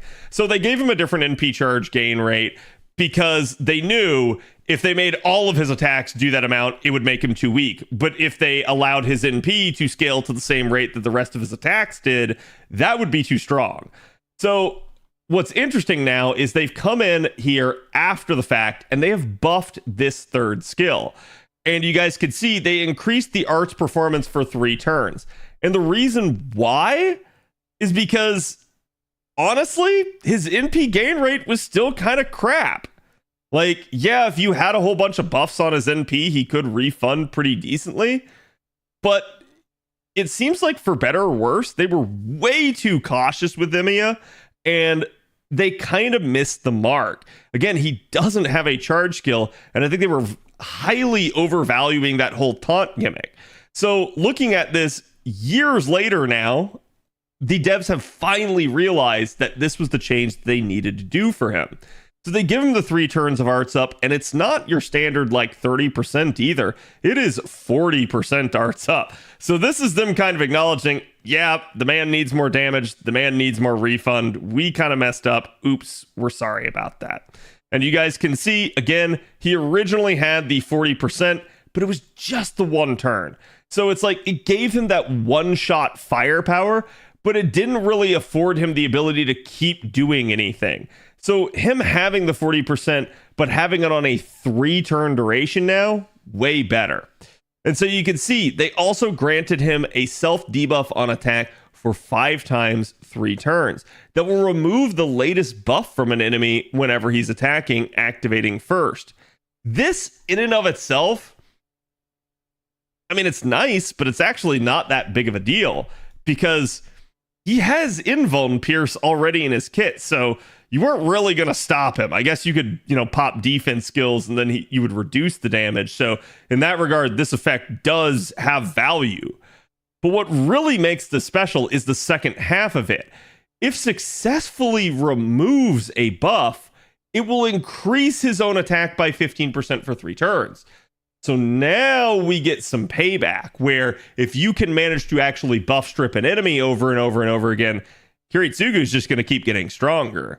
So especially on certain enemy fights where maybe the boss or the enemy that you're facing just keeps kind of spamming stuff, he's just going to be a hard counter to that. In the same way that someone like, say, Barghest can be in certain challenge scenarios.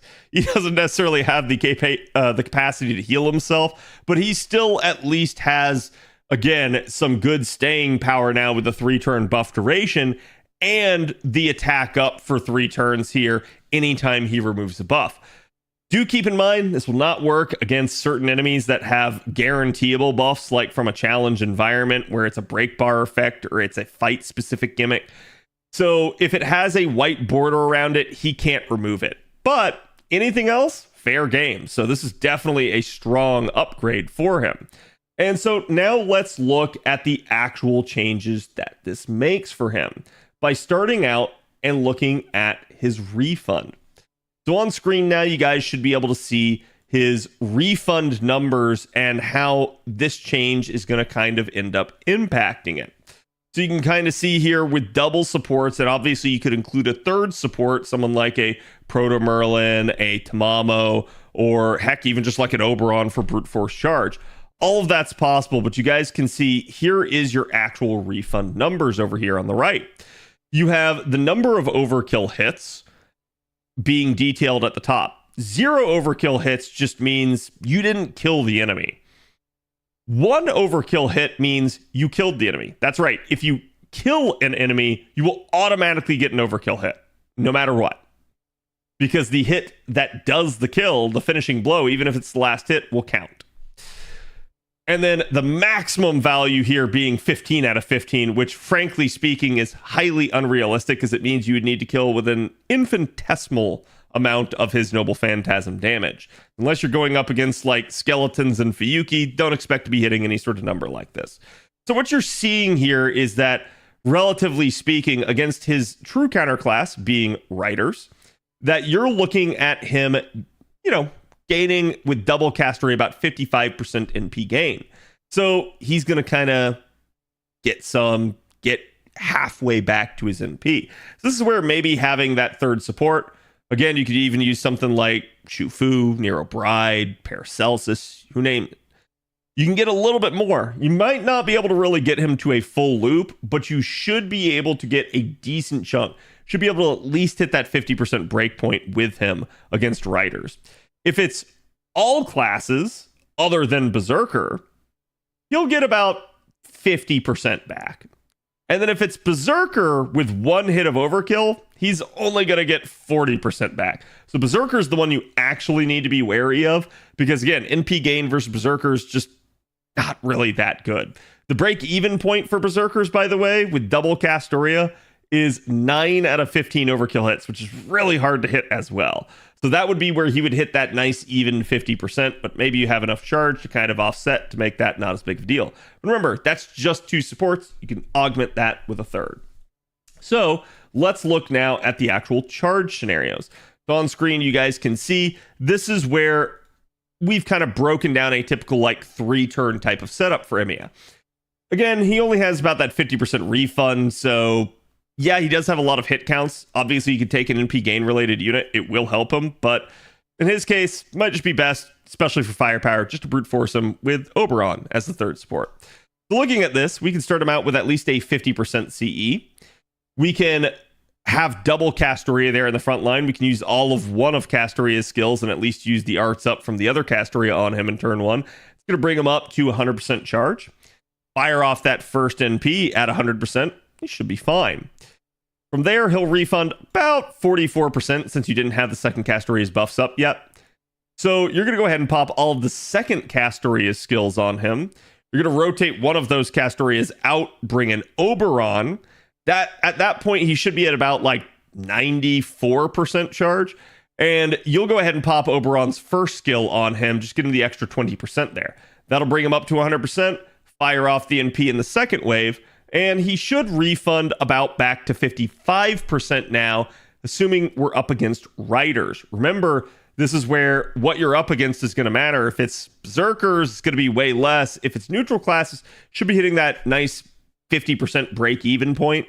But either way, you can pretty much expect that from this point, all you have to do to complete the loop is use Oberon's 50% charge and his third skill, maybe a Mystic Code attack buff, and then fire off the NP the last time. And that'll be how you'd complete a 3-turn loop using Kiritsugu. Taking a look at his raw numbers, though, you guys can see, obviously, the numbers themselves don't really change from the way the old buff worked because the amount of the arts up didn't change. What they did do, if you remember, was extend the duration of it. So this makes him stronger over time, but that's not going to be reflected here because we're not modeling a 3-turn. We're just showing you the servant under their own power against a neutral target with their own buffs in play. So at that point, we're just kind of showing you the NP values and kind of a normal scenario. But where it will scale is if you can manage to buff remove in a, like, say, challenge environment. There you go. Now you're getting a lot more scalability to it because each one of these is adding that 15% attack up for 3 turns. This will stay with him as he keeps looping his NP potentially. So right there, you guys can see if you do manage to have him an NP5, is 51k, almost 52k normal neutral damage there. But with even one buff, that starts jumping up to about 60k. Again, if you end up with 2 buffs removed, it's about 67, and 3 buffs removed, you're looking at about 75. Even with NP1, these numbers are still pretty respectable, but they will probably get outpaced by some of the higher rarity units you might have.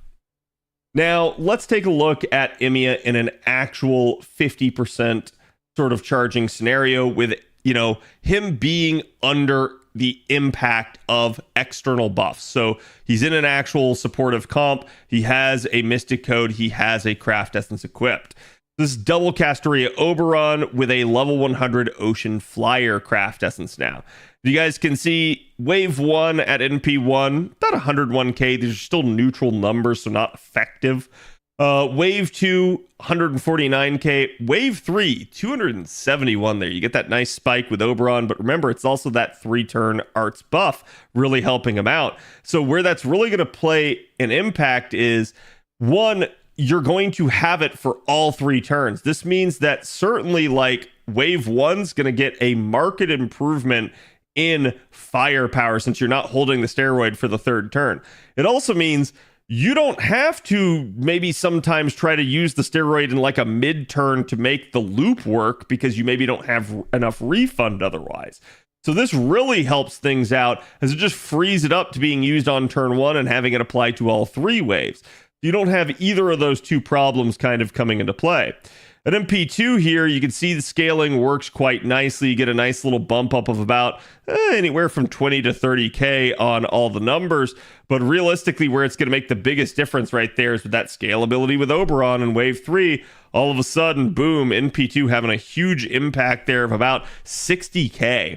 And then looking at NP5, you get almost a similar jump there with another increase of about 20 to 40k on the first 2 waves there, and another jump up of about another 60k going to 406k for NP5.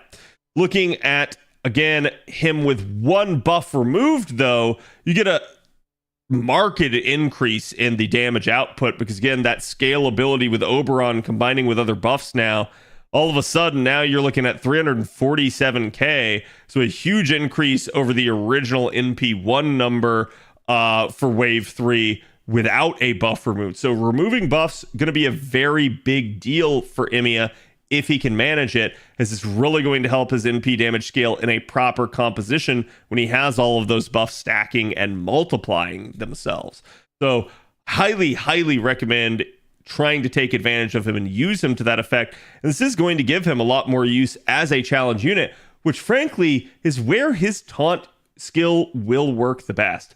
So let me know what you guys think about Emiya's new change and how you guys feel he can perform for you down the stretch. I'll be curious to hear you guys' thoughts. Also, who do you think the next buff on JP is going to be? Let me know, and I will make sure to read through your comments. Thank you all for watching. Don't forget to like and subscribe for more videos, and I will see you guys for the next one. Okay.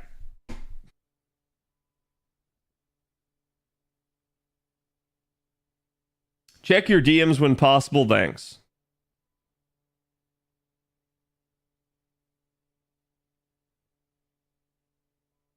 I...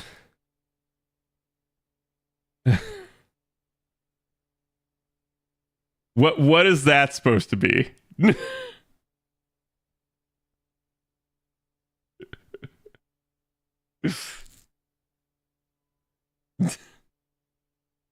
Another video down, Cad?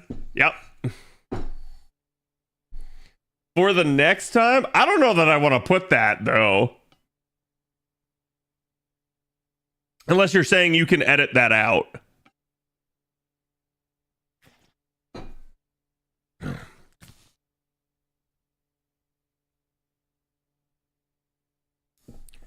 I see your Draco rolls went well. Well enough, right? Well enough. Okay. So now we've gone through those two. Chat, now we can get back to what you're really here for. After everything is said and done.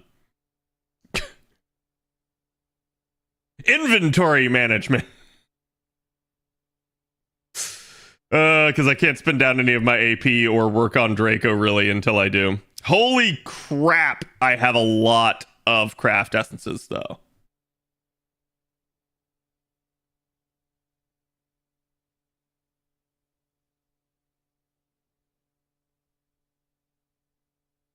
Well, chat, y'all are about to get some really, really, really nice MLBs on your support list. Not that, like, I feel like so many people rolled this one. Like, as opposed to, like, Chaldea Boys, it didn't feel like very many people rolled at all. This event, it seems like there's just a ton of people that did.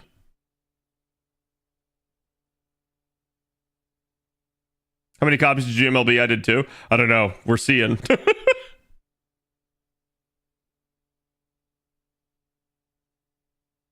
Let me get that one.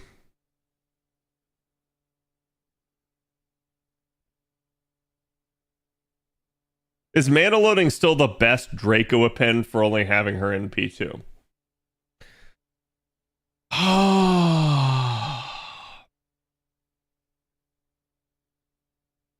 What's her third append?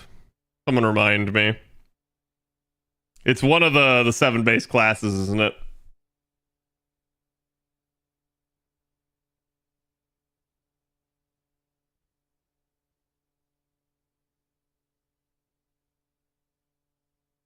Anti-cancer? Yeah.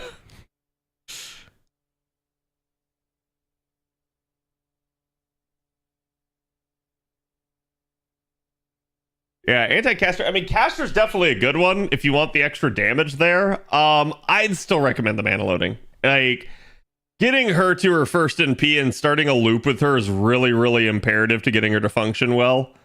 So to me, that's what I would rather do, but I don't really blame anyone if they want to do, like, the third append. And honestly, if you're using her in a challenge environment, 5th append's really nice too, so. And us failing the retweet campaign, yep. I do think there is some synergy there. So it looks like I got 4 MLBs. You know, it might have helped if I filtered this to just event Cs. Are any of these listed as equipped? No, but some of them are already locked.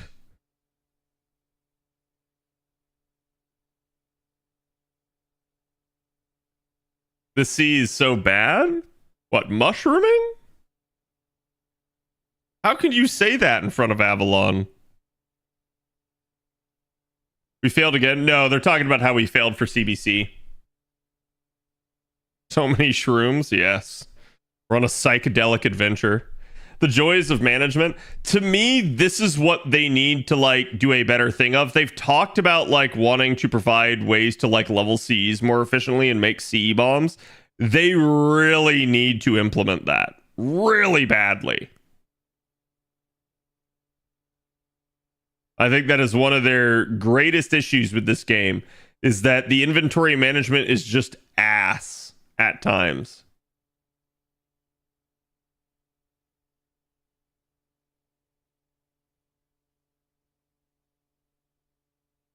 Yeah, CE management's always the worst part. That's why I started with it.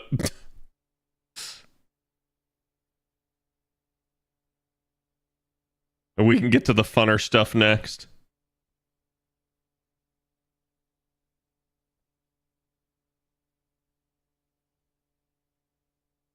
there is another one down there that's locked.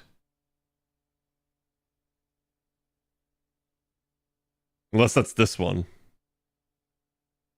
I don't know if it is or not. Oh, super suck.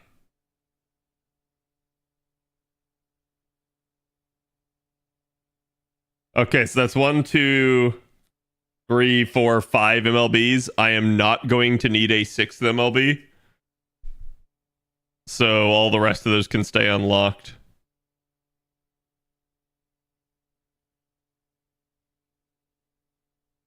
Because they are all going to the wood chipper. Why you wanna give me the run around? When do we get Satanta to level him up, by the way? When do we get Satanta? I thought it was pretty early. Like, I don't think you had to wait until the end.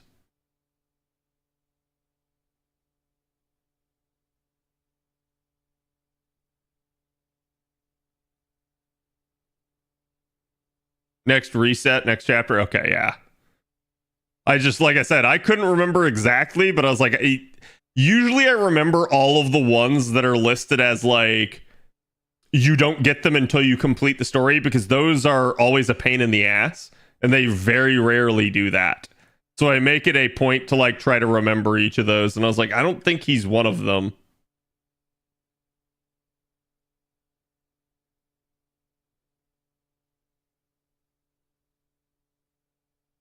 All right, so that's 1, 2, 3, 4 done. I have a 5th locked copy here.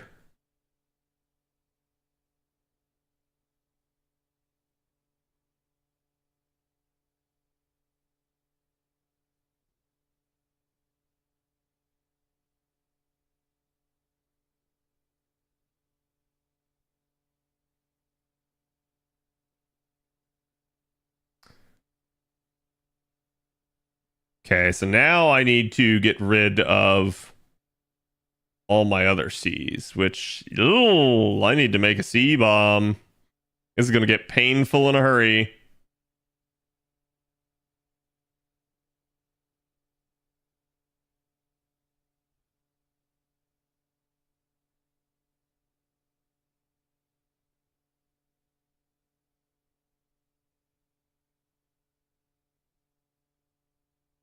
Okay, so I do still have 5, but there's one that's listed here as equipped.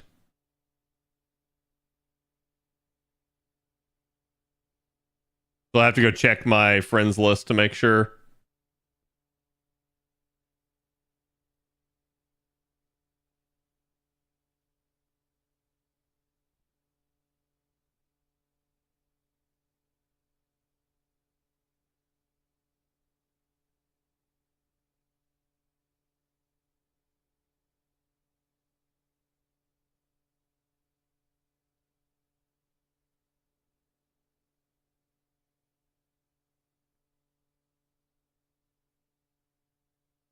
Okay, there we go. Yeah, I'll have to do some story reading to catch up, because I'm clearly behind at this point, but not a lot I can do when I can't, like, sit there and do a lot of reading at work.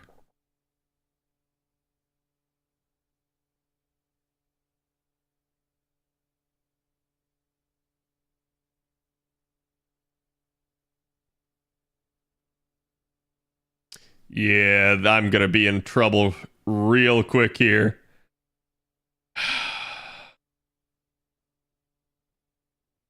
So basically the problem I'm having right now is I have way too many craft essences, and I only have this one CE bomb, and I can't get myself below.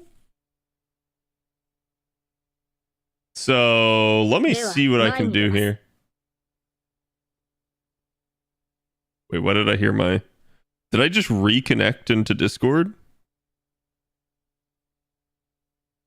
That was weird. Do you recommend Draco or Tiamat? Better question, Die. Are you gonna roll for Castoria Berserker? And did you roll for Cuckoo? Do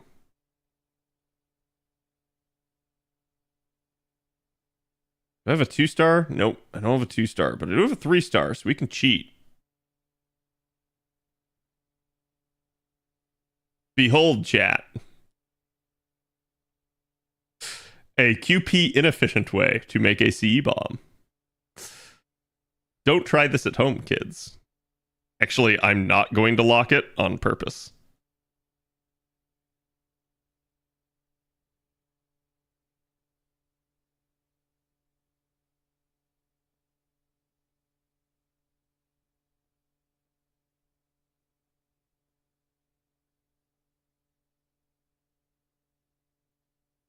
Don't have Cuckoo and Castoria still a long way ahead.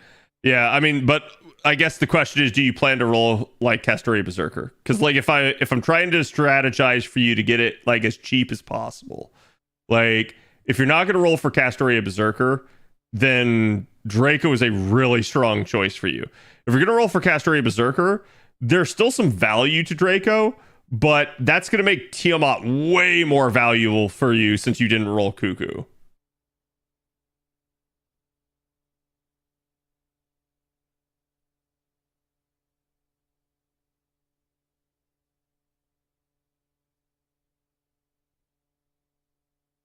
Okay. At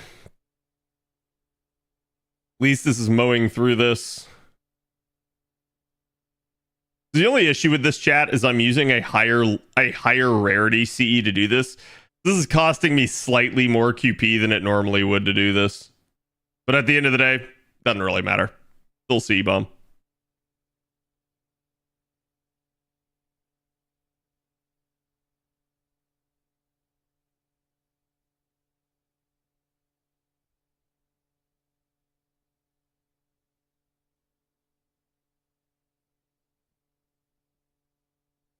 Okay. Almost there. I gotta do 2 more. Oh, you're shitting me.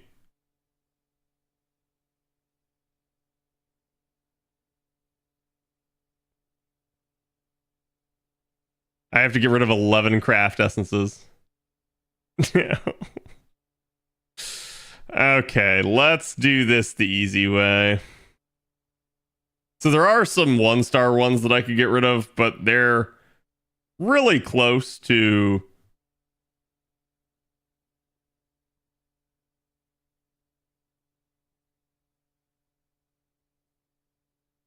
I need to save the event Cs. Manon need none of that. Those are new. I don't need that, or that.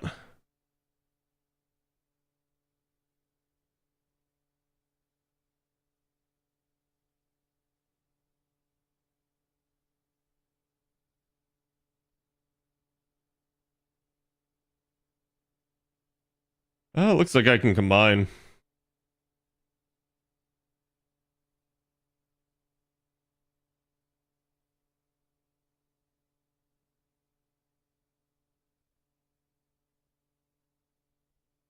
You could filter out event Cs. Oh no, it's fine. I'm just trying to do this as quickly as possible.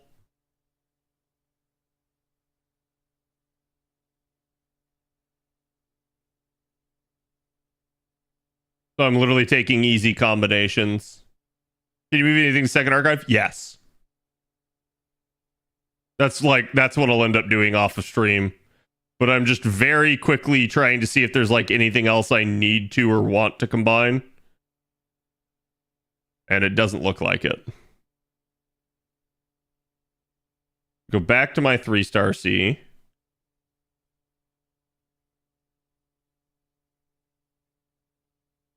Perfect.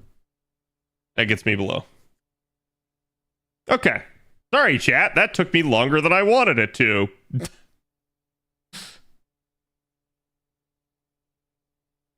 So now we've got that done. Let's go here first before we touch anything on the servant side of things. That was NP4, Clay. Okay. My instinct was right. I was like, man, I feel like that's NP4.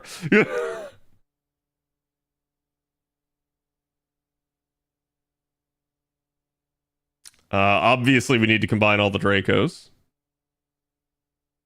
Make that one not new. Actually, this one is clearly the first one.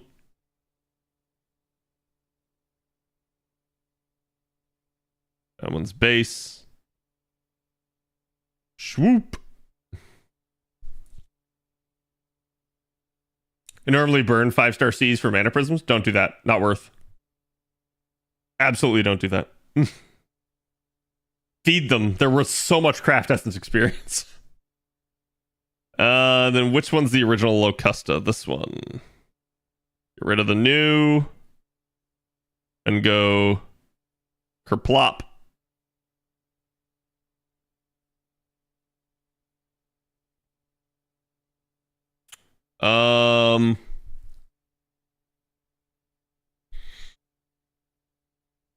Yeah, wow. So I did not have a maxed out Hephaestion still. So I need one more and then I'll have NP5 Hephaestion. That's good though. Like now my Hephaestion's high enough MP level that it'll be doing some solid damage for me.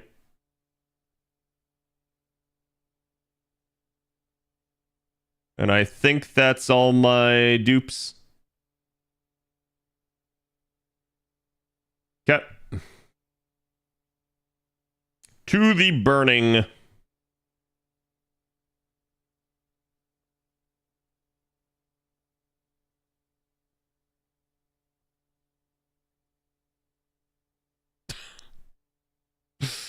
So much here. Doing a double check here real fast. Just a couple Locusta copies. There's the Marie Rider. There's the Tomoe. And there's the Diarmid. Okay. Kerplop. And now I should be able to level Draco. Wow, I have no foes. Okay.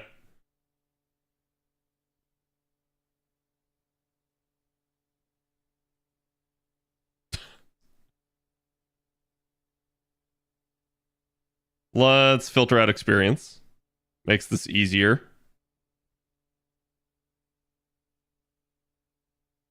Yep, we got a foe issue. So Locusta's gonna have to rot without some foes for a hot second.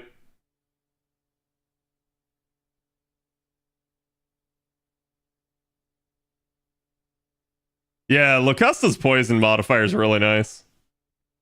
Okay, so she's greedy. She wants more.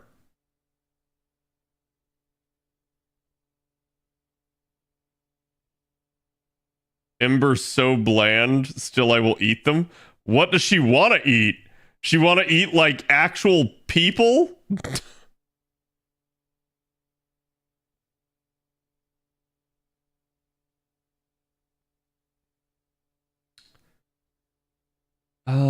Do we want to go straight into 5-star Embers?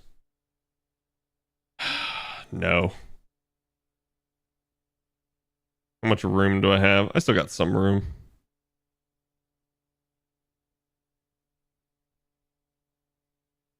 Whee! Okay. Straight to the end. How much time do I have? 137 days. That's still plenty of time.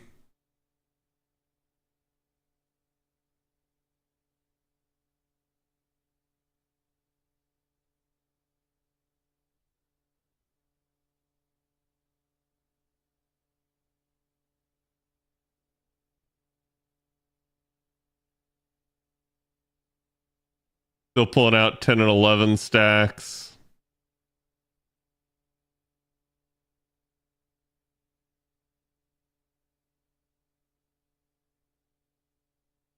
I've been letting the foe needs build up for that huge foe influx with OC. Not gonna matter. That'll happen after a lotto anyway, so I mean, like, you can do it, right? It's not gonna matter. One way or another, I'm burning foes. I'm surprised you sort by newest first, not oldest. I think it's literally me being lazy and, like, not changing that.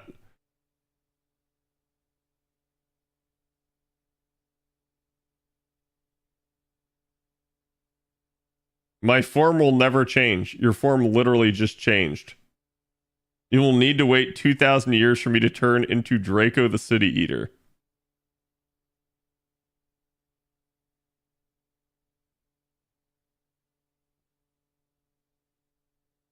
I guess you're right. I'll never change. Wait, shit. I changed.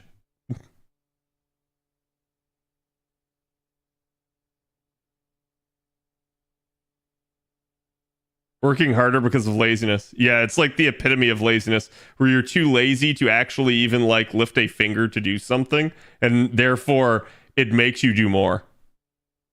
So you're right, it's not laziness, it's stupidity. How did you know? Earlier I just changed my dress. My fundamental appearance hasn't changed. So I'm warning you, stop here. No. I'm warning you, put a dress back on. Are you listening? Okay, so now we gotta go back, grab some more embers. So you want to know why I sort by oldest first? Because chat, behold, if there is anything in this present box that I don't want to accidentally touch, it is this. Therefore, this stays as far away from my fingers as possible, because that is the rainy day fund, so that I will never touch it.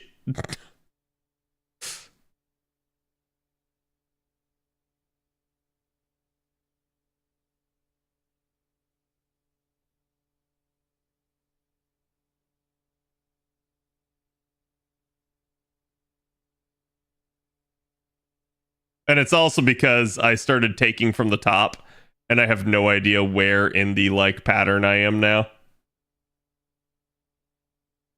I'll make you touch it? No, you won't. It's your stack of potions. Exactly. It's my mega elixirs.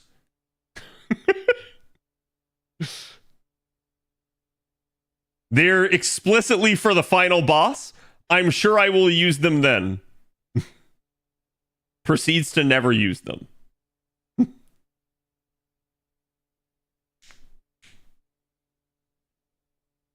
Yeah, that is the actual Final Fantasy trope. Saint Grass for Draco at stage 3 and further ascensions are sealed. Progress in the main quest now. They know what they're doing.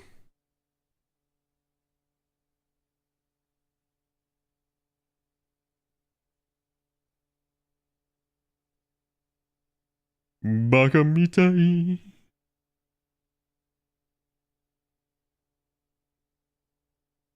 Let me in, quite literally. What if there's a super boss proceeds to not use it on the super boss? Yes. No, like, and that's always a thing in Final Fantasy 2. There's always some like after the main boss, bigger boss that like is an optional thing, and inevitably like you still don't use it. The only one that I remember using mega elixirs on, Final Fantasy X-2.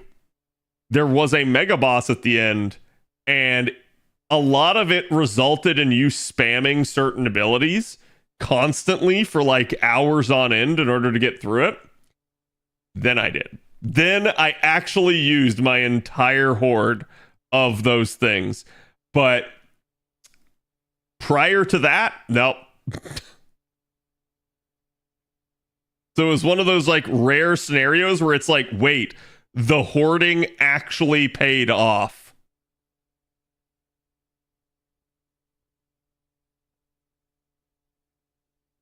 Bakamitai.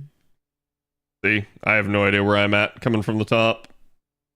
Like there.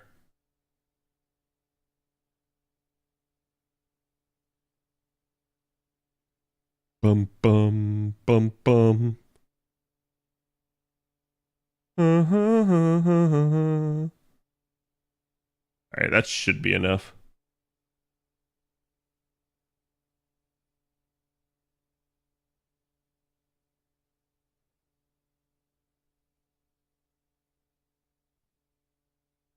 On your fourth copy, I got mine as well. Why didn't you say anything?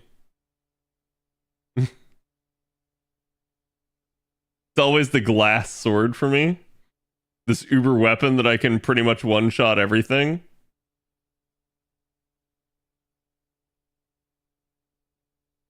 Yeah. Better save it. Yep. That's how it was for me whenever I played through Tears of the Kingdom. And Breath of the Wild. Like, if you ever have a weapon that's like really good, you just sit on it and you don't actually use it.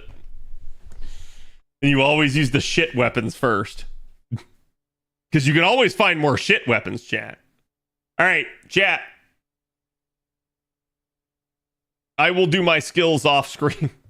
For skill order. First of all, in terms of like actually pressing the skills, you want to press them in the order of 1, 2, 3. Honestly, this is still the most important. You need the charge per turn. Lure the crap out of that. But this skill, damn good.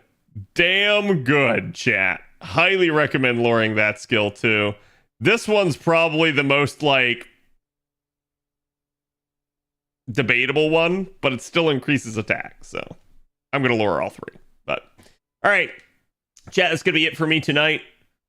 Like I said, I'll get all this updated, but I'm gonna go start heading to bed. Let me see who I'll be on.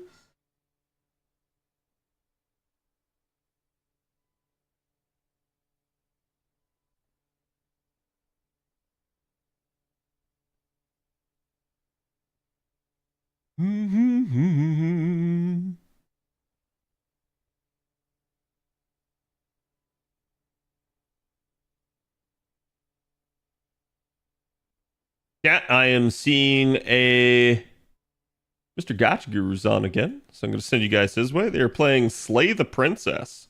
I said lay the princess, not slay the princess.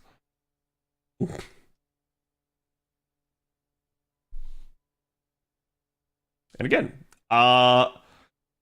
wait, today's Friday. Yeah, I'll probably be back tomorrow, chat. Maybe even FGO. We'll see. So, you know, maybe rare weekend FGO stream. It depends on what I'm going to be doing. But if not, it'll be variety. I got to work tomorrow. So it is what it is. But yeah, hope you guys enjoyed the rolls. They will not be my last NP5 rolls of the year. And again, as always, check me out on YouTube. Check out both channels. Again, like I said, the second channel in particular, the CAD Plays channel. Channel really helps me out if you guys can subscribe to it. But again, go give Mr. Gacha Grooves my love. I'll be back tomorrow. Have a good one.